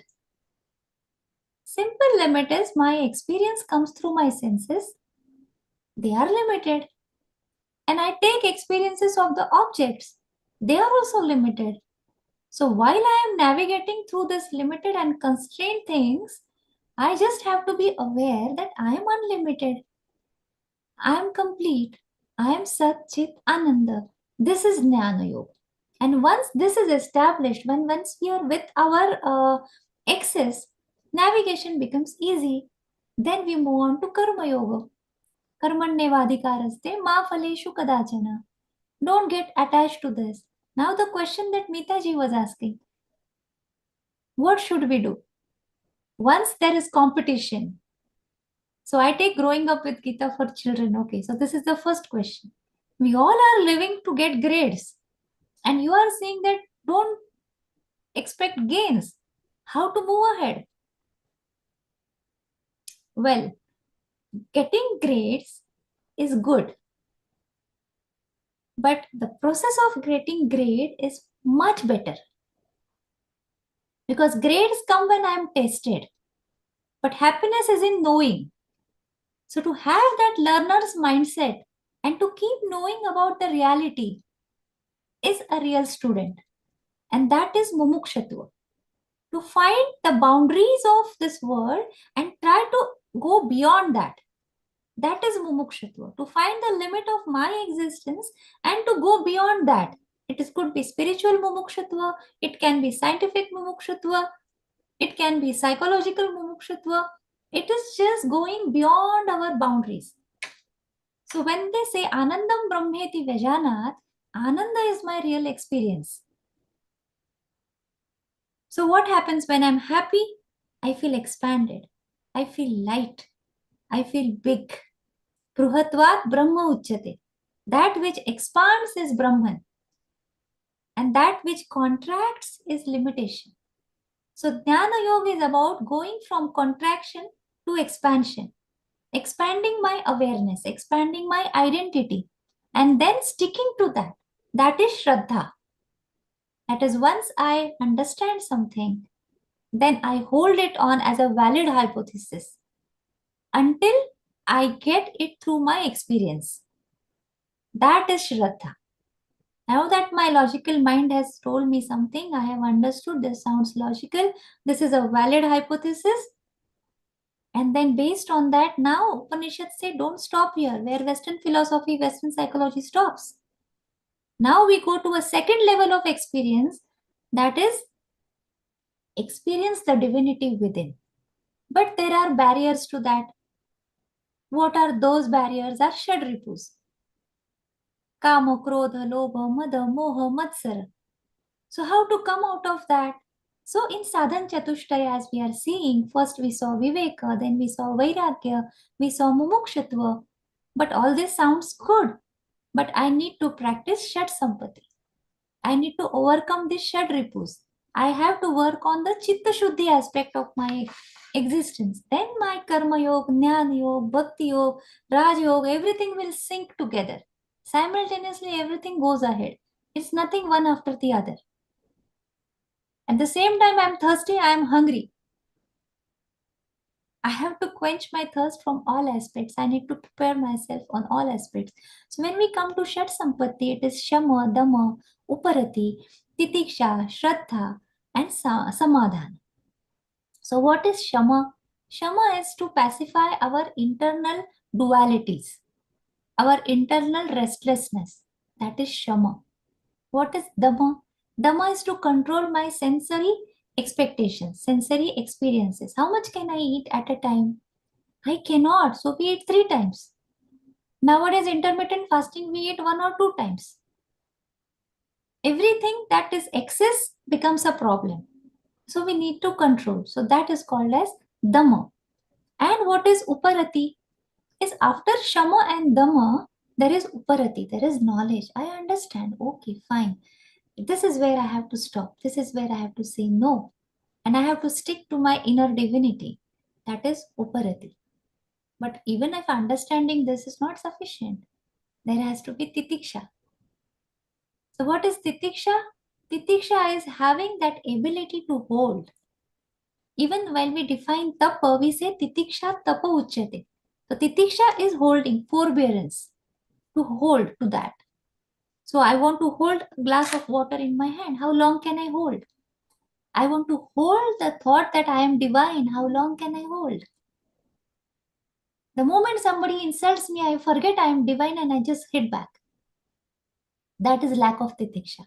Oh, I realize. Chalo, utho, fir se chalo. It's like a small child learning to walk. It falls down, it gets up. It falls down, it gets up. One fine day, it starts walking better. So that's why this process is a continuous dynamic process. And therefore, after in this, we need to have Shraddha. Shraddha helps us to get up when we fall. When we know that this is what I have learned, this is what I have understood on my Bauddhic level, I have to bring it on the experiential level. So I get up, I restart. I was angry yesterday. That wasn't good. I was in my reactive mode. I should have been in my proactive mode. I should have been more aware. I should have had more control. Never mind. Now let me start. So to have this, we need Shraddha. Faith is an inappropriate translation as it happens in case of many Sanskrit words. But Shraddha is a very robust word. And last but not least comes Samadhana. Samadhana is coming at equilibrium, sama. Dhana is my attention. When my attention comes and stabilizes at a point, there is Samadhana, then there is Ananda Utpatti. After this, but when I am stable, I am equilibrium, I am happy. When I come to this stage, I have learned to find my peace in the midst of chaos. And then what happens is I become very swift, very quick. Nothing pulls me back. I am fresh as a child. And so whatever I do it in less time. Whatever I do becomes more productive. And out of this, what is the takeaway? It could be jnana, karma, bhakti, yoga, Everything at the what is the outcome of that? That I am at this restful state. That is peace. That is ananda. That is shanti. This is not excitement. This bliss is not excitement. When people meditate, they feel that I should feel jubilant. I should be. No, it's not that. What happens after we have a good lunch? We feel satisfied, complete. So peace, moksha, having that experience of samadhana is I don't need anything. That is the robust situation to be in. Because we are constantly in need of something. We are constantly consumers, consume one after the other things. The moment I don't have need, I'm stable. I'm complete. This is what is jnana. And to bring this into our action is our sadhana. And to pursue this sadhana, we need to have shraddha. So, yeah, I think this is how I tried to compile the whole concept. Thank you so much. Let's open for questions. That's very nice, Dr. Kalikaji. Dhanyavad. Before we take formal questions, I'll ask you one insight on a point you talked about expansion with regards to knowledge. So now there are two types of expansion. If we take the story of Bali Maharaj versus Vaman Dev, Bali Maharaj expanded from nothing to owing the whole three worlds, basically. Yes. But then when Vaman Dev started expanding, he showed how small Bali Maharaj was. Yes. Now, how come then that expansion of Bali Maharaj didn't lead to the realization that only happened afterwards when he realized that his expansion was nothing but a drop in the ocean? So how do we, because what I'm referring to here is the concept of abhiman. Yes. And how that is a risky element when we are dealing with the concept of jnana. And it's like a mix of ghee or aag ka jo relation hota hai, the oil and fire. So what are your insights and thoughts on that? Sure. Thank you, Pradeepji, for that wonderful question. So whenever we talk about expansion, two things expand. If it is coming out of knowledge, then that expansion is not something expanding to become big. It is a shift from thinking I'm limited to thinking I'm unlimited. But when we say aham is expanding, then that is the jivatma with that aham. That is the instantiated self from the general. And when this aham, which is tied to the identity of the world as a person, then however knowledgeable I might be, I am still limited. And I am just expanding like a balloon. And that's going to burst. So however I expand, like a small child asking his mother, how big is the ocean? She will say it's bigger than 2 wells. He said 2 wells? No, bigger than 3 rivers. 3 rivers? No, it's bigger than that. So whatever is expanding, as long as it has a boundary, it is limited and that is going to burst. So expansion, when I was telling from the perspective of Jnana Yoga, it is expansion realizing that I am infinite. It's not a process that from something expands. My awareness just becomes big.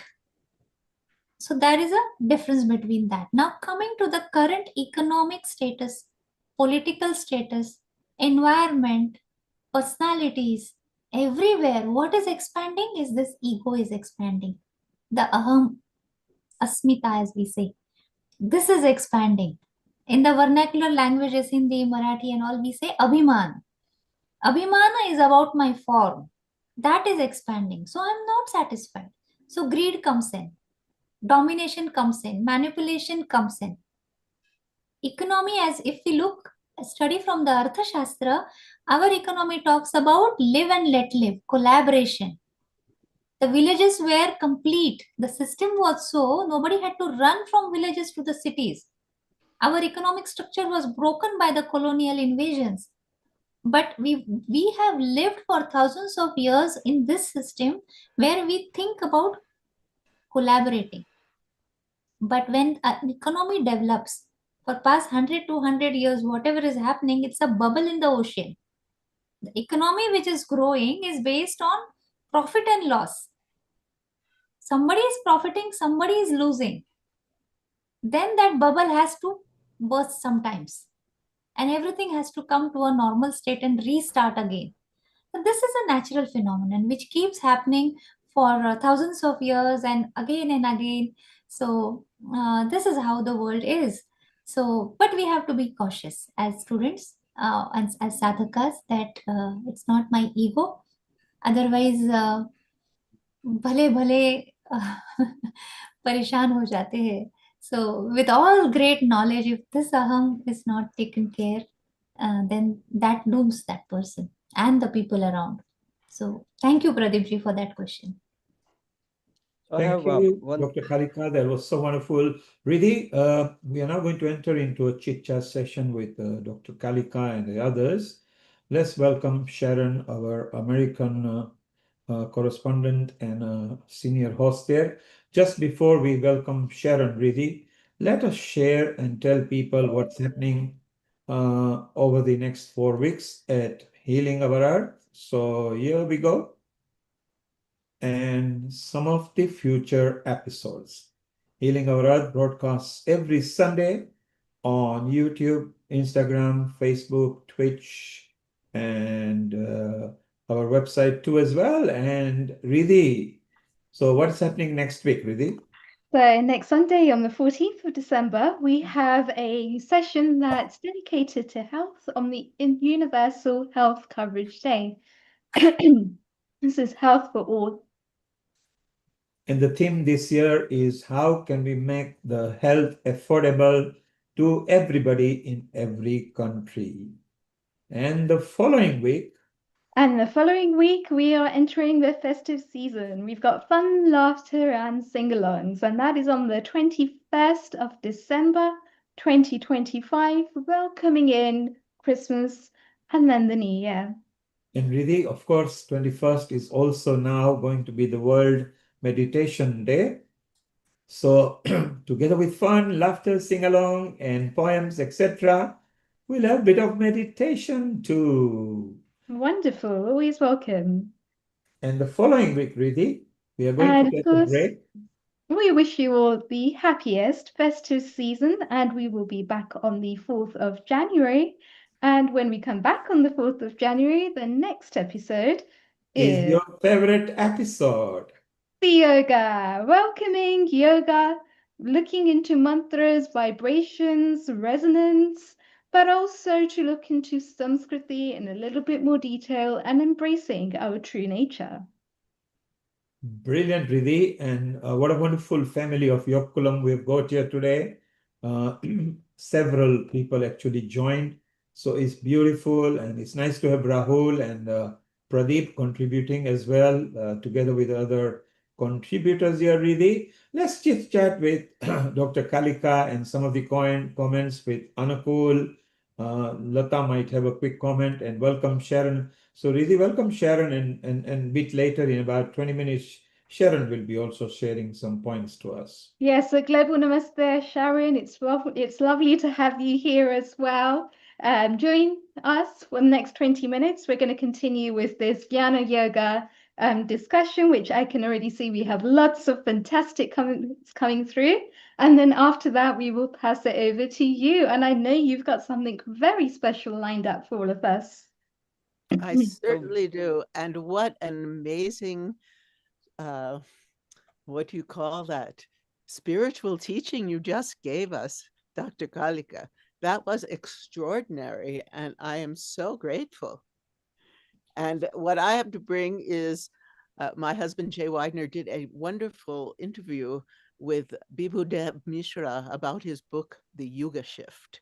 And some of the points that you made, Dr. Kalika, are also discussed in this video. So I'm looking forward to showing it to you and just hearing more of this discussion. We look forward to seeing it in about 20 minutes or so, and I know it's going to be something really exciting for us all to see. So stay around, Sharon. We will come back to you in about 20 minutes or so. Rahulji, over to you for the next question. You are muted. Yes, I do have a question for Dr. Kalikaji. So Kalikaji, you mentioned about you started with who am I, right? That's the journey, and knowing who am I is the Jnana Yoga. So, but at the same time, there is a slippery slope of focusing on I, and that can turn into a disaster, right? How do you suggest that one should not get slipped into that slope and still focus on getting the true knowledge, the truth, the satya that you mentioned? Okay, thank you. So, yes, this is in connection with what Pradeep ji was also, he also mentioned the expansion of aham or ahankar, as we would say. Over here, two things happen as a sadhaka when I am just a new person starting to know, and suddenly I come across this thought that aham brahmasmi, I am that Brahman. Automatically, what happens is I start thinking that I am someone special, something really great. Now, this has another side to it. It's not just I am Brahman. Sarvam Khalvidam Brahman has to be realized. So everybody opposite to me is also Brahman.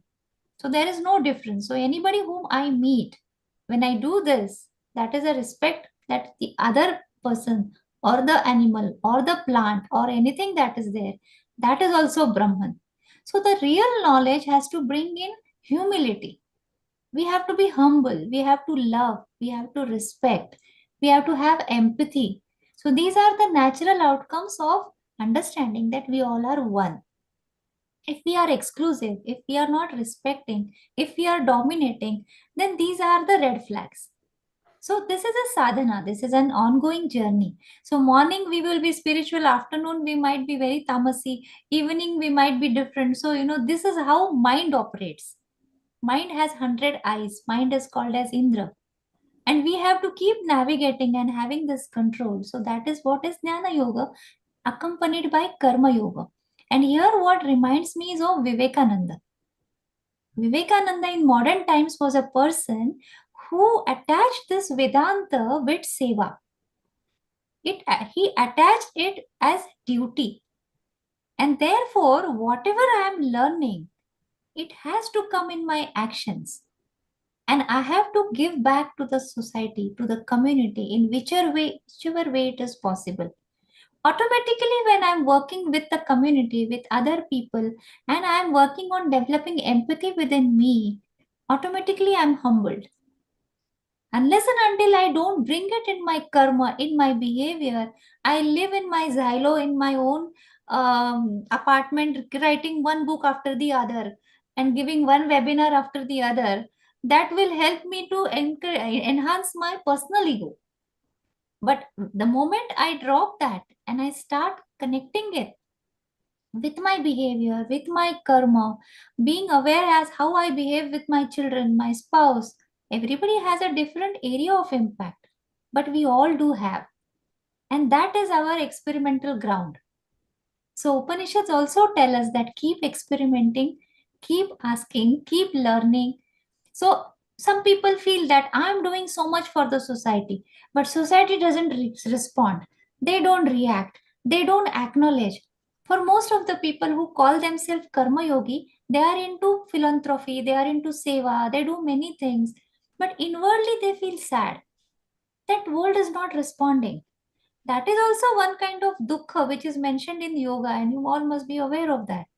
So this kind of dukkha is obviously there, but that is when I am taking the ahankar as a karta. That is when I am thinking I am the one who is doing. No, everybody is in their journey. We are becoming the nimitta. And becoming a nimitta for good work is our new karma. And then we are not doing it sakama. That I am behaving good because then I should get good life after this. That is sakama karma. And therefore Bhagavad Gita talks about nishkama karma. Idam na mama. So when I start doing things without expecting things, why? First thing, it is not in my hands. It is not a lab experiment that effects will come according to my expectations. There are going to be multiple factors. So obviously, some things are going to be according to my expectations, some things are not going to be. That is one thing. And second thing is, because I am complete, I am Purna, my happiness comes from within, I really don't have to be dependent. So this is other way of becoming Atmanirbhar, self-sufficient. I am already self-sufficient. I have already had my lunch. It doesn't matter how many people are eating their food there. I am here to serve. That kind of a mindset. Very, very nicely explained. Thank you. It's a wonderful discussion, Dr. Kalikaji. We've also had a comment coming in from Jagrati Jayesh Joshi, and she says, Namaste, Dr. Kalika. You mentioned we don't need to be afraid of AI. Please, can you explain the most topical issue? Dhanyavad. Okay. Yeah, I slightly touched on this topic while I was discussing. So when we talk about AI, or for that matter, any human capacities, what is the scientific development or the technical development doing? So now we all are sitting in different places and at different time zones, but we are connected. What does this mean? We have enhanced our sensory experience. We can see that which is far, we can hear that which is far. We cannot touch, so that is a limit. But yes, the whole experience is coming through this. So when we travel by plane, when we go to different planets, what is it that we are doing? Bring down to the fundamental human actions. They are all sensory actions. Now, what is AI? AI is working on this, but it is working on the interaction of our thoughts, the analyzing ability. Initially, I remember when I was doing my PhD in Upanishads, I used to go from one library to other library in Pune. Bhandarkar Institute, University of Pune, this, travel a lot, then carry that huge books, old books, bring home, open them, ready, get data. Now when I put on my AI, give me a shlok, this shlok from Ishavasya Upanishad, it is done, it's there. Just fingertips. So what am I doing? I have enhanced my intellectual, analytical abilities, memory. So all these are segments of buddhi. When we talk about Antakaran Chatushta, it is Mana, Buddhi, Chitta, Ahankara. So buddhi is a creation. Buddhi is still, AI is still working on that. AI is not working about my singular experience, subjective experience. That is what is the hard problem of consciousness. They are still not reached there. They don't know that I am experiencing that I am sad. This I is a continuous experience. Remember yourself sitting in the classroom when you are in your kindergarten. So many decades have gone by and now you are sitting here and I am sitting here. Somebody says, oh, you are different. I say, no, I am the same person. It's just that I am growing old. I am the same person. This continuity of experience of I existing cannot be reproduced. It is independent. So whatever intellectual enhancement is happening, let it happen. There are going to be other aspects to it. Different work will be required. Different areas will be required. Society will have to learn through this, that as much as I am going and depending on sensory experiences, my internal issues are going to increase. And I will need people to work on those. I will have to learn to understand what is it that I can do when I have nothing to do. That is going to be a biggest problem. So empty mind is a devil's workshop. Should the devil start working or should the yogi start working? That is going to be a big dilemma in coming years. Who is going to work and who is going to do what? And then the next question is, why should I even do this? What is the purpose of my life? Who I am? Everybody will have to come to Jnana Yoga. The moment they come to Jnana Yoga, then the next question would follow, do I really need all this? Then comes Vairagya. So then do I need really this many enhancements of lifestyles, such big industries?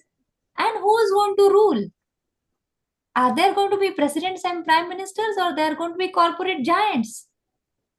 And if they are going to rule, how long will people take to realize this is not freedom? And the moment people realize this is not freedom, they will fight for freedom. Then the question is, freedom from what? See, this goes round and round. This is how human life and human things are. You needn't be afraid of AI. Use it cleverly. Use it with a constraint. Because when we had tails and we didn't stop using, it fell off. If we are not going to use our brains, what if it stops working? So using AI is good, but it has to be used in a very articulated and a nice way. Otherwise, the society will have different issues. So more and more knowledge about this Vedantic aspect goes out into the society, through schools, through colleges, through different things. So I'm a part of Hindu University of America. We take a number of courses there. I would request you all to go and visit the website today, because I'm not marketing the university. It's just, I'm saying it's a platform to learn all these topics. So just you can have a look and be ambassadors of this wonderful thought wherever you are. And I'm sure, I'm so glad to be with you all. You all are doing great job wherever you are. I'm happy to be associated. And we're really happy to have you here as well, Kalikaji, sharing your wisdom with us. Somebody had a follow-up question with you, and I think you touched on this briefly in your answer just now. He said, how about consciousness? Is it internally expanding through the aham expansion? Okay. Consciousness is not expanding. Consciousness is there. It is my awareness of it, which is limited, which is becoming unlimited. To understand this, let us understand two things. One is, I am conscious of something. For that, consciousness is different and I am witnessing something. So that is one state of awareness. So I am witnessing everything that is changing, everything that is moving, everything that is created and destroyed. I'm looking at all this. That is my consciousness about something. That is what this heart problem of consciousness David Chapman is talking about. I am just conscious about that. Now he's asking, where from this consciousness arise? If he wants it to happen from the material around, then it is a heart problem of consciousness. But for Upanishads, they don't have this heart problem. They say that consciousness was first, and then out of it came the whole world. It was there. It thought, let me create. And the world created, is what Aitareya Upanishad says. So that consciousness is not consciousness of something. That is different. That is Brahman, as we say. That is the ultimate reality. That is the single homogeneous existence. It just is. Nothing more than that can be said about it. It is just there.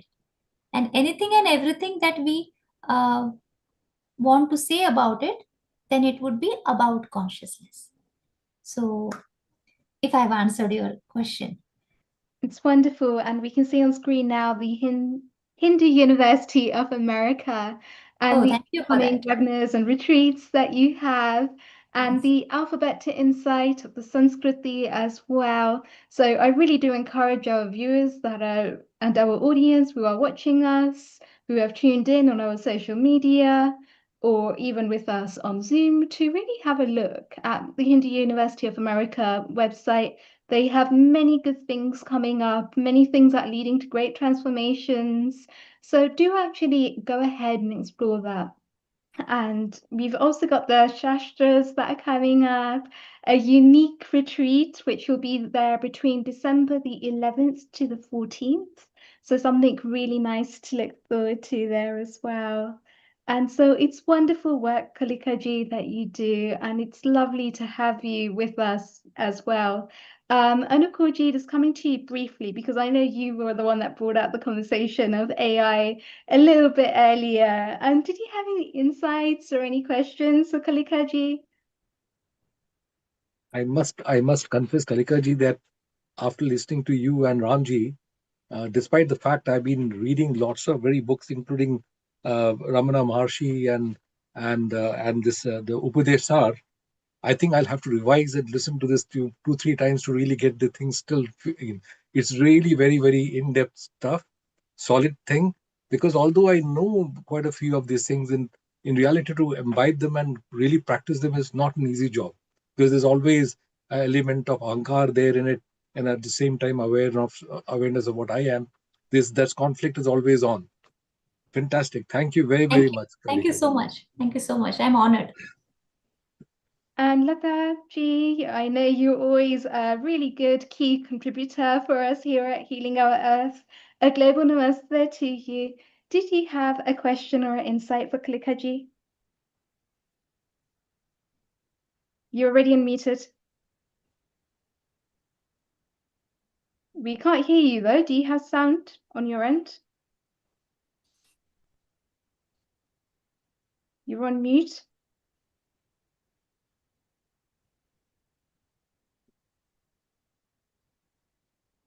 Now? Yes, we can hear you. Go ahead. Okay, I need to raise my volume. So, yeah, you've answered most of the questions that I had, a few burning questions about how the economy and the corporations and the politicians and all that, how they sort of fit into the equation, because we've got to live in the world with them. And you know, our great leader Mahatma Gandhi, how he lost his life, and there were many martyrs because they were trying to, you know, be pacifists and humble and practicing our religious teachings, and yet we lost them. You know, the world didn't appreciate them. So I'm just wondering how we're going to get this message across and bring all the connections so that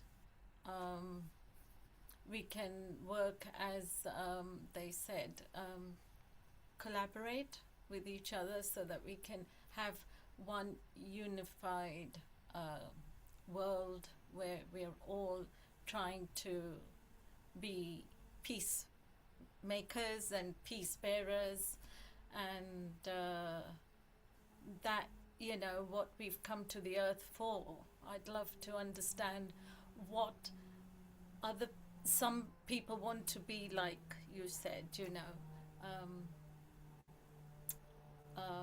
difficult characters and fighting and manipulators and greed and all that. So they want to take over the world. So how do we cope with that situation whilst we're here, sitting here, trying to build our knowledge and our personal development and our cleansing ourselves spiritually? How are we going to face this other thing? Because obviously it's going to create the elements, you know, of fear and how we're going to, it's going to break our mental health down. And so how would you explain that aspect? Okay. Thank you for that question, Lataji.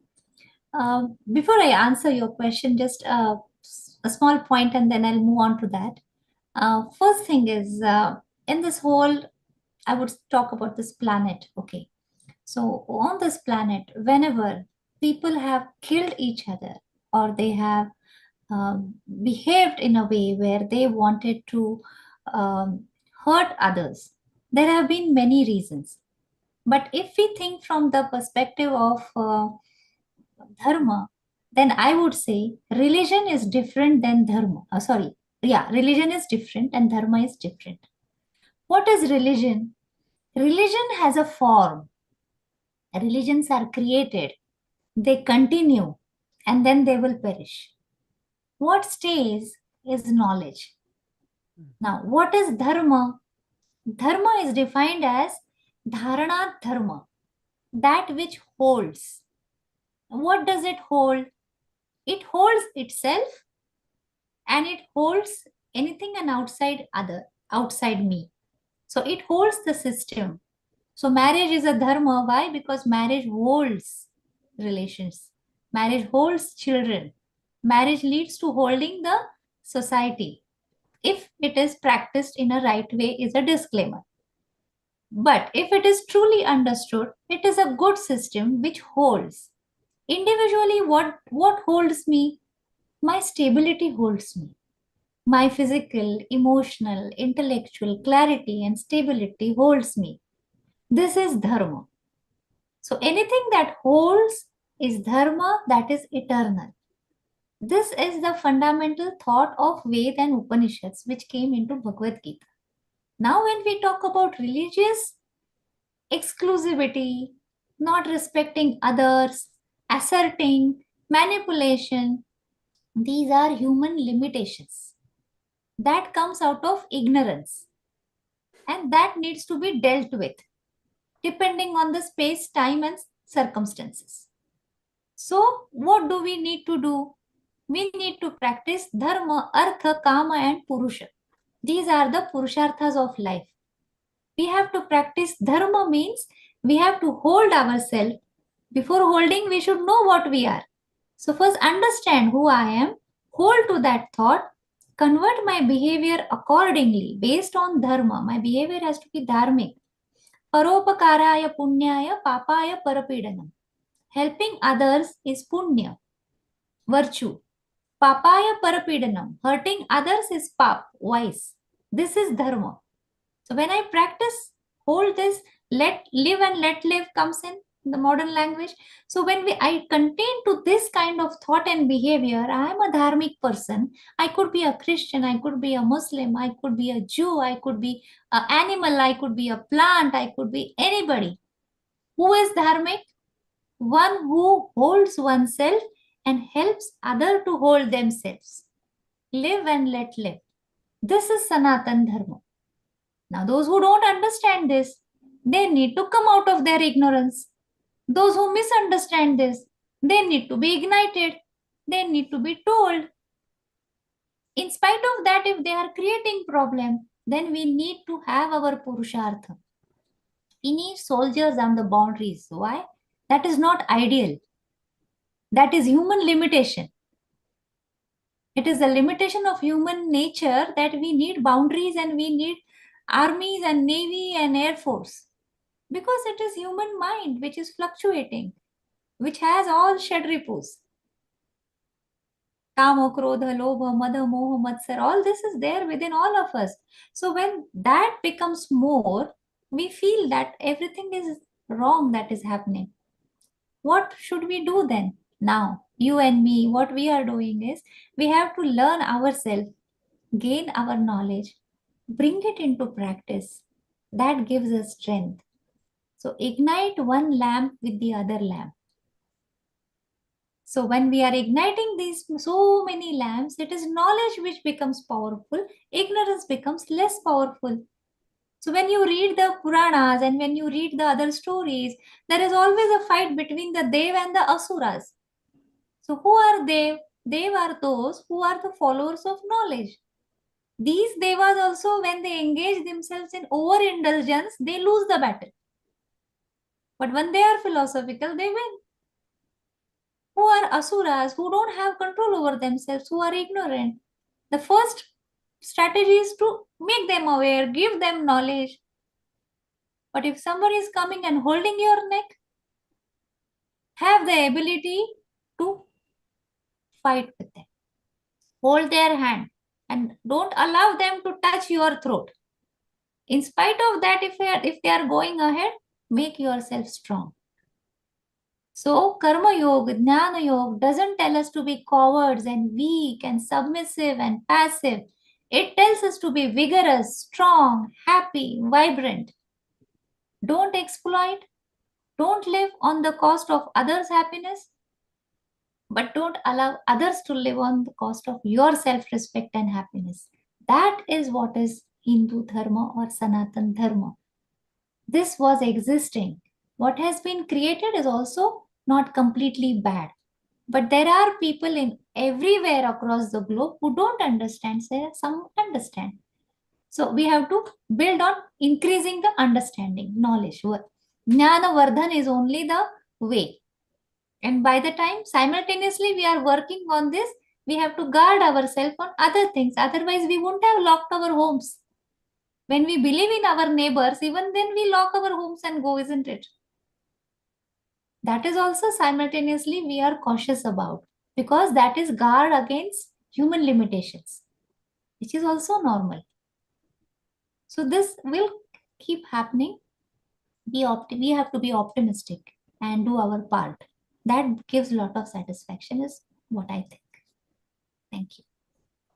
Wow, Kalikaji, thank you so much for all of your brilliant insights here today on Jnana Yoga. It's wonderful to see how it's just one of the 4 paths of yoga that people can take, but really to gain a deeper understanding of what Jnana Yoga and Dharma actually stand for.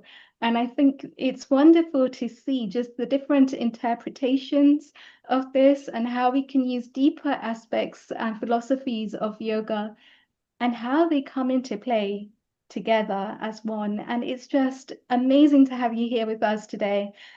People that want to know more about Kalikaji, please do go and check her out at the Hindu University of America.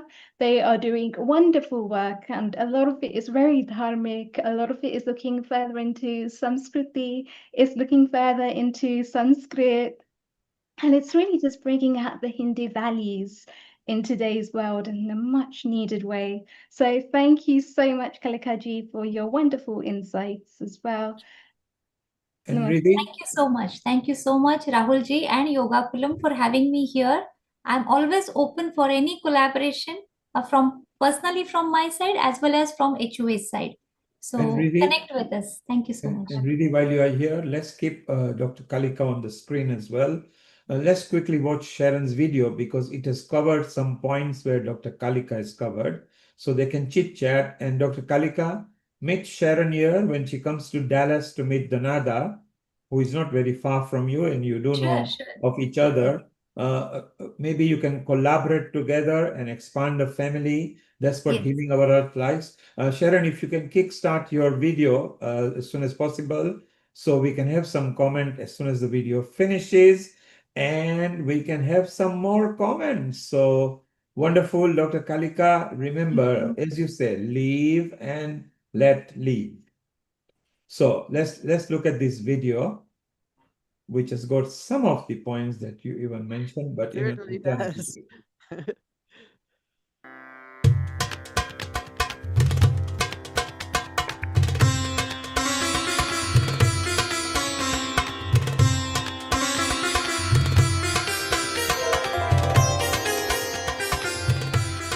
About the Yuga system? Yeah, it's the cyclical version of human history. So most ancient societies believe that human civilization and our consciousness, it moves up and down in cycles, and that it doesn't move in a straight line from primitive cavemen to the modern civilization, as we have been told by all our scientists and historians. Right. So this is the this cycle of evolution and devolution is called the Yuga cycle, and it was known by different names by different cultures. In India, it is called Yuga cycle. The Greeks called it the Great Year or the Platonic Year. The Maya referred to the 4 previous suns. The Hopi talk of the 4 worlds, and so on. A lot of people familiar with the Yuga cycle, they think that, the Kali Yuga is going to last 432,000 years, and which really would make the whole Yuga cycle really not very important to us since we only live like 75 years. So can you please explain to me how you came up with this 24,000 ascending, descending Yuga cycle, and why that makes a lot more sense for us in the human condition? Well, first of all, that aligns with the data that we get from other cultures. You can't have a separate Yuga cycle for India and a separate one for Greece and a separate one for the Mayas. There's one for the whole world. And when I was looking at these different doctrines, it's the 12,000 year cycle that seemed to be the one that everyone was talking about. The Persians, for instance, they talk about a yuga cycle of 12,000 years. And then when you add the two halves together, that becomes 24,000 years. The Greeks were also talking about each age being of around 3,000 years duration. And in Indian texts like the Mahabharata or the laws of Manu, we have a 12,000 year cycle. But in some of the other texts, that was multiplied by 360 because some wise guys said that it's 1 year is equivalent to 360 years of humans. Right. And then he multiplied it by 360 and converted that into this humongous number of 432,000 years, which doesn't make sense even in the context of the known history of human civilization. No, it doesn't. It's actually kind of ridiculous. Yeah, so you say that, will you please explain the 2,700 year cycle and then the 300 or 150 years on each side intermittent period, and that we're actually going into one of those 150 year intermittent periods for us? Yeah, so in this 12,000 year half cycle, we have 4 ages of 3,000 years each. Right. Now, it's not exactly 3,000 years in the sense that the actual duration of the yuga is 2,700 years. And then this followed by a period of transition when the older civilization kind of goes through a period of collapse. Yeah. And then it's replaced by a very different civilization after a period of 300 years. And that is something that we can also see from our known history. For instance, if you look at the current ascending Kali Yuga, which as per this system started at around 700 BCE, that was the time we started what is known as the Iron Age. So the ascending Kali Yuga is basically what historians known as the Iron Age.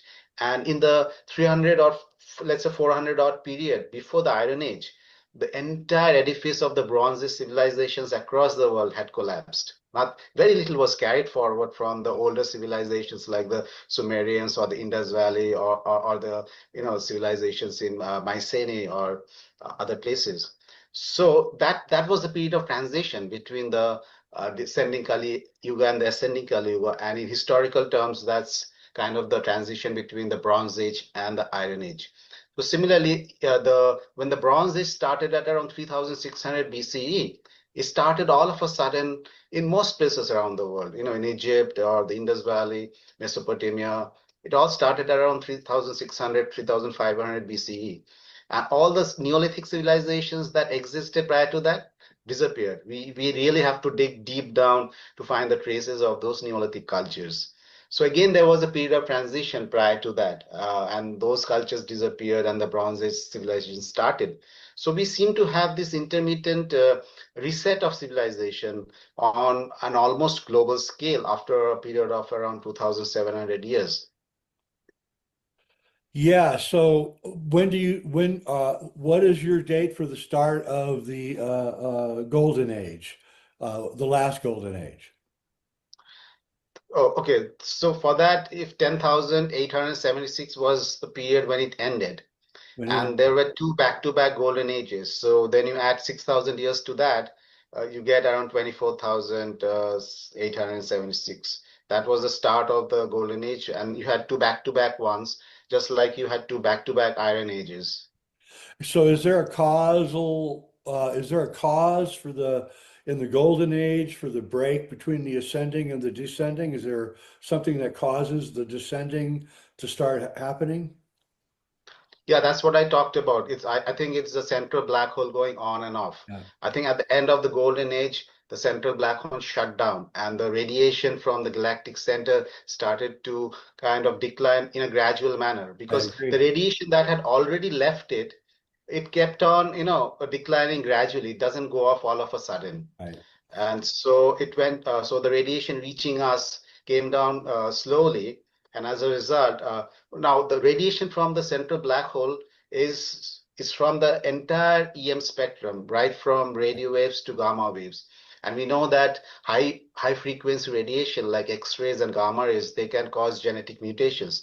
And I believe it's this mutating ability of the light from the galactic center that makes us, it makes us lose our physical size, we become smaller in size, which is actually a historical fact. We have become smaller in size physically over the last 12,000 years. Yep. Our cranial capacity declines. Yep. And that is also something that has happened over the last 12,000 years. We have lost around 10 to 17% cranial volume over the last 12,000 years.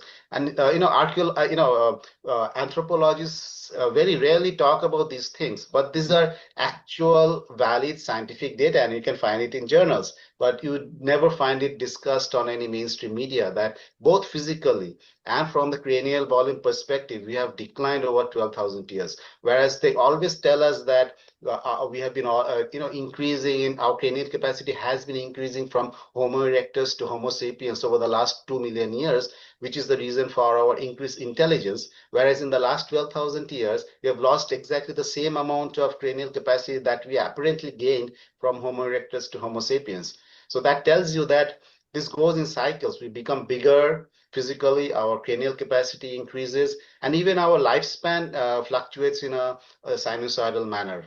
Because over the Bronze Age, our lifespan was gradually going down, and it had hit around 50 years to 45 years during the Ptolemaic period in Egypt. And since then, it has been gradually going up. And didn't happen because of any vaccines or any kind of medications. It happened naturally due to natural cosmic factors. So when did we enter into the ascending Kali Yuga? What year was that around? That was 676 BC, around 700 BC, let's say. That's 600 basically BC. the beginning of the Iron Age civilizations across the world, really. Well, you can really see if you look at history that, yeah, the world started actually improving around then from a very dark, dark place.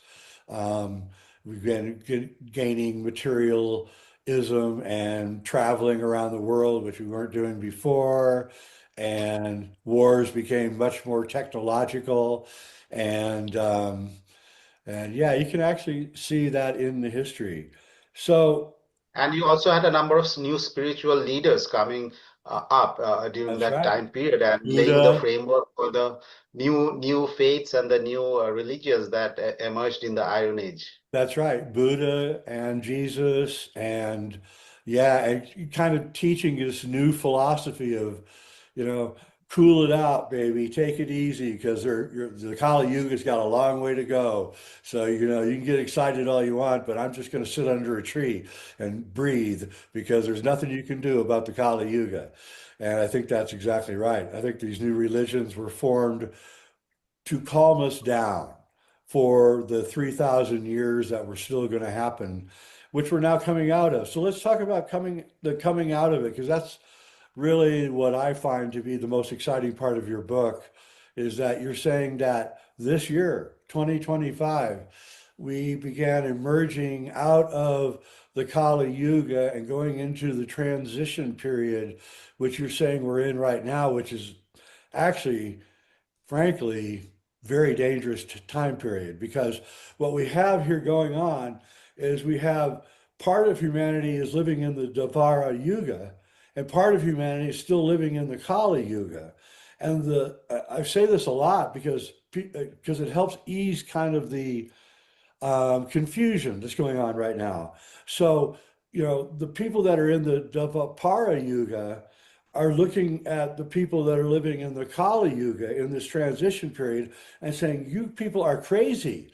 You people are nuts.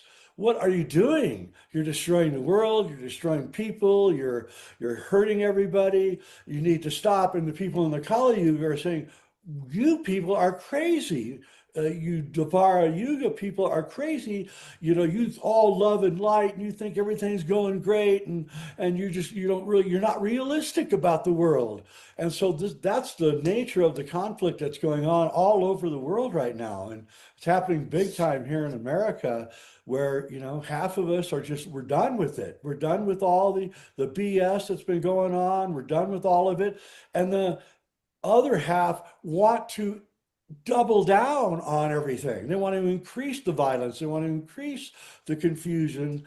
And so this is going to be the nature of the next 150 years, right? It's going to be this pretty nasty confrontation. Yeah, when you're saying that it's half and half, I think that's very optimistic. I think the vast majority of the people are living in the Kali Yuga paradigm, very strongly attached to materialism, to lies, and to division, and to hatred, and to all kinds of selfish behavior. And that is it's not just the wars. I mean, if you look at even at the normal social environment around you, you'll find that people are so obsessed with their materialism, that they don't even believe in the existence of the soul. They don't believe in the existence of a purpose in human life, the existence of other dimensions of reality. They don't believe in the teachings that have been left behind. They think that all of that is impractical. To follow the teachings of, let's say, in India, to follow the teachings of the Bhagavad Gita would be considered impractical in the present day, because the focus is completely on acquiring material wealth at any cost. So this is the predominant mindset across the world right now, and it's only a very small percentage of people who have been able to kind of extricate themselves from this constant need for wealth and power and for sensual stimulation. And because if you're obsessed with that, that's when you start acting on it, and you don't really care about how you get to how you attain your desires, because it's this obsession, the infatuation with these things. So, and that is everywhere right now. And this is the big conflict that is now going on. It's only a small percentage of people who are trying to come out of this state of mind and to say that, no, there's a bigger purpose, that we are capable of much more, that we have a soul, and that soul is the repository of love and compassion and selflessness and wisdom and knowledge and all higher virtues. And we need to tap into that and to reflect that through our speech and our actions and in our everyday life. But it's only a very small percentage of people who are doing that. When I go out there in the world, it's very hard to come across such people these days anymore. So the conflict is actually, I would say, around 90% versus 10%, and not really 50 versus 50, even less than that maybe. Probably. So it's going to be a very big and powerful shift, because the cosmos itself is changing, the energies are changing, and we have to change along with that. You cannot fight the universe. When the changes are happening, you have to go with the flow. You have to understand why these changes are happening, where we are headed, and how we can best align with this energetic shift and place ourselves in the best position to kind of ride these energies. We can't keep on hanging on to the Kali Yuga paradigms anymore. Really well said. Yeah, that's kind of the reason I wanted you on, actually, because I know a lot of people that, the very small percentage of people that have changed, and they watch my show, and they're feeling very lonely right now. They don't understand. They're alienated from the Kali Yuga. They don't want it. They don't like it, and they want it to go away. And then we're all suffering on a collective level with PTSD from the horrors of the Kali Yuga. I mean, it's like being in a war. It's like you wake up every night and you're just experiencing all the memories of all the things that have happened, and you want your family to be safe, and the world is like really not in a good place. But that's about to change, right? That's good. That's about to change, but we have to, the onus is on us. The energies, I believe the positive energies, the subtle energies have already started coming in, because when I read the news that the central black hole is in the process of getting activated, I knew that the positive changes are always coming in. But you need to be aligned with that. If you are still fixated on Kali Yuga paradigms, then you're not even going to feel that or observe that. And if you're constantly, caught up in the drama and the negativity of the media, and that is everywhere right now. Every day you open the news, there's some more division, there's some more hatred, there's some more false flag attacks, some more lies, and some more manipulation, and people are getting caught up in that. They want to put their point of view across and say, no, they're getting into arguments on social media, forming groups, and social media is so pervasive right now. So they're going into the social media argument, and that argument is never going to end, because people who are caught up in that paradigm, you can't change them through arguments, right? You have to first change yourself, and you have to radiate that, and they might get inspired by that, And then they might figure, oh, you know what, there's another way to go about things. And so this is a time for self-reflection, for introspection, for letting go of past trauma. There's so much trauma that people are carrying from their relationships in the Kali Yuga and from the past, over the 6,000 years of the Kali Yuga. So it's about letting go of the attachment to the negativity in the outside world and trying to find out your soul purpose. What am I here for? Why did I incarnate on this blue dot?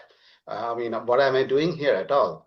Right? So the bigger existential questions, those are the ones that we need to start asking right now, so that we can then calm ourselves down, find the answers, change ourselves from within. And then once we change ourselves, then we are in a better position to help others, to guide others, because we can't give out anything of any value unless we have first gone through the transformation ourselves. Really well said, and that's exactly my philosophy. There's going to be a significant percentage who are going to resist these new energies that are coming in. They're going to resist aligning with their soul virtues. They're going to resist aligning with the environment and with the people around them. And they're going to continue with Kali Yuga paradigms and beliefs and technologies and ways of doing things. Whereas the small percentage is going to kind of wake up and try to wake others up. And since the energies are shifting, we are having this great noticing, which I can also call the great surfacing of truth. Yep. Because what is happening is that every time one of these events happen, a lot of truth comes to the surface, and even veterans are like, oh, I didn't know that. You know, even though you know that they're lying and manipulating all the time, but even then new truths will keep on surfacing. And this will happen not only at a collective level, but also at an individual level. At your own level, you'll find that new truths are coming to the surface of your own mind. You are realizing new things about yourself or your family or your work or your environment. So this is the time of rediscovery of truth. And some of that truth is going to make you very angry and frustrated. I know that's the initial stage of awakening, when you find that everything is a lie, everything is manipulated, everything is manufactured. That's the time of disillusionment. And a lot of people get caught up in that phase for a long period of time. You're like angry and frustrated for a long period of time. But then at some point, you need to let that go.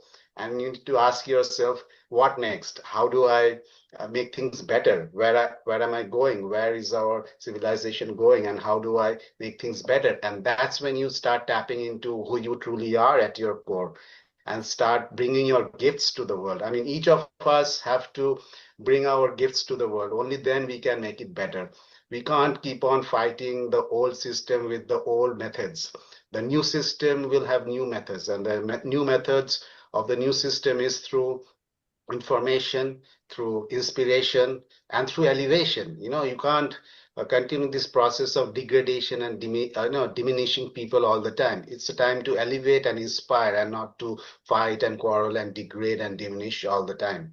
So these are the changes that people are going through and will continue to go through as we move into this period of transition. And the environment is also changing. I mean, you had this, and I said that in my book, that we are going to a transition which the Greeks call ekpyresis, or the cleansing by fire. Yeah. And last couple of years, the fires have been really powerful, and we've been having these earthquakes and volcanoes and very powerful wildfires, and the storms are also getting more powerful and more dangerous. So it's a time of environmental cleansing as well. And nobody really knows what's going to happen when it comes to the environment, what's going to happen next. But the planet itself is changing. The planetary energies are changing. The earth itself is going through its own cleansing process. So it's like a collective cleansing going on right now, at an individual level, at a collective level, at an environmental level. All of that is happening right now. And I think I said in my book, I said that 2025 March is when Kali Yuga ended, and 2025 has actually been a period of a year of very powerful changes at a global level and an individual level. Let's discuss here before we go. What do you think is, you described it beautifully in your book. What's the the Satya Yuga, the Golden Age. What's that like? What's it like when, in 10,000 years from now, when we're finally in it? What's it going to be like?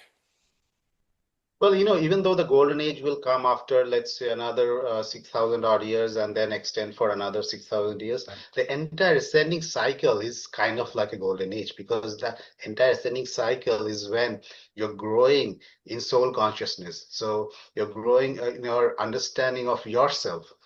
You're radiating your virtues. And when everybody does that, can you imagine what life would be on earth if everybody is radiating love and compassion and selflessness and wisdom, knowledge, and joy and bliss, and nobody is fighting against each other. There's no strife, there's no discord. The environment is giving us in abundance, because the environment is also shifting along with these energies.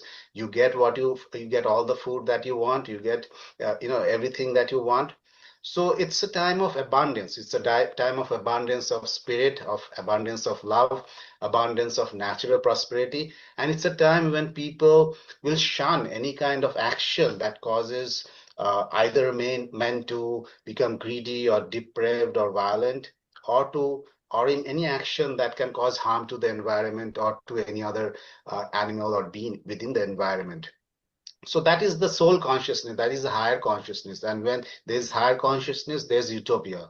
And that is what the entire ascending cycle is about. So the descending cycle was when we moved from soul consciousness to ego consciousness, and all the egoic desires and the proclivities, they began to dominate our mind. And then the ascending cycle is when we move away from the ego into soul consciousness, into heart alignment. And that's when you get into the ascending cycle, when you don't have these kind of problems that you face now. There'll be less diseases because of this new energies, this high frequency radiation. It actually kills off harmful germs. So you'll have less diseases, you'll live longer, you'll be bigger in size, you'll be able to do more work, although there won't be any need to do a lot of work. You'll be manifesting a lot of what we call higher mental faculties or siddhis. These higher mental faculties, like intuition or clairvoyance, or even having out of body experiences, the ability to heal any disease on your own, or even to our texts tell us that you can even increase or decrease your size. If you're really powerful, you can increase or decrease your size. You can willfully manipulate the forces of nature to carry out miraculous tasks. But none of that would be guided by selfish interest. All of that would be done for the welfare of people. Anything that you do in a higher cycle, you do for the good of all. You don't do it for your own profit. And in the Kali Yuga, what happens is everything that we do is for our own profit, and we don't really care what kind of effect it has on other people or on the environment, which is why we are stuck here right now. So the ascending cycle is one of expansion of spirit, and descending cycle is one of diminishing of spirit. And we're in the transition age right now between the two. I think you're right. I can feel that you're right. And the people around me feel that that's going on. And so I think it's a wonderful time to be alive. And, if you can just get through the conflict of the two yugas battling each other at the moment, I think that we are on our way to a much better place. Yes, we are, and this is the time when all of us have this grand chance to evolve, to transform, to bring to align with our soul purposes, to manifest what we want to manifest without really considering the outcomes. We don't really want to focus on what the outcome of my effort would be, but just to manifest my desires and my potential and serve the welfare of the world. It's a time of service. It is not the time to become selfish. It is the time to be of service. And we will also transform with the energies. And it's going to be a grand journey, a roller coaster of a ride, both positives and negatives. But as long as we understand what's happening, I think a lot of people will have a tremendous experience. Yeah, so everybody, the world looks dark and dour, but actually there is a glimmer of light. The sun's starting to rise above the horizon. The world will get better. Don't be so pessimistic. And to be honest with you, the powers that be want you to be pessimistic. They want you to wake up every day in a depression. They want you to have this dark feeling about the world because it reflects how they view the world. That's how they view the world. And they want you to view the world the same way. And we have to resist. And we have to say, no, no, I'm not going to go down that road. I'm not going to be that kind of person anymore. I'm going to reflect the coming age that's coming. And I think it's really incredible. Great time to be alive. Okay. It is. I want to thank you for coming on. Bibhu Dev Misra. It's Yuga Shift, the end of the Kali Yuga, and the impending planetary transformation. You can get it on Amazon, Barnes and Noble, anywhere else that you can find a good book. It's really worth reading. It's long, which I really loved. It wasn't like a 200-page book. It was this long, deep, delving into the Yuga system. If you want to understand the Yuga system, it's a great book for understanding the Yuga system. And the periodicity of time and the cyclic nature of time, and that time is not a beginning and an end. Time is a circle. It goes around and around and around forever. And and I just really want to thank you for coming on. I really appreciate it. Thanks, Jay. It was a pleasure talking to you. And I hope your listeners find our discussion interesting. Oh, they will. I imagine you're going to get a bunch of book sales out of this. All right, everybody. Thanks for watching. I'm Jay Widener. This is Reality Check, and thank you.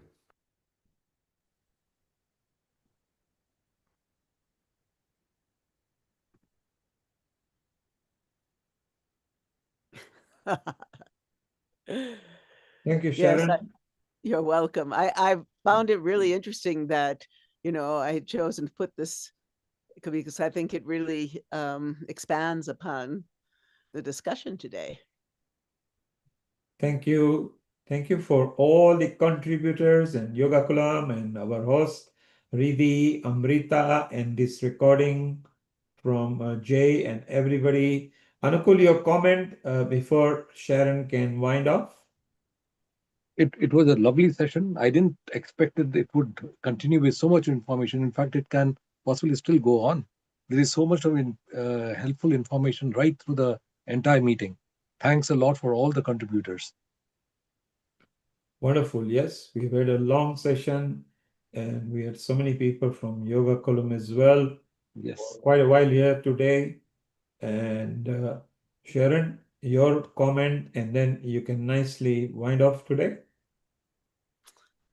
Well, I thought it was an incredible program today. So much information, so much really, really deep knowledge that it's like drinking nectar, actually, this today's show. And I want to leave you all with, this same vision that Bhimu had. That's what Healing Our Earth, our show, is all about. It's about lifting us up, bringing the light in, and truly, truly healing our earth. To me, that is the most important thing, healing ourselves, healing each other, and healing our earth. So I just we all appreciate you joining us today, and look forward to you joining us for many just amazingly interesting, informative, and uplifting sessions in the forthcoming weeks.